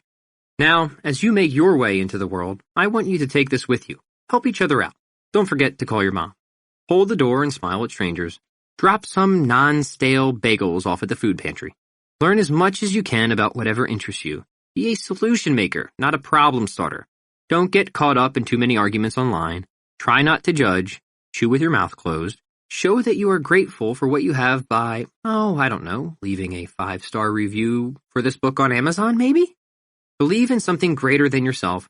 Trust your gut unless you're a cannibal. Learn one new thing every day. Meditate, stare at flowers, pet dogs, go for walks in the rain, wear footy pajamas if you want, and never say no to drinking a glass of wine or tea on the back patio while catching the sunset with someone you love. Appendix: Profiles in Generalism. David Bowie. For those who knew him as a child, it probably wasn't overly surprising to see where David Robert Jones's ever-developing and robust skill set led him, to become one of the world's most recognizable and influential musicians of the 20th century. Even as a young boy, David Jones, better known as David Bowie, impressed choir teachers, headmasters, and schoolmates with his art and design skills, inclination toward a variety of musical instruments, and poise on stage. As the years went by, Bowie further developed each of his skills, adding others to the mix, including songwriting and acting. Stacking stagecraft, writing, design, acting, and musicianship, Bowie created his famous alter ego, Ziggy Stardust. He acted in various productions, from theater to the big screen, and wrote some of the most memorable songs of the 1970s and 80s. His diverse set of skills set him apart as one of the most iconic musicians and artists of his age and a quintessential generalist. Dorie Clark. Dorie Clark didn't set out to become an entrepreneur, author, speaker, and consultant with a diverse set of skills and multiple but congruent revenue streams. Instead, she started off as a student of theological studies and philosophy. Moving on from that, she became a reporter covering the political landscape. Her experience there led her into becoming a spokeswoman for presidential candidates. Then, she ran a cycling nonprofit. She was also a documentary filmmaker. Many of these initial career moves didn't work out. Clark got laid off as a journalist and her political candidates lost their elections. But she soon learned that she could uniquely stack the skills she had developed to create a new opportunity for herself and that she could make a profit by doing so. Clark's experiences became fuel for her ideas on how people can reinvent themselves, become entrepreneurs, and get the most out of their lives and livelihoods without risking anything more than necessary. She mastered email and content marketing and became a regular contributor to esteemed business publications such as the Harvard Business Review. The books she has written showcase the writing, communication, and storytelling skills she developed over the years. Her networking and speaking skills led her to public speaking and conference gigs in which she discusses her unique vision of reinvention and of capturing and capitalizing on the entrepreneurial spirit. She provides something useful and new and different to a marketplace already teeming with marketing consultants. And without having taken any business courses or getting an MBA, she is an adjunct professor at Duke University's Fuqua School of Business and has guest lectured at some of the most prestigious business schools in the United States. And as an author, consultant, marketer, professor, and business coach, Clark has combined essential and non-essential skills in a unique stack. Generalists rule the world, says Clark. Terry Crews. The term linebacker might conjure images of a robust and muscled man, a brute built like a wall with immense physical prowess, but perhaps not much in the way of mental or creative abilities. Actor, artist, designer, writer-director, and retired NFL defensive end Terry Crews defies that stereotype. Crews initially went to college to pursue studies in art. He was even a courtroom sketch artist in Flint, Michigan for a spell. And even while playing for the NFL, he supplemented his football earnings by producing portraits of teammates and NFL-licensed lithographs. After retiring from the NFL, Crews went on to fulfill another passion of his, movies. He co-wrote and co-produced a film about the devastating effects of drugs on young men in Detroit. He admitted the movie was awful, but it was the start he needed. Soon came a move to Los Angeles, and then over the years, roles in films and TV shows. Crews went on to write his autobiography, detailing his life as a Christian, an addict, and a man who overcame his darkest demons. His skills stack surprisingly well on top of one another. His creative artistry helps him in his Hollywood career. His physical abilities have helped him in some of his physically demanding acting roles, and his understanding of his own addictions and flaws contributes to the sensitivity he uses to get into character and allows him to put himself in the shoes of the audience, asking himself what they would want to see and then performing it. Terry Crews is a modern-day generalist. a man who found and developed his skill set, then stacked it on top of his main passion, acting, to become a household name. Dorothy Dunnett. Scottish-born Dorothy Dunnett didn't set out to revolutionize historical fiction writing, but as her skill set would have it, she did. Dunnett began her career in the public relations field, acting as a press officer for various government bodies. Midway through this career, she began to pursue something a little more creative. Drawing on her studies at the Edinburgh College of Art and the Glasgow School of Art, she often accepted commissions for portrait painting. In the midst of these dual careers, she met her husband, Sir Alastair Dunnett, and had 2 children. However, it wasn't until her late 30s that the idea of writing even came to mind. When she lamented that she hadn't anything of interest to read, her husband suggested that she write something. So she did. But before the writing came the research, into which Dunnett dove with vigor. She became a short-term specialist in the ages in which her books were set, going so far as to develop a new historical theory regarding the protagonist of Shakespeare's Macbeth. But then it was on the writing, the depth of her characters, and her understanding of the historical time period in which they dwelt earned Dunnett international praise. When not writing these historical fiction tomes, Dunnett stretched her creative writing muscle and wrote light-hearted detective works. Throughout her many years as a writer and artist, Dunnett also used business, networking, and potential skills to advance Scottish culture and the arts, serving the National Library of Scotland and the Scottish National War Memorial and the Edinburgh Book Festival. She was also an executive director of Scottish television and, along with her husband, was integral in developing the Edinburgh Festival, the world's largest arts festival. Creative and personable, sharp and savvy, Dorothy Dunnett was truly a generalist. Dave Fries. Dave Fries, a state lawyer, stand-up comedian, reporter, photographer, author, Taekwondo black belt, dedicated family man, world traveler, and, as Steve Forbes, editor-in-chief of Forbes magazine called him, Grand Master of Communications and Persuasion Skills, was told as a child by his grandfather that he was an unfocused dilettante. Even at the young age of 9, Dave would immerse himself fully in a study or skill that fascinated him, geology, photography, anything, and for months focus on that one thing until he was good to great at it. Then, he'd move on to the next skill, the next study, working tirelessly to learn all he could, or rather, as he got older, all that he needed to in order to make money from it. Because, as Fries says, money is a motivator, so if somebody was willing to pay him, that must mean he was doing a good to great job at whatever it was they were paying him to do. As a young man, a local newspaper paid him to be a photographer. He wasn't so bad at writing, so he offered to write articles to complement the photos he took. As a reporter, he learned invaluable listening and interviewing skills, and he learned how to tell stories. He was adventurous, traveling the world with his college sweetheart, turned wife, and learning languages, at least passably. He started companies through hard work and tenacity. These skills stacked one on top of the other so that wherever he went, New Zealand, as a Rotary Exchange student at the age of 16, Australia, Great Britain, the University of Pennsylvania Law School, he was able to listen, truly listen to people, engage with them, and connect with them. They made him successful enough as a stand-up comedian. Now, with his estate planning clients, these skills help him alleviate tension during a process that is usually somber and quite stressful. He uses his photography skills to create and design images for his law firm's marketing campaigns. His writing and storytelling skills translate to effective marketing. As Fries says, to outsiders, this life looks chaotic and unfocused, but to me, it's always been a rich tapestry of skill sets that fit together and serve me well. Indeed they do, as they would for any true expert generalist. Dan John. These days, Dan John is what I like to call a master generalist, a person who exemplifies generalism by successfully combining seemingly incongruent skill sets. Dan grew up playing sports out on his neighborhood streets in South San Francisco. Playing football for school was the dream, but a brush with discus throwing helped steer him on another path, sending this Fulbright scholar to the weight room where he began lifting weights and putting on muscle, a fortuitous move that shot him into the All-American status in track and field. Unsatisfied with life only as an athlete, John pursued studies in religion.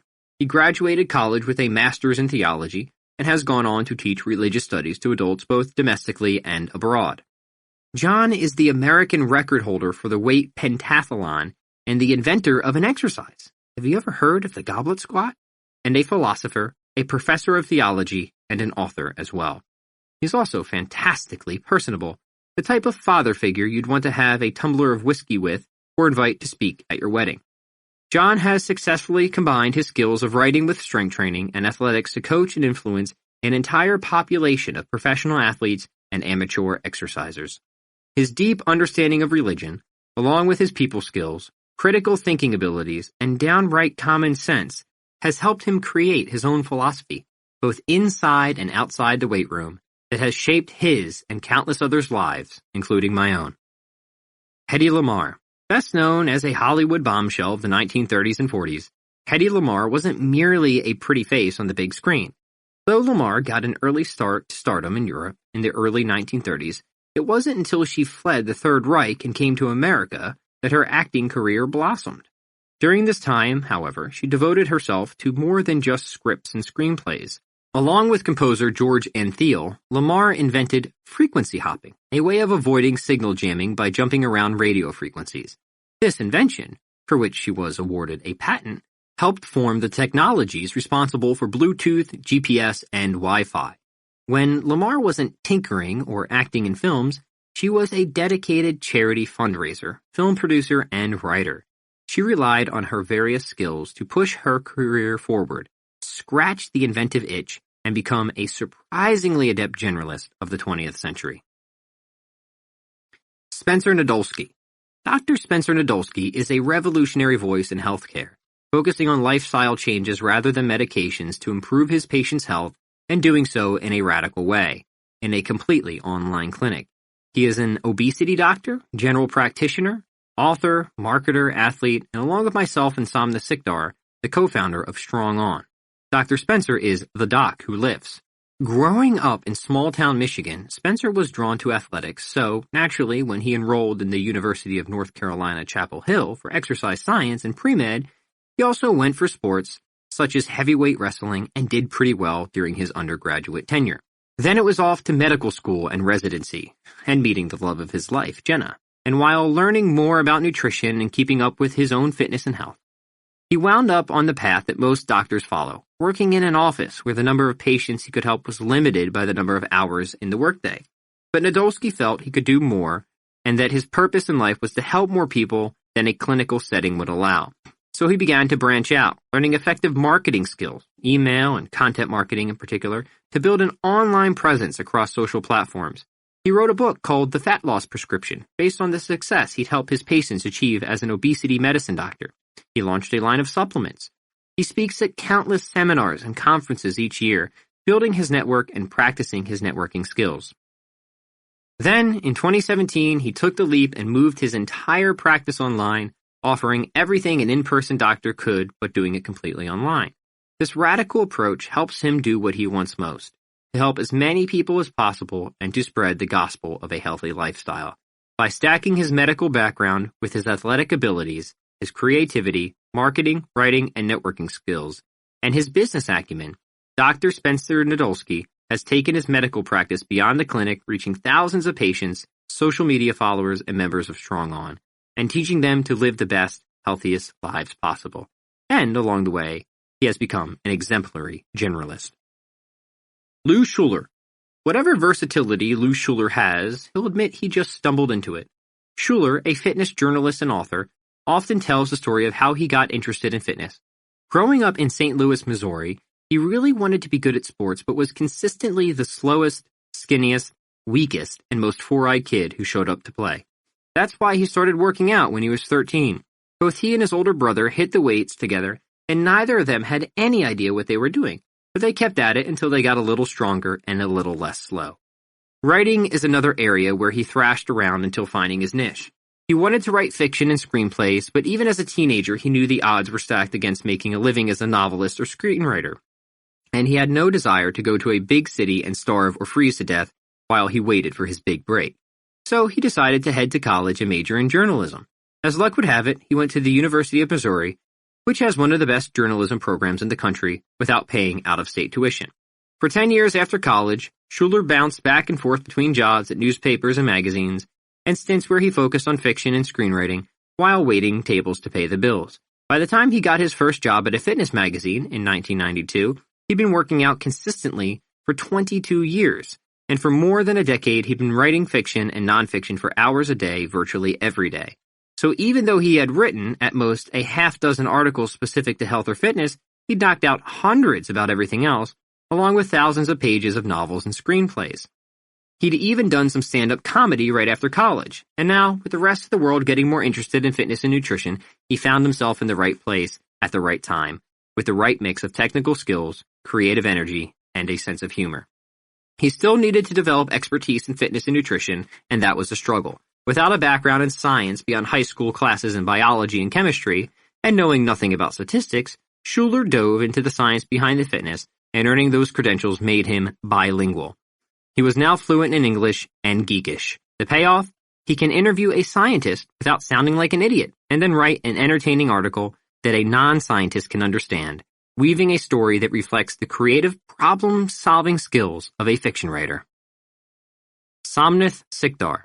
The first time Somnath Sikdar, now a 6th degree Taekwondo black belt, walked into a martial arts facility, he was 6 years old, filled with visions of ninjas based on the, at the time, newly released movie Karate Kid 2. Of course, back then, Som couldn't know that he'd just become a student at the very same facility he would, 20-some years later, own. But there were a lot of years and a lot of skills to develop in between throwing his very first kick to becoming the owner of a martial arts facility and an entrepreneur, publisher, business consultant, and marketer. Som continued to attend Taekwondo classes, becoming more and more disciplined over the years. In the months leading up to a summer-long vacation to India, he practiced extra each day so that he wouldn't lose the skills he'd already developed.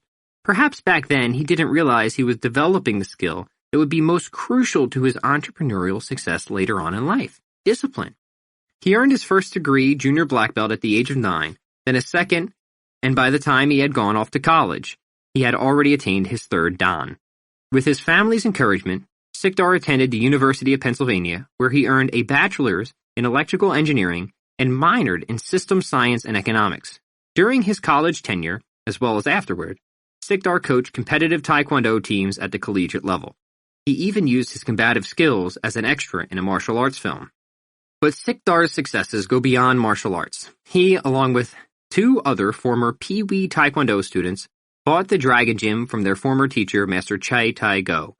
Only in his 20s, Sikdar had to switch gears from the methodical perspective of engineering to its creative perspective, learning how to effectively market his gym through email and direct mail, increase class attendance, and broaden the gym's offerings. He added kettlebell training and Muay Thai classes, as well as yoga, physical therapy, and massage therapy. But the skills in process management that he developed in college and the discipline he developed throughout his formative years served him well as he created and shaped the systems necessary to run the business and improve the dojang he grew up in. He published books on martial arts and kettlebell training. He markets, fills, and hosts certifications and workshops each year and advises both national and local business masterminds. Along with myself and Dr. Spencer Nadolski, Sikdar is a co-founder of Strong On, and Dragon Gym is now the worldwide Strong On headquarters. Sikdar's experience in running a brick-and-mortar martial arts business and workout facility makes him invaluable as a business coach and consultant to the countless personal trainers and kettlebell instructors whom we help through our Strong On franchise program. He is also the co-host of a weekly online show in top form with another of our profile generalists, Dave Fries. The show teaches viewers how to develop a diverse set of skills to optimize their lives and livelihood.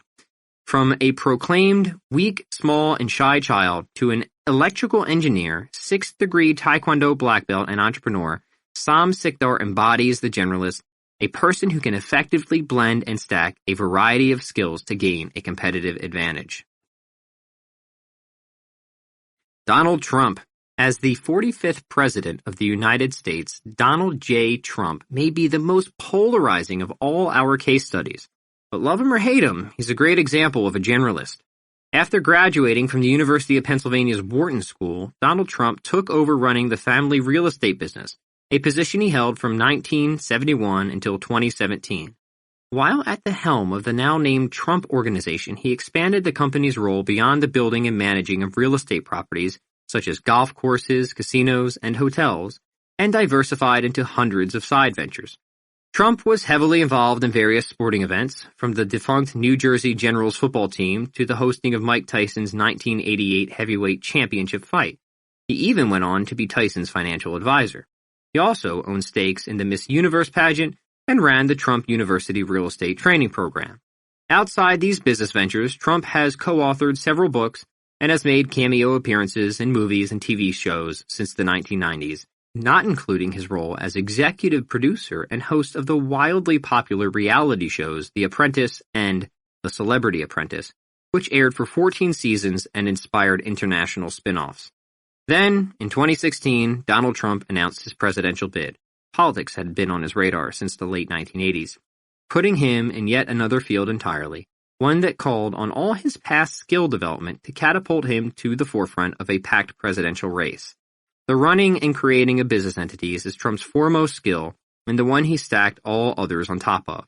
However, a lot goes into running a business. Management skills, financial management skills, risk mitigation skills, marketing skills, networking skills. Trump's ability to get as far as he did in both the public eye and the political landscape speaks to his people and communication skills. The man also knows how to entertain, or at least, for better or worse, how to hold people's attention. These wide-ranging yet congruent skills helped Trump create the success over the past 45-plus years, and all these skills culminated to help him win the 2016 U.S. presidential election. Mark Twain.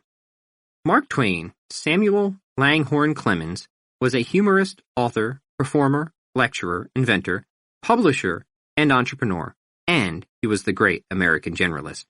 While his legacy now places him squarely in the category of writer, Twain came from a wide and varied background. Without his breadth over depth approach, he would not have enjoyed the success he did in life, nor would he have become the storied figure of history he is today. Enamored with steamboats, Twain worked as a steamboat pilot for 3 years until the Civil War forced him into other work. Fascinated by science, he befriended Nikola Tesla and tinkered away in Tesla's laboratory. Twain obtained his first of 3 patents on December 19, 1871. Tempted by adventure, he became secretary to the Nevada Territory governor, a silver miner, and an overseas newspaper correspondent. Talented in performing, he took to the stage, regaling audiences with his adventures and delighting them with his quirky sense of humor. He became the world's first stand-up comedian, performing around the world in 1895 to pay off his debts. Money management wasn't in his skill set.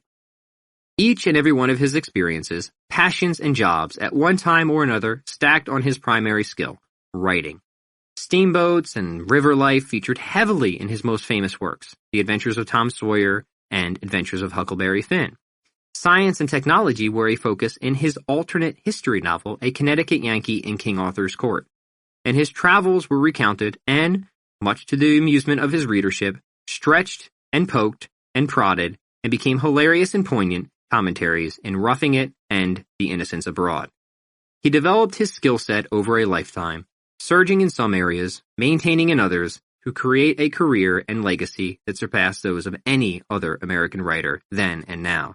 Twain was the quintessential generalist.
Audible hopes you have enjoyed this program.